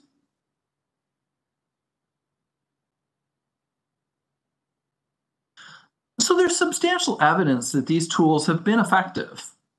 High and releasable capital buffers reduce pressure on banks to cut lending during downturns. Recent literature, including by my fund colleagues, has showed that both capital and borrower-based tools can shift and reduce tail risk to GDP when financial conditions tighten, using a growth at risk framework that employs quintile regressions. And innovation is that it focuses on something closer to the objective of policymakers rather than an intermediate target such as credit growth. Some results are illustrated at right based on cross-country data for advanced economies and emerging markets. The blue line shows how an easing of financial conditions initially boosts GDP growth, even the lowest decile of the GDP growth distribution shown here. However, this tail of the GDP growth distribution then dips sharply after a couple of years, implying that easy financial conditions today spell downside risk to future GDP growth. The use of macroprudential tools, the red line, can succeed in making these downside risks less pronounced. Some interesting related research also shows how strong bank capital improves monetary transmission, so there's less risk of a big rise in credit spreads when monetary policy tightens aggressively. I'll come back to that later. Moreover, the cost of building buffers is typically estimated to be quite modest. Next slide, please. The literature has also shown how borrower-based tools can also be very effective, including in reducing vulnerabilities from high leverage. Information based on granular household-level data can help pinpoint how to calibrate tools effectively and appropriately. The chart at right, based on research by my colleague Erlen Neer, shows estimates of how default probabilities vary with debt servicing to income ratios, DSTIs, using credit registry data for Romania. Default probabilities are negligible for DSTIs less than 30%, but begin to rise sharply with higher DSTIs. The upshot is while DSTI limits can be very useful in reducing financial stability risks, it's also important to be attentive to the marginal costs of calibrating these tools too tightly, which can hurt the welfare of borrowers aiming to get a mortgage while doing little to reduce financial stability risks. Next slide, please. Great. So now I'll pick up to what was discussed in the last panel briefly. And well, the resilience of the financial system is encouraging. There are a number of gaps and challenges ahead that pose systemic risks that must be addressed by macroprudential policy. Well before the pandemic, it was recognized that the authorities often have limited tools to address risks in non-banks and corporates. Following the bank failures in March, it's clear that there's a much greater risk of rapidly evolving bank runs given significant digitalization in social media. Again, this was discussed in the last panel. And then we're also likely to face risks from a more volatile environment with increased trade fragmentation and increasing climate-related risks. And we also must work to ensure that the benefits of rapidly transforming forms of digital payments can be harnessed, while at the same time containing the attendant financial stability risks. And my focus in the remainder of the talk here will be that macroprudential policy must really confront the challenge posed by much more upside inflation risk than what was envisioned pre-pandemic. So in this, I'll consider some of the monetary and macroprudential interactions that were also raised in the last panel. Next slide, please. So as brief backdrop, macroprudential policy in advanced economies was largely forged in a low inflation environment with a low neutral rate. And monetary policy focused on downside risk to inflation, given limited policy space. And the combination of resource slack and the perception of a flat Phillips curve meant there was very little perceived inflation risk. In this environment, there was a strong confluence between monetary and financial stability objectives. Central banks could lower rates to ease emergent financial strains, which also reduced the risk that inflation would drift down. Next slide. We're now in an environment of much more sizable inflation risk. Continued high inflation poses financial stability risks in the near term. But upside inflation risks may persist for years to come. There is a significant likelihood of more volatile global supply shocks due to trade fragmentation, as captured by the dramatic escalation of the number of new trade restrictions imposed globally during the past few years that are shown in the bottom chart. And there's also greater risk of supply shocks due to the climate transition. So in addition, the experience of high inflation suggests that the Phillips curve may be considerably more nonlinear than was envisioned, so that there's more risk of inflation rising, perhaps sharply, and monetary policy needing to act aggressively. These structural changes, which matter globally, could have profound consequences for financial stability and correspondingly for macroprudential policy. Next slide, please. In the current context, more persistent inflation than envisioned by markets and the need to tighten monetary policy could generate significant repricing of assets around the globe. Of course, we've seen some of that already. The tighter policy stance could translate into heightened strains for highly leveraged borrowers with heavy duration risk, especially in interest-sensitive sectors such as real estate. Banks and other financial institutions could face bigger valuation losses on government bonds and other safe assets. And unemployment could also rise markedly, intensifying credit risk. From a cross-border perspective, tighter policy in the US and other advanced economies could weigh on emerging market currencies and intensify the policy challenges of emerging market central banks. Next slide, please. So central banks may face greater tension between price and financial stability objectives than under the low inflation environment pre-pandemic. Price stability may require central banks to raise interest rates sharply, even in the face of financial market stress, and thus exacerbate rather than counter it. Given that large and rapid interest rate hikes may be needed, there's likely to be more uncertainty about monetary policy transmission. Whether the hit to the real economy may be much larger than expected, so higher than the modal assessment, and may have unintended side effects. So in an environment with upside inflation risks, whether now or sometime down the road, that poses central banks with some pretty difficult trade-offs. Aggressive policy tightening risks a blowout in financial markets and an unnecessarily large economic downturn, while a softer approach risks allowing inflation to remain entrenched. So next slide, please. So ex post tools and actions, including various forms of central bank liquidity support and asset purchases, can help navigate and ameliorate these trade-offs. Such actions, especially if accompanied by forceful fiscal backing, can allow central banks to better achieve price and financial stability goals.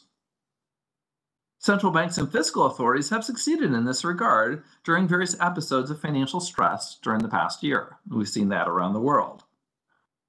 However, these tools may have shortcomings in some situations.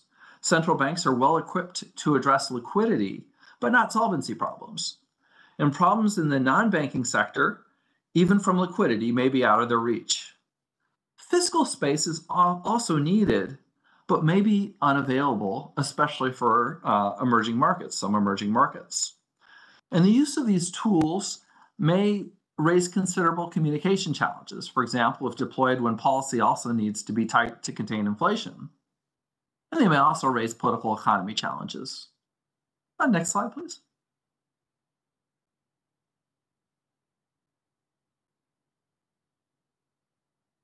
So, will these tools should be used if central banks reach a tipping point? Macroprudential policy can reduce the risk of getting to that point. In particular, stronger capital buffers can reduce the risk that monetary tightening causes significant financial market stress, consistent with evidence I briefly mentioned that better capitalized banks experience smaller rises in funding costs during policy tightening cycles. In this vein, it seems desirable, conditions permitting, for countries to further build buffers that can be released should stresses materialize. Stress tests can also be refined to better take account of interest rate risks that come from the need to respond to higher inflation. And interest rate risk can be addressed through targeted tools as well as heightened supervision. All told, strengthened macroprudential measures should both help to build resilience to interest rate risk associated with high inflation and make central banks more confident that they can tighten policy sharply if needed without risking anything too cataclysmic. Next and final slide, please. So to wrap up, I'll conclude by noting that containing financial stability risks in an environment with more upside inflation risk shouldn't rest entirely on macroprudential policy. Given what we've learned in this recent high inflation episode, central banks may need to reconsider some policy actions or strategies that could easily lead to overheating. Moreover, given the huge rise in public debt since the pandemic, there is a need to rebuild fiscal space to provide buffers critical for addressing future macroeconomic and financial stability risks. Thanks. Okay, thank you. Thank you very much, Chris. So I think this echoed some of the points we had also in the previous panel, and we can get back to this in the Q&A session. So I would now like to turn to Professor Bengt Holmström. So Bengt is Professor Emeritus at the MIT. And in addition to this, I should point out that he won the Nobel Prize in Economics in 2016. So quite remarkable achievement. And he did that with a focus on his research on the theory of contracting and incentives. And he's also a very known specialist in liquidity problems and financial crisis. And that's also what I asked him to focus on in this presentation. So Bengt, the floor is yours. Thank you. It's a pleasure to be part of this conference. I would rather have been in Bratislava, but this is the reality. I have followed some of your discussions in these sessions this morning. It's morning here, and I feel a little bit like a dinosaur in the sense of where you are. I'm not an expert on macroprudential regulations, on regulation in general. I'm a theorist, and so I will talk about what we have named, my co-authors, Gary Gorton and Trivi Dang, have called the information view of financial crisis. And some of these may sound very familiar and sort of not that pertinent perhaps, but I think it's important to really understand the theoretical structure and the logic, even such things as logic or debt. You know, when I presented these kind of ideas at the BIS conference in 2014, the annual conference, I was amazed to see that this was news to just about everybody. So I think it has. This is 10 years ago almost. So this is some of it will be very not old hat, but let me speak to it in any case, because that's what I have been interested in, and I hope there will be new insights as well. Basically, my main message to just is that one of the big mistakes say a global financial crisis was to think that debt and money, bonds, debt and bonds, even short-term bonds, they are all, you know, they can be priced out, you know, using what we call the state price view. That is, you know, we have a price kernel, and we just stuff in, you know, what the payoffs are from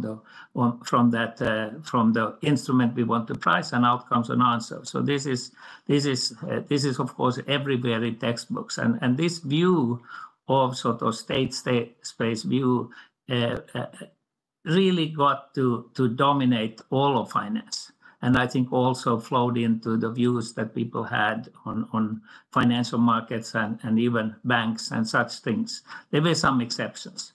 It is a very mistaken view, in my view, that one of my main messages is that money markets, which means short-term debt markets, you know, they are just the opposite of, say, stock markets. And so all the insights never, ever draw insights from stock markets onto money markets, because they operate on entirely different logics, and big mistakes are made. And I think it was very visible in the initial reactions to the global financial crisis, where people asked, why didn't we ask any questions? You know, why did Wall Street trade without asking any questions? And most people, including myself, incidentally, thought, well, transparency, we got to get to transparency. Wrong. I think entirely wrong. You know, these money markets are not at all about transparency. They are all about, in some sense, opacity. They are silent markets. They are markets where trust-based. They are not based on discovering some prices, really, you know, even of assets. And this is this. I want to bring this up. I will elaborate on it and give examples of it. But I think this is sort of the central theme. This slide contrasting money markets and stock markets. I don't have that slide with me, but I will tell about it. You know, I never got beyond that first slide at my BIS presentation. I think I had 7 slides, and I didn't get past number 1, which was this contrast between money markets and stock markets. So that's one thing I want to really emphasize and bring up again, and then point out that even this sort of relatively simple view has some regulatory implications, and talk about that. And they are not about details, they are about principles that can be drawn just from this simple view of information. So information is at the core of all that happens in financial crisis. And it's always information about short-term debt. And the assets that back it up, as reflected in a lot of these discussions that we have heard today. So that's what I want to discuss, and let me then jump right away to the question of what is different between money markets and stock markets. And as I said already, that the sort of initial reaction to the global financial crisis about gets to more transparency is wrong, because money markets and debt in general, one might say, it's not about price discovery really at all. I mean, bonds, yes, but bonds are a very small fraction of the market. So if we talk about short-term debt, it's not about discovering the price of short-term debt. Short-term debt is supposed to be priced at par. And anytime it deviates from par, even a little bit, we have a problem. So this is not, we are not discovering a price, because it's also, of course, it varies with interest rates, but that's a different thing. But if we talk about sort of the credit risk, it should be zero essentially. So we call this, short-term debt needs to be information insensitive. And if one takes that view, everything that is done about regular things about short-term debt is about preserving that information insensitivity. That includes the case when you are in a crisis. The only way out of crisis is to get back short-term debt that's information insensitive. That's a very simple prescription that comes out of this theory. So let's understand that we are not in the, the market sort of isn't there to look at these prices. I mean, the reason is very obvious. We are turning over trillions of dollars every day. We have to, refinance it by, say, take the shadow pricing market, we roll over, trillions of dollars every morning, either automatically or by phone calls. And there's no time to start thinking, should, explore, is this a credible instrument or so on. So we do it simply by over-collateralizing this debt sufficiently. And we never go and try to figure out exactly what the value of this underlying debt. So the question of why didn't anybody ask questions is because it was impossible to ask questions in the serious questions in the case of the structured finance instruments on Wall Street. Thousands of small pieces of debt were in these portfolios. And they were, I think, we make the somewhat more controversial, perhaps, claim that they were really there to actually make the instruments opaque. So opacity tends to make things more liquid. So there are two ways to get to liquidity, basically. One is really high levels of liquidity, not asking any questions. One is to have everything all the time on the table. That's what happens in stock markets. You see the values every nanosecond, you see what the prices are. The other is to make everybody have symmetric information by not knowing anything or not needing to know anything. And that's what the money markets are all about. There is no need to ask questions. So no questions asked is what we are striving for. And opacity, it turns out, tends to help with this. Course ratings, for instance, is a purposeful instrument to make this opaque. You look at money market funds before the global financial crisis, they reveal information about money market, assets only 4 times a year. And when they revealed the information about it, these were a regulatory requirement pre-crisis, they reported what the values were 60 days before. They didn't even tell us today's valuation. And now, so the prediction is that if you reveal this information every day, then it's not going to serve any more longer as a money, because it's a suggestion that people should really follow what the underlying assets are worth. And indeed, if you look at what happened when they regulated the money market funds and demanded sort of a floating knob every day, NAVs should be revealed, they lost their moneyness. The portion of the money market funds that didn't have just simply the U.S. Treasury bonds and such in the highly creditworthy assets behind it, then they basically lost their moneyness, and half of the assets dropped out in the U.S. because of this. So you see that the transparency has a big effect on whether, how liquid this market really is and what nature the liquidity is about. this, incidentally, I think was a good thing. So you see, transparency can be good, but not because it makes it more liquid, as in asset market, in stock markets. It's because it makes money markets or a money instrument actually a non-money instrument that takes away liquidity from the money market. And so I think it was a very good move, but for a very different reason than we usually think about transparency. The other thing is that this is very cheap. The money markets are very cheap, very little information collected. Of course, big investment in stock markets. And the reason for that is obvious, because there's nothing to investigate, really. That's the state in which you want to be. And one of the critical things for money markets, which gets us to the possibility of crisis, is that it's urgent. Every day we have to turn over these things. So if there is a hiccup in markets and somebody starts asking questions, is this really actually worth $1? Is it $1? We are already in a financial crisis. This is very much what Badgett said, when the banks have to start explaining how their credit burden is, they're already lost it.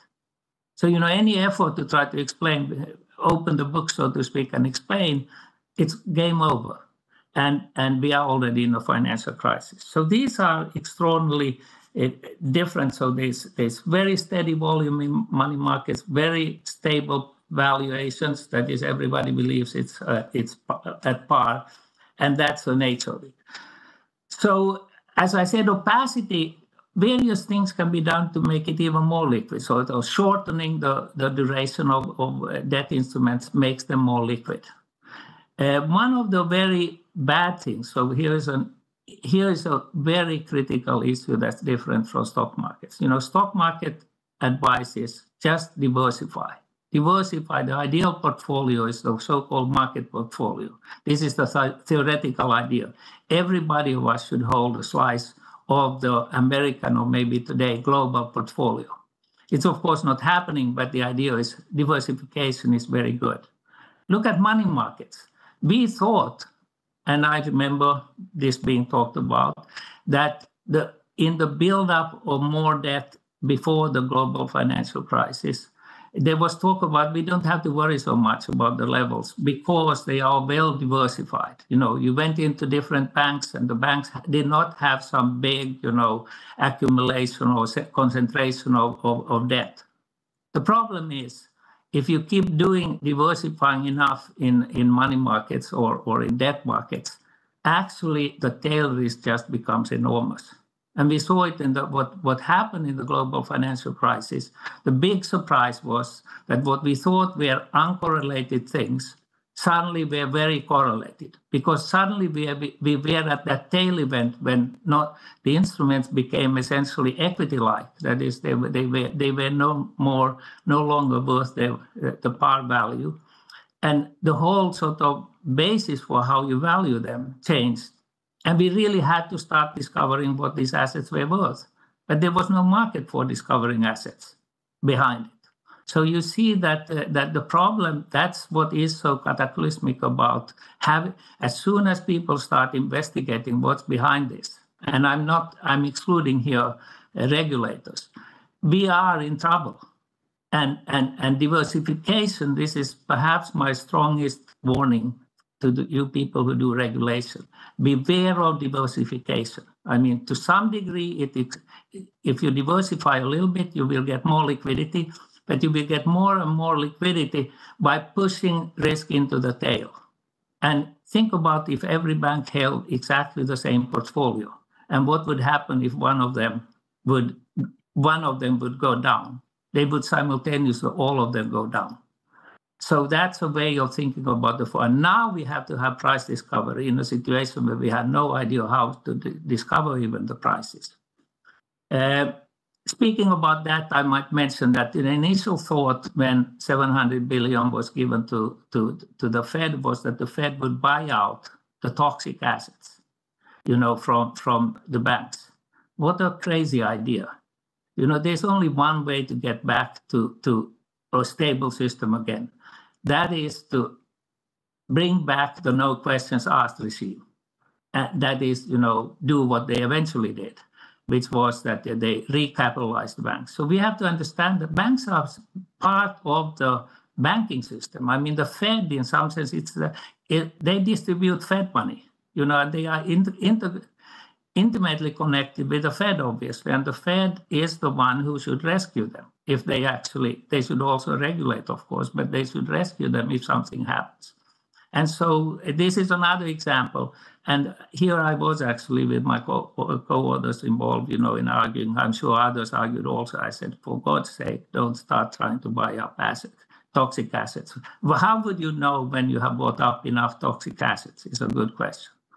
And it was something that one could draw on here on the big financial crisis in Finland.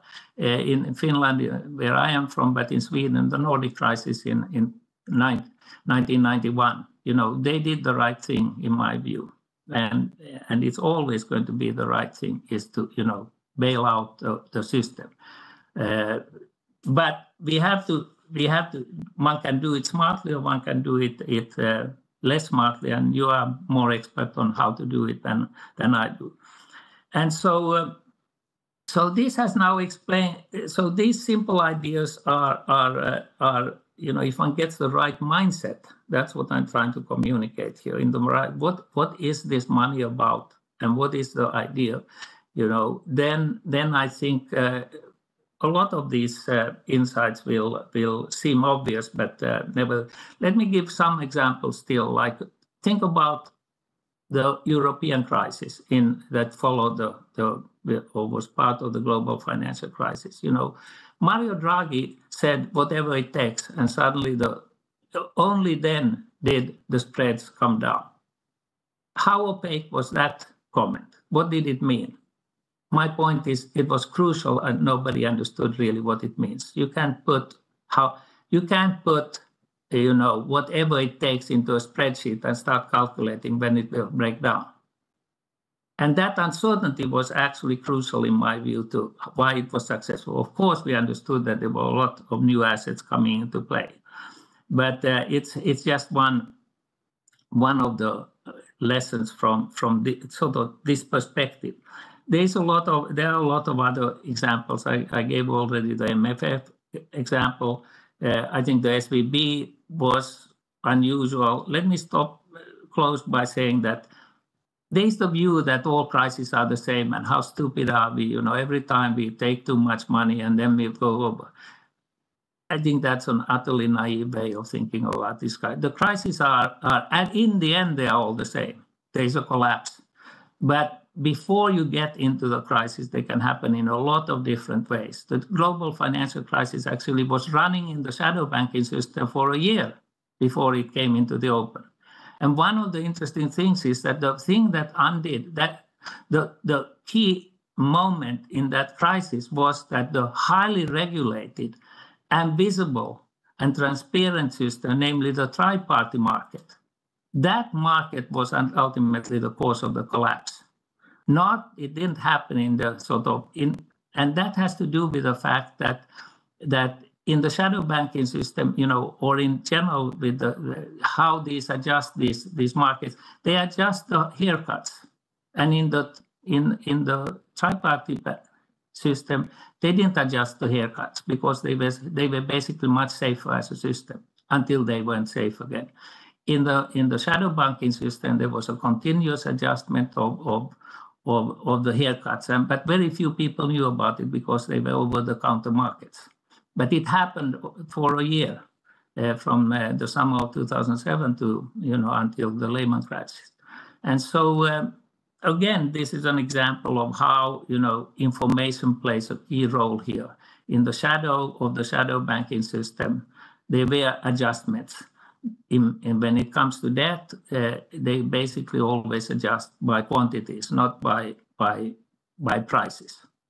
So I hope this has been a passionate, a somewhat passionate plea that we must never take advice from the stock market, but we must be aware that the stock market prices can actually communicate information, for instance, about banks. And that's one of the issues that you should look into when it comes to regulating banks. They seem to tell a story on the stock market side rather than the banking side. And so let me stop there. Thank you. Thank you very much, Mr. Holmström. Professor Holmström, it was very interesting. I think this was thought-provoking, I have to say. And of course, liquidity measures are part of the macroprudential toolkit, but maybe it's just my subjective impression, but I have the feeling that they're getting a little less attention sometimes than those measures related to capital-based instruments or borrower-based instruments. And that may be a mistake, because as you also mentioned in your examples, I mean, we saw it now with Silicon Valley Bank, when there was not a problem at all on solvency, of course, and things can happen very, very quickly if you get the liquidity regulation wrong. So let's. I hope we'll get back to this also in the Q&A. Let me now turn to the third speaker, Cornelia Holthausen. Maybe you move a little bit out of the the start. Cornelia is with the European Central Bank. She's Director General of Financial Stability and Macroprudential Policy Department, I think since 2021, if I'm not mistaken. And so I've known Cornelia actually for many years, because I was also many years at the ECB, and she worked in various parts. So she's a very good example of mobility within the institution. I think you were in economics, market operations, research, covered pretty much everything, I would say. So thank you, thanks very much for coming, and the floor is yours. Thanks very much, Rainer. I'm very happy to be here at this conference. And you asked me about, how do we do macroprudential policy in the euro area or in the SSM area, and give some institutional background and share our experiences. And let me also say that what I say here today are also my own thoughts. Yes, this works. Thanks very much. So macroprudential measures in Europe, they have, of course, existed also before the financial crisis. But let me, you called the conference 20 years of macroprudential policy in this area. So I don't really know what happened 20 years ago. So let me cover the last 9 years, and start with the 2014, of course, with the creation of the single supervisory mechanism. Also, the macroprudential framework for the SSM was designed, and the legal basis was set up in these various directives and regulations. But it was also refined over the next years to come.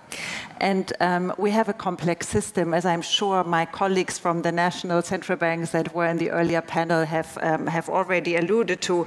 So we do have it's basically a national competence, like also Governor Casimir was asking for earlier this morning. But there are elements that are important to ensure consistency on the euro area-wide level, and the ECB and also the ESRB, they both have a role to play. So it's actually really quite a complex system. So the NCA, so the national authorities, as I said, they have the power to suggest and to implement macroprudential measures. Who are these authorities? That varies across countries, because the macroprudential function is sometimes embedded in the central bank, sometimes on the supervisory side, or also there are often committees, so the finance ministry is sometimes involved. So there's not one solution across all countries. Then the ECB.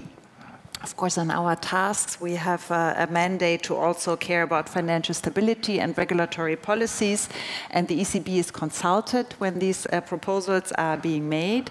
We do have the possibility to voice an opinion and also to do a top-up, so to complement the policy and demand a more stringent approach as regards capital buffers.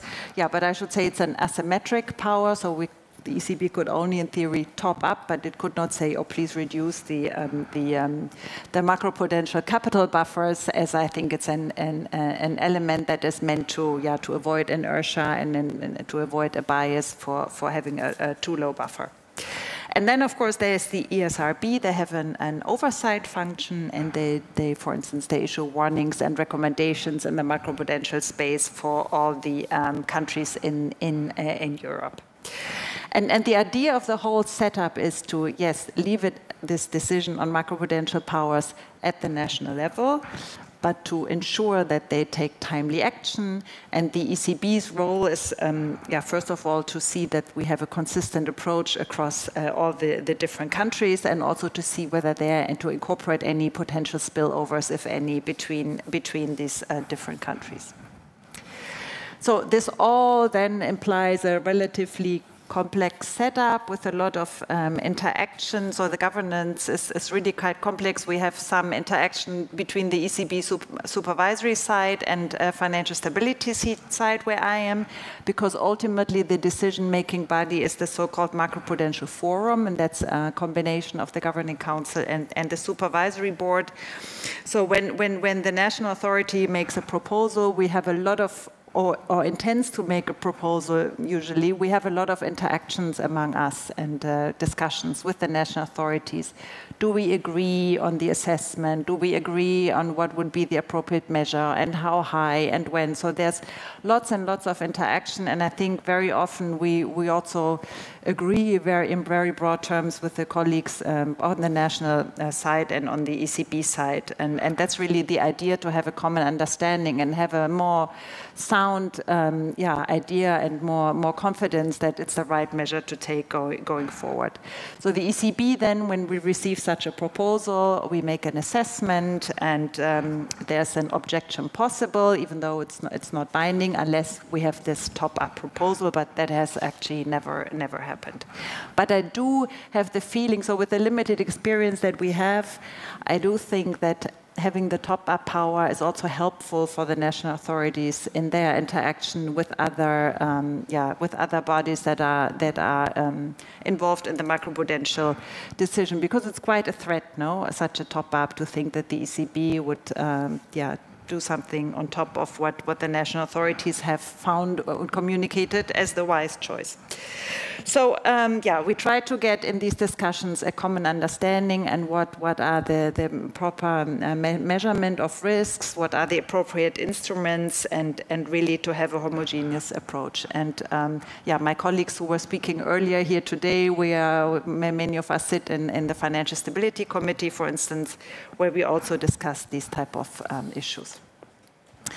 Now, from our perspective, the primary objective of the macroprudential toolkit is really to build resilience, so to enable the financial sector to give them the ability to absorb losses and to continue providing credit in all times. And I think this is what Ricardo also mentioned earlier today. So on the capital measure side, it's really to improve the resilience of banks, and the borrower-based side would then improve the resilience of borrowers, which is then also important for banks because you have lower default rates and lower credit risk and so on.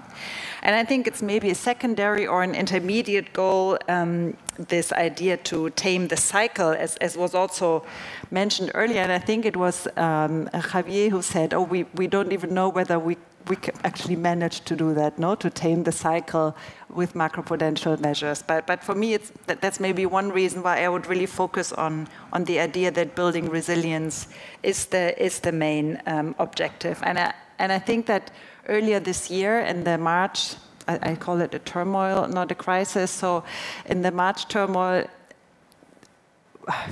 we haven't seen spillovers, luckily, severe spillovers to the European banks, to the banks in the euro area, I should say. So, and I think the main reason was really that banks are very well capitalized and have good liquidity buffers. So I think the resilience aspect was key. I fear that if the same type of events had happened a couple of years earlier, we would have been in a much worse situation, and I would not have excluded that maybe we would have had more spillovers. So I do think resilience through the macroprudential framework and generally capital measures really helps. Let me walk you through what has happened in the SSM countries since 2014. So in the early years of having the macroprudential buffers, there were already some mainly measures that have addressed problems in the real estate sector. And you see here this little chart how that is also a sector where we have seen consistent growth over the first years. So most of the measures apply to that. And I list here, there's really a number of countries that have introduced borrower-based measures or have introduced risk weights that are related to real estate exposures. But we have also seen 5 countries that increased systemic risk buffers, and that was mainly related to concerns about the size of the banking sector. And we have seen 7 countries that had introduced some countercyclical capital buffers, but I should say in a rather timid way.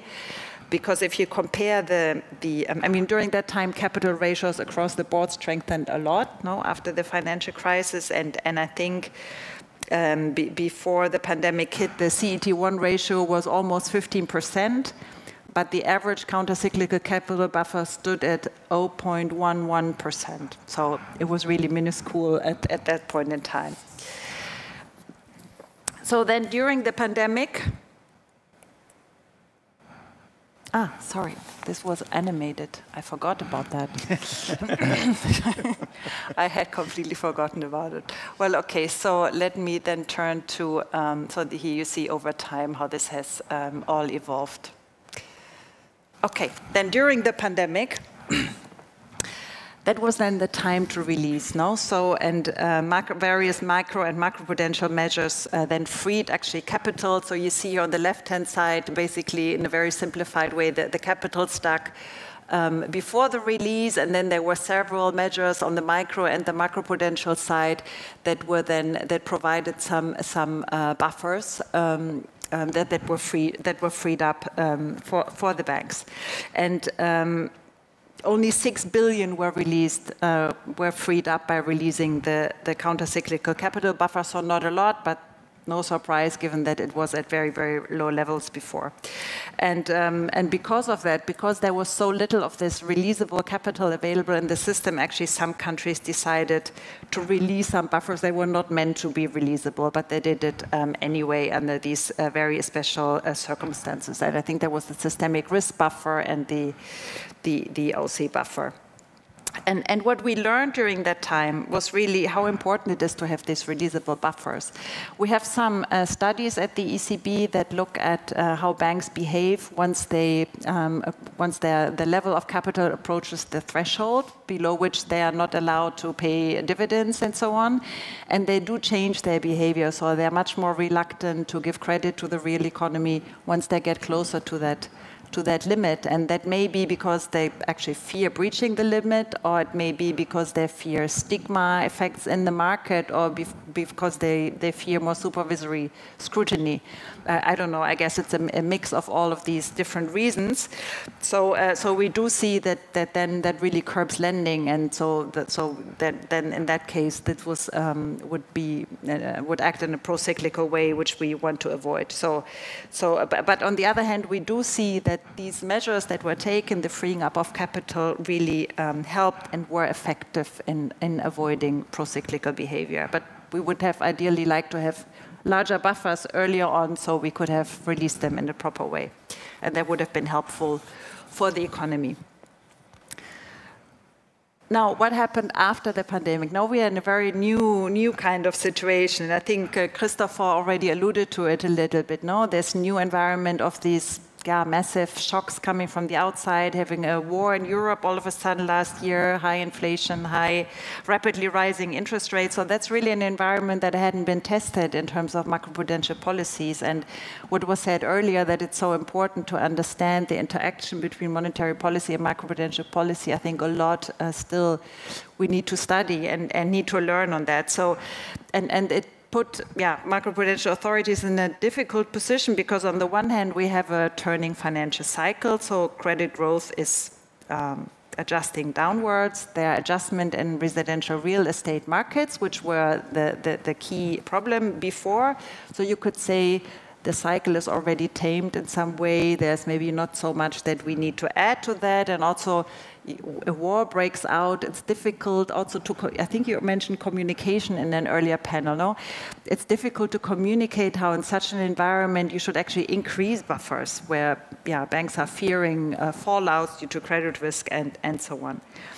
But at the same time, this was a moment when the vulnerabilities that had been built up before, they still persisted. So the level of indebtedness was still very high.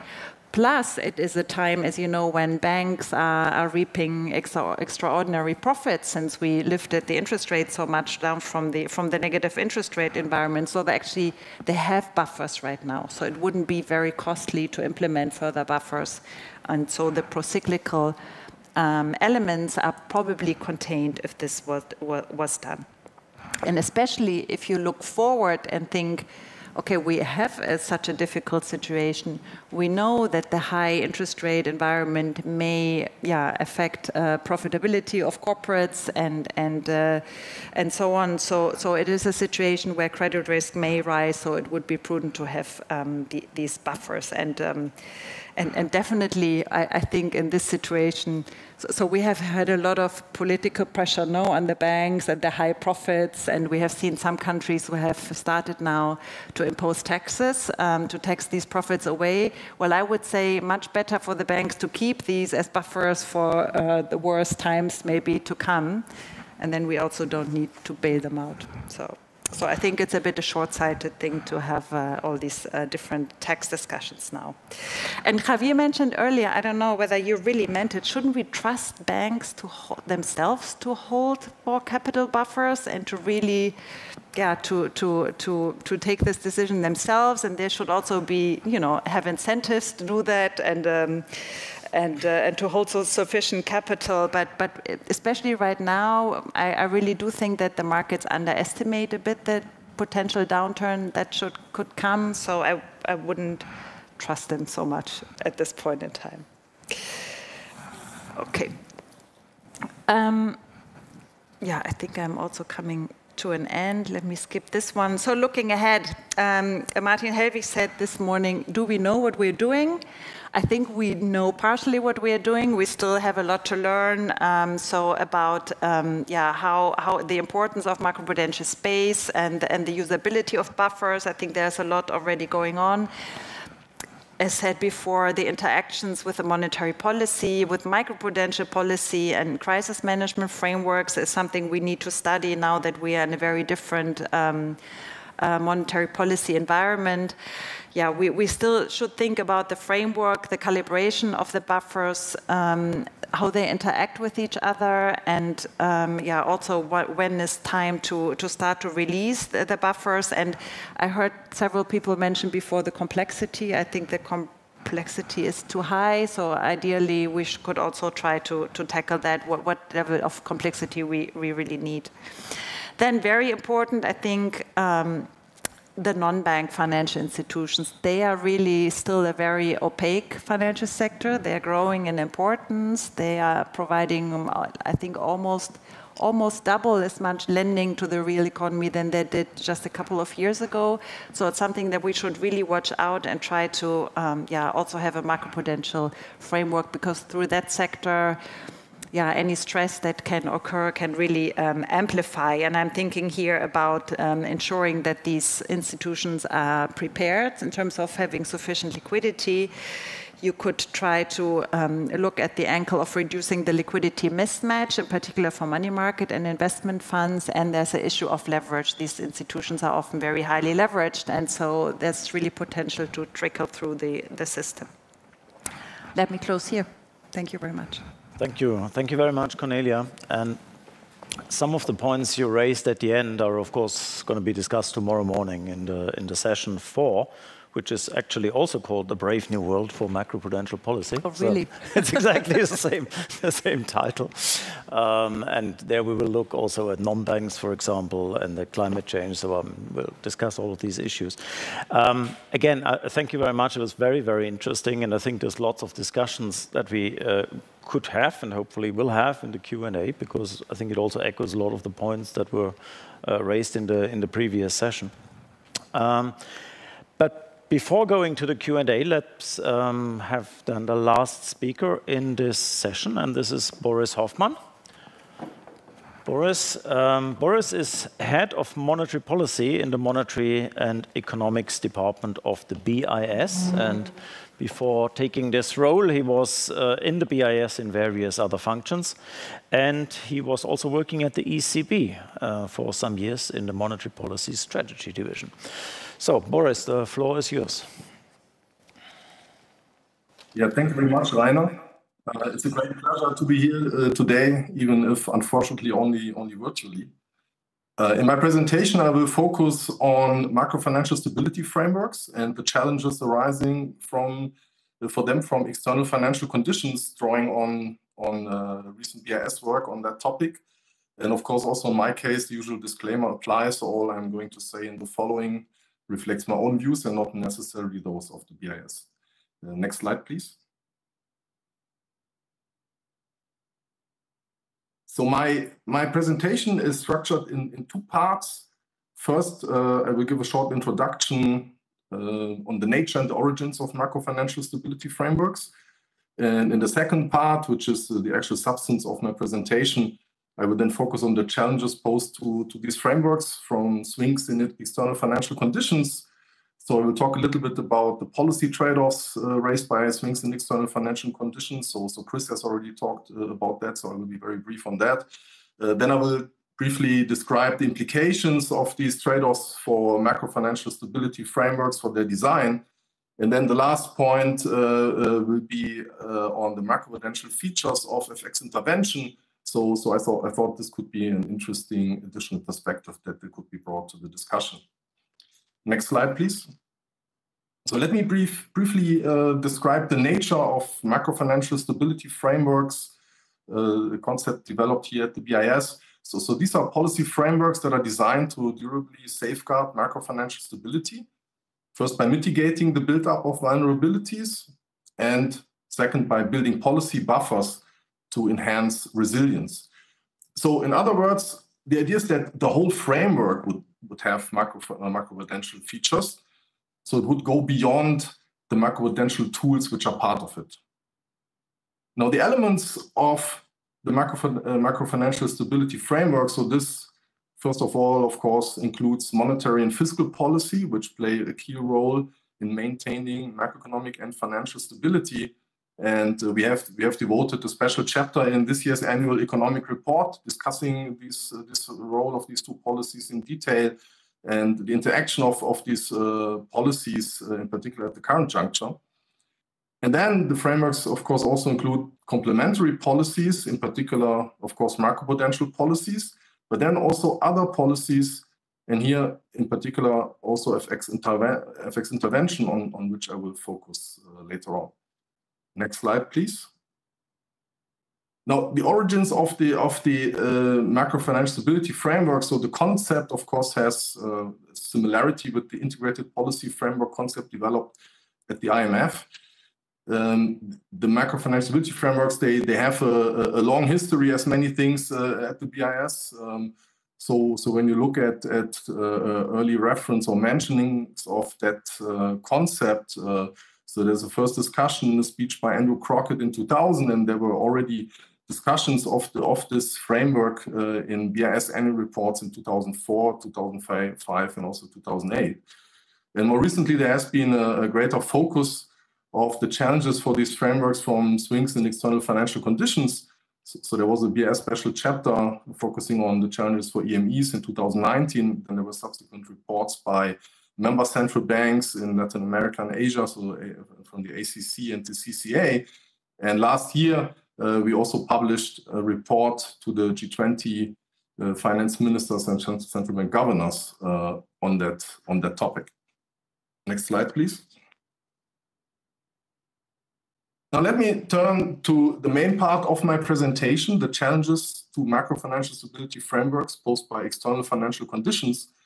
The challenges are particularly relevant for emerging market economies due to their shallower financial systems compared to advanced economies, which makes them more vulnerable to swings in external financial conditions. So that's also a point that Chris has already mentioned earlier. And the essence of this challenge can be summarized by this chart here, which shows the correlation between the change in the local currency bond yields and the change in the local currency exchange rates against the US dollar in EMEs. So the red line is the change in the local currency spread, and the blue line is the average change in the US dollar exchange rate.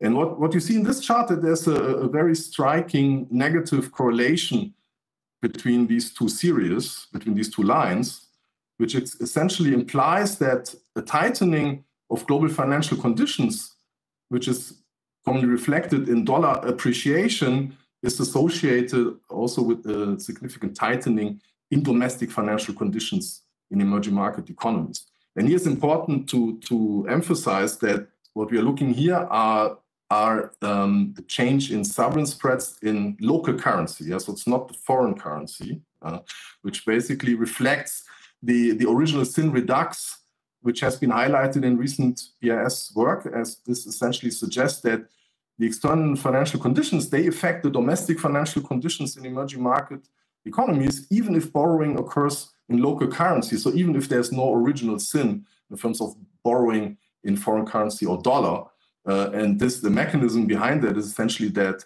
the currency mismatches, they have essentially shifted from the borrowers to the lenders when the borrowing occurs in local currency. Next slide, please.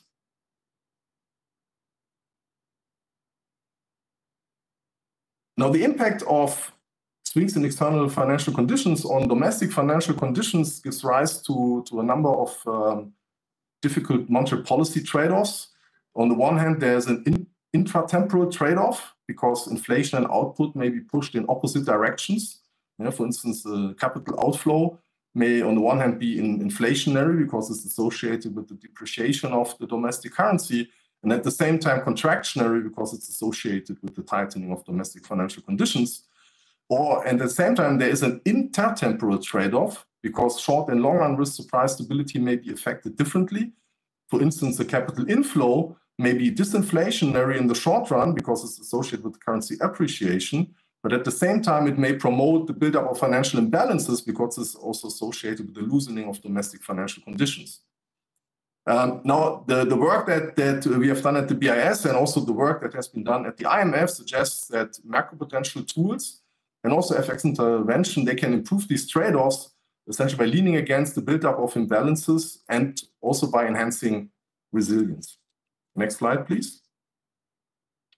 And this is also reflected in the design of macro-financial or policy frameworks in emerging market economies, which very often combine inflation targeting with FX intervention or the accumulation of large FX reserves and the frequent usage of macroprudential tools. So this is what you see here in this chart. On the left-hand panel, you see that a growing number of emerging market economies have adopted official inflation targeting monetary policy regimes over the years. The middle panel shows the large FX reserves that has been built up in this group of countries over the last decades, which has recently come down as they were basically leaning against the impact of tightening of external financial conditions.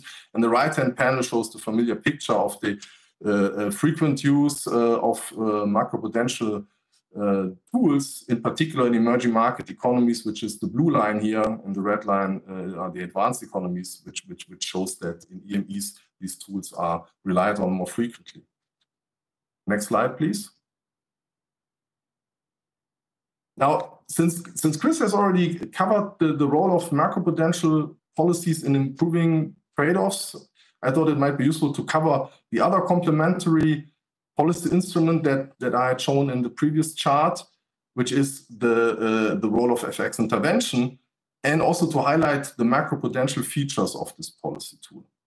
Now, the macroprudential features of FX intervention are twofold. On the one hand, reserve accumulation for precautionary motives that can essentially serve as a self-insurance against large devaluations and capital outflows and the repercussions on macrofinancial stability, which basically means that central banks intervene in the market, but they do not do so in order to have an effect, but it's rather to build up this FX reserve war chest, so that on the one hand it can be deployed in the case of need, but also actually to deter essentially rapid capital outflows, because investors know, okay, this central bank has very large FX reserves, so probably they have a lot of firepower in the market in case there's stress.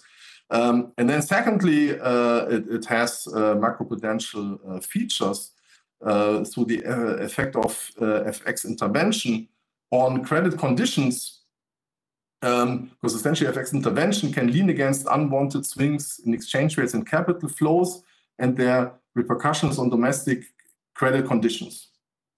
And how this works, I will tell you in the following slides. So next slide, please. So first, this slide on the self-insurance element of the macroprudential feature. So what this chart essentially shows is that countries that have very large FX reserves, they also tend to experience smaller depreciations in times of stress. So what this chart shows, essentially the link between initial FX reserve level, which is on the x-axis, and the subsequent exchange rate depreciation in 3 key episodes. So here the blue is the taper tantrum in 2013. Then the red is the outbreak of the COVID in 2020, and the yellow is the initial inflation surge in 21 and 22. And we see here that very clearly countries that had a very large or larger FX reserves, they also experienced smaller depreciations, which essentially reflects the deterring effect that I mentioned, but also obviously the ability to intervene more strongly in such episodes of stress. Next slide, please. And in fact, when we look at the actions of emerging market central banks, then we see that they have indeed actively leaned against the dollar cycle in recent years, for instance. So what we see here is that there were FX or significant FX sales when the dollar surged until October 2022. So these are the red bars here.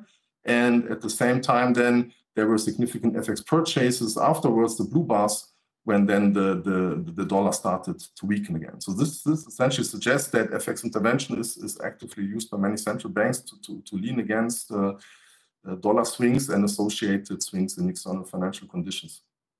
Next slide, please. Now, in this slide, I want to elaborate a little bit on the channels through which FX intervention actually exerts this macroprudential effect, this dampening effect on credit conditions. So there are essentially 2 channels at work. On the one hand, there's an exchange rate channel through which FX intervention affects credit through exchange rate via currency mismatches. So this is essentially the financial channel which I have mentioned before. And the second channel is what you can call the sterilization channel, which essentially operates through altering the bond supply, which essentially then affects the balance sheet capacity of the banks and their ability to extend credit. So these 2 channels together, so what they would imply is that a sterilized FX purchase would dampen credit expansion through 2 effects. First, exchange rate depreciation, which would tighten financial conditions domestically. Yeah, basically, when you recall the chart I showed earlier, this would be this effect. And then at the same time, it would increase the supply of bonds to be absorbed by banks or other financial institutions, which would then limit their balance sheet capacity and limit their ability to expand credit to the private sector. Next slide, please. Now, there's also evidence supporting these mechanisms. So first, here, what you see here is some evidence based on aggregate Colombian data. So this is taken from a recent joint paper with Yun Shin and Mauricio Villamizar Villegas from the Central Bank of Colombia. And what this essentially shows is the dynamic impact of an FX purchase shock. And here you see in the left-hand panel that this is indeed associated with the depreciation of the Colombian peso against the dollar.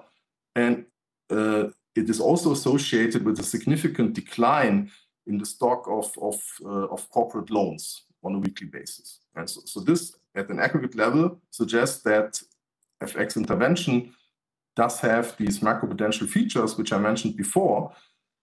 And of course, with the data that we use in this analysis, which are credit registry data for Colombia, which means we are not confined to the aggregate level, but we can also go to firm level, firm loan level. And this is also what we do in the paper. So if you go to the next slide, please. So what we do there, we essentially test the channels through the data that we have on the firm level FX debt and the bank and the data on bank level capitalization. And what the analysis there essentially shows is that the negative effect of an FX purchase on new firm loans increases with FX debt of the firm, which is consistent with the exchange rate channel operating through borrower balance sheets. And it also decreases with bank capitalization, which essentially is consistent with the sterilization channel. Now let me wrap up in my last slide. Just to summarize the key takeaways. So first of all, the first key takeaway is that macroprudential goes beyond macroprudential tools. So the whole policy framework should incorporate macroprudential features in the form of a macrofinancial stability framework. Then second, swings in external financial conditions, they raise difficult policy trade-offs and make the case for activation of complementary policies, in particular macroprudential tools, but also other tools, in particular FX intervention, because FX intervention, and this is my third point, has macroprudential features that can help mitigate the trade-offs faced by monetary policy. So let me stop here. Thank you very much. Thank you. Thank you, Boris. I think there's two quite interesting additions here. So one is that you've embedded macroprudential into the wider framework of macro-financial policy making. And I think this is something that came up in previous sessions, but now I think you made that very explicit. And second, the fact or the reminder that, of course, macroprudential policy can have also quite important external effects. And I think that's something that maybe in European context we tend to forget sometimes a little bit. So I think we had some quite a rich set of speakers and rather diverse, but many important issues raised. And we have around 10, 15 minutes left for questions. So if there are any questions in the room, please raise your hands. Okay, thank you very much. Indeed, very, very interesting presentations. We're learning a lot, from your knowledge and experience. I'm Andreas Haridou, University of Cyprus, and member of the board of directors of the Central Bank of Cyprus. One of the issues that we have been discussing today, and you stress to a great extent during this session, relates to inflation and the great variability that we had in the past few years. And Cornelia presented after 2014. And in the past few years, we saw that we had negative inflation, and right now we have very high inflation. And this inflation, as you have already said, may create financial instability, right? And you talk about instruments in order to mitigate this financial instability and create this resilience in the markets. What we observe in the presentations that you made is that this great inflation could be due, you mentioned, possibly to pandemic, or it could be due also to Ukraine-Russian war. One of the issues that I haven't heard, and I need your opinion, is whether QE that started in 2015, something like that, if not mistaken, right? 2015, in the past 8 years, whether it had to do with the inflation that we're having nowadays. The reason I'm saying that, you are more experts than me, whether QE had affected that, is that you mentioned in your presentations that regulators, ECB, Federal Reserve, and national regulators, we have to be proactive. Proactive means that we have to forecast the future and see whether, in the future, whether we are going to have external, unforeseen, factors in order to maintain inflation at a stable rate. And we know the stable level that we want is around 2%. And I wonder whether, both the duration of the QE and the level of the QE affected, the inflation that we have right now, and it could be a possible reason for the financial stability that we may be having nowadays. Thank you. Thank you very much. Maybe before we answer that question, we can collect a few others if there are other questions from the audience. Yes, please, Javier.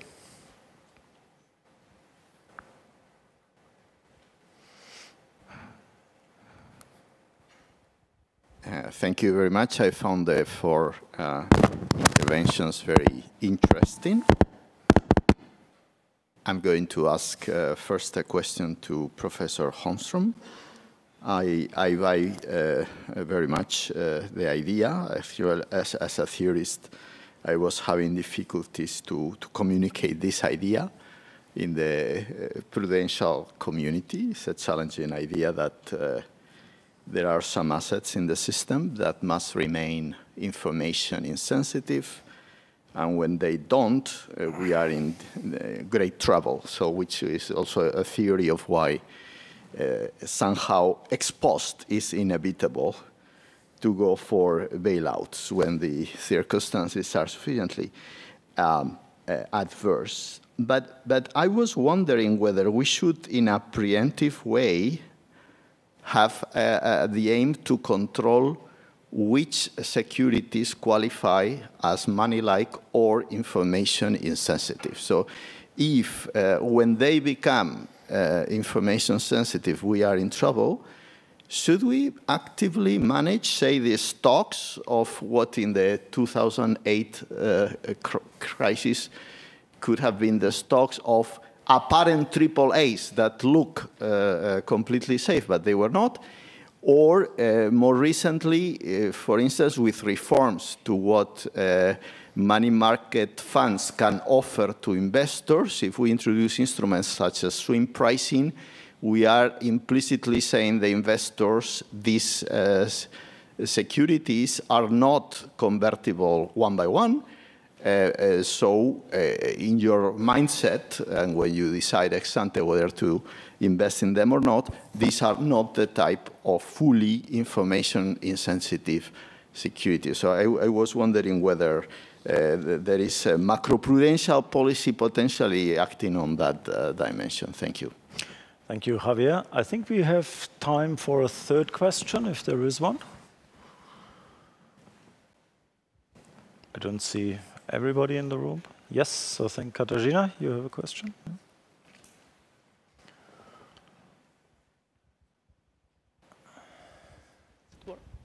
Katarzyna Budnik, European Central Bank. Needless to say, I don't have a question to Cornelia, but I will have a question to Christopher and one for Professor Holmström. So to Christopher, I wanted to ask, because I find your narrative very appealing. So we have structural changes, be it globalization or climate risks, more volatility, more instability in the transmission of monetary policy. And this brings us to the need of more sudden, sharp adjustments in monetary policy rates. This, of course, has financial stability implications and, let's say, can increase sharply sacrifice ratio. The question is, does this trade-off become less urgent when we recognize that central banks now, in contrast to what was 10 years ago, have more instrument than only interest rate? So I think to a degree we can sterilize our own actions. So I give you just a naive example. We don't run this type of policy, of course. But we can think of a sudden increase in interest rates and at the same time sharp extension of liquidity operations to the financial system. So to say, to shelter the first round effects on the stability of financial system. So this is just a provocative question. I have no sharp opinion on this. And to Professor Holmström, I find your, not hypothesis, but your remark on this fallacy of diversification very telling. And again, a bit of a question for your comment. Factually, the more we regulate financial sector, the more we regulate banks, the more thresholds, ratios we imply on the banks, the more they diversify, but the more uniformly they diversify. So is there something about optimal level of regulation as, let's say, via this channel of diversification? Because in a perfectly regulated market, all banks would be also identical. So thank you. Okay, thank you very much. So the way to tackle this, I would suggest that Professor Holmström, maybe you start with the two questions that were addressed to you. Then I would give the floor to Chris. And I think the first question is maybe something where Cornelia, but maybe also Chris and Boris, you may have something to say on that too. So Professor Holmström, why don't you start? Thank you. Both questions terrific. I should have mentioned it, but now it came up, so that's good.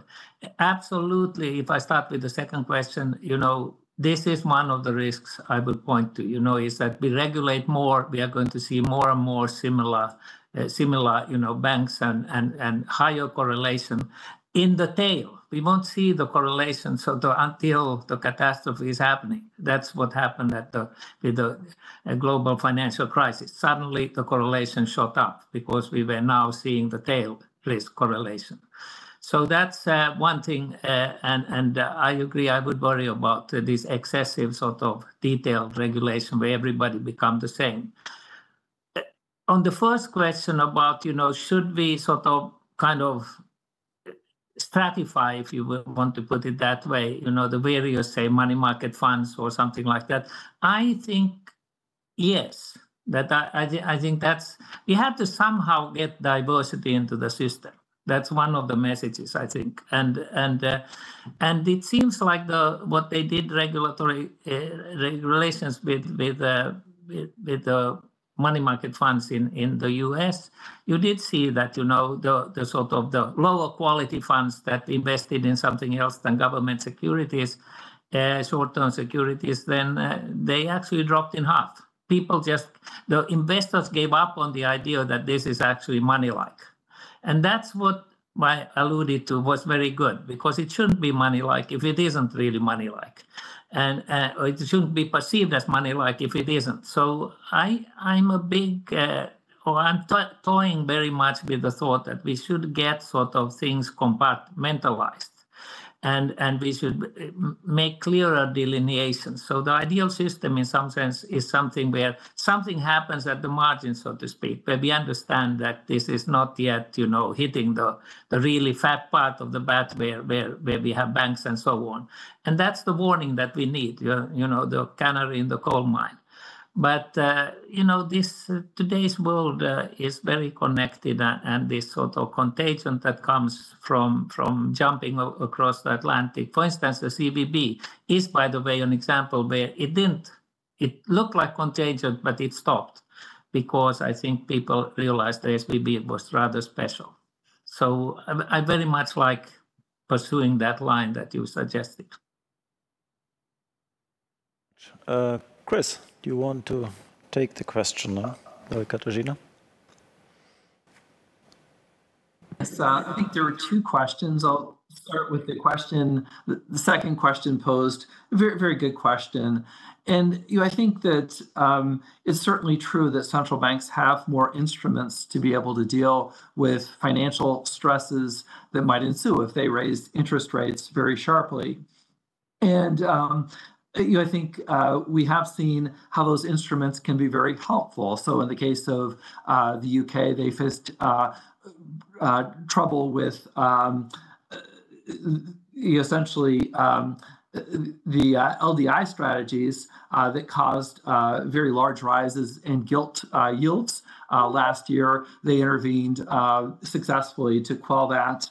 The Fed essentially provided long-term discount credit to banks under a new facility that allowed lending for up to a year and against very favorable collateral terms.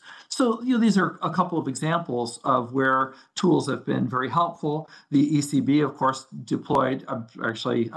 announced the availability of the transmission protection instrument, the TPI, to guard against this risk. So certainly it makes sense for central banks to have an arsenal of tools to deal with problems and to act decisively using those tools should these risks materialize. But I think my point would be that the preventative aspect is very important, that building a more resilient macroprudential framework can help central banks tighten without getting put into that position, or at least reducing the risk of that. So that is really, I think, the crucial point, that macroprudential policy can allay the risk of having to use these tools. And I think the other aspect that I mentioned is that in some situations, the tools used by central banks might not really be sufficient to deal with the crisis. If it emanates in non-banks, if there are solvency problems, then it almost necessarily involves a forceful fiscal action as well. Then there's another question that was, I think, the first one on QE and whether QE has in fact engendered inflationary pressures and financial instability.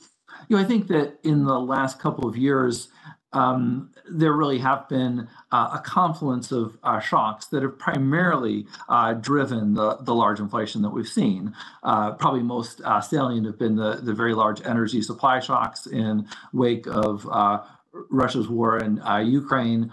And that was, of course, preceded by massive fiscal action as well as appropriate monetary action to try to stabilize the economy, global economy in the wake of the pandemic. And that did engender significant inflationary pressures.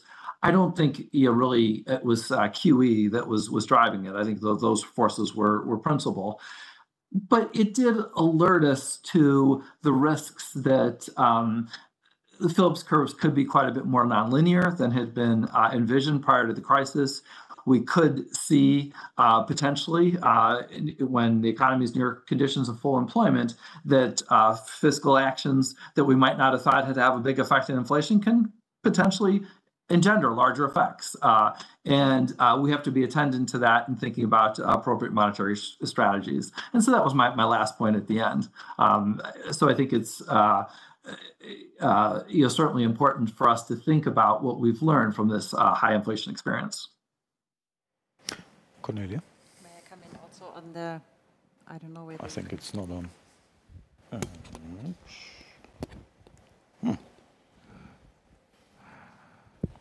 Doesn't work, the normal? I don't know. Can you hear me? Okay. I just have to speak louder. Okay, no, thanks. Perfect. So on the monetary policy question, let me say it's my own view. So unfortunately, there were members of the Governing Council early on, but they have left now. So, no, but I agree with what Christopher said. No, I mean, of course, we have to look into the future, and we have hundreds of people in the Eurosystem and the various national central banks and at the ECB who try to forecast inflation and growth. But we did have two very big shocks, no? I mean, the COVID shock, a worldwide pandemic, and then a war in Europe. So, of course, this had all the effects that we know about supply chain disruptions, and then the energy prices, and with the second round effects that ensued thereafter. I don't think, maybe one element was also that QE was finally starting to work, no, in the very beginning. But so as also people in the Sintra conference in June, everyone was saying how high the uncertainty is because of these two events and how they are scaled back. No, Christopher mentioned the fiscal policies. Now they will be, so now they have a huge impact on inflation, but they will be scaled back. So we don't know. That will also have all kinds of macroeconomic effects. And the effect of QE itself, I mean, I don't think it had a big effect on that. But now, if we think about the transmission of monetary policy, what I think the ECB's estimate is that transmission is working very well. Funding costs of banks are rising in line with the increased interest rates from the ECB side. But what's not rising are the deposit rates. No? And the deposit rates, I think they remain relatively low because there's not enough competition among banks for deposits, and this is because of the large QE. So they all still sit on large amounts of liquidity. So maybe that can slow it down, but I think that now we're also seeing adjustments there. Thanks. Thank you, Cornelia. Boris, any comments from your side also on this last or first question, I should say? Yes, let me also emphasize that these are my personal views, obviously. But maybe one observation to add is that there is analysis out there which suggests that the surge in inflation has actually been associated also with very strong demand conditions. So not only with tight supply. And so there's the analysis by Adam Shapiro at the Fed, and also some work by Sandra Eickmeyer and myself. And of course, from that perspective, I guess one cannot rule out that QE, together obviously with low rates and fiscal expansion, has been a key factor pushing up demand at a time when supply became very tight. And this combination then brought us to the inflation surge that we are currently dealing with. Also from the perspective of the analysis that was done in the special chapter in the BIS annual economic report, which I mentioned earlier on fiscal monetary interaction, there is at least the hypothesis that we cannot rule out that essentially the long period of very low rates, together with the strong expansion of central bank balance sheets in the wake of large-scale asset purchases, which has been going on for a long time already, essentially since the GFC, together with the persistent rise in debt, basically driven by persistent deficits, that might have driven policies to the boundaries of what we call the region of stability, or maybe beyond, and in this sense has been maybe an important factor behind the inflation surge and also the risks to financial stability we saw earlier this year. Yeah, let me stop there. Thank you. Okay, thank you very much, Boris. Well, it's 5:10, more or less, so I think we should close the panel at this stage. And let me first of all thank the panelists in person and panelists online for their contributions. And thank you very much for the questions. I think we had a good debate. Thank you very much.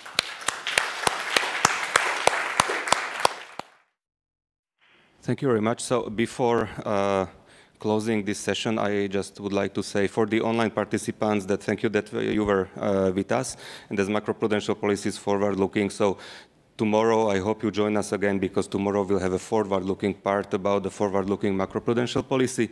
And all those who are here with us are warmly welcome to the dinner that starts at 7 o'clock here in this room, not because just of the good food, but also because of the very interesting speech prepared by Mr. Stefan Ingves. So everyone is welcome back at 7 o'clock here. Thank you very much.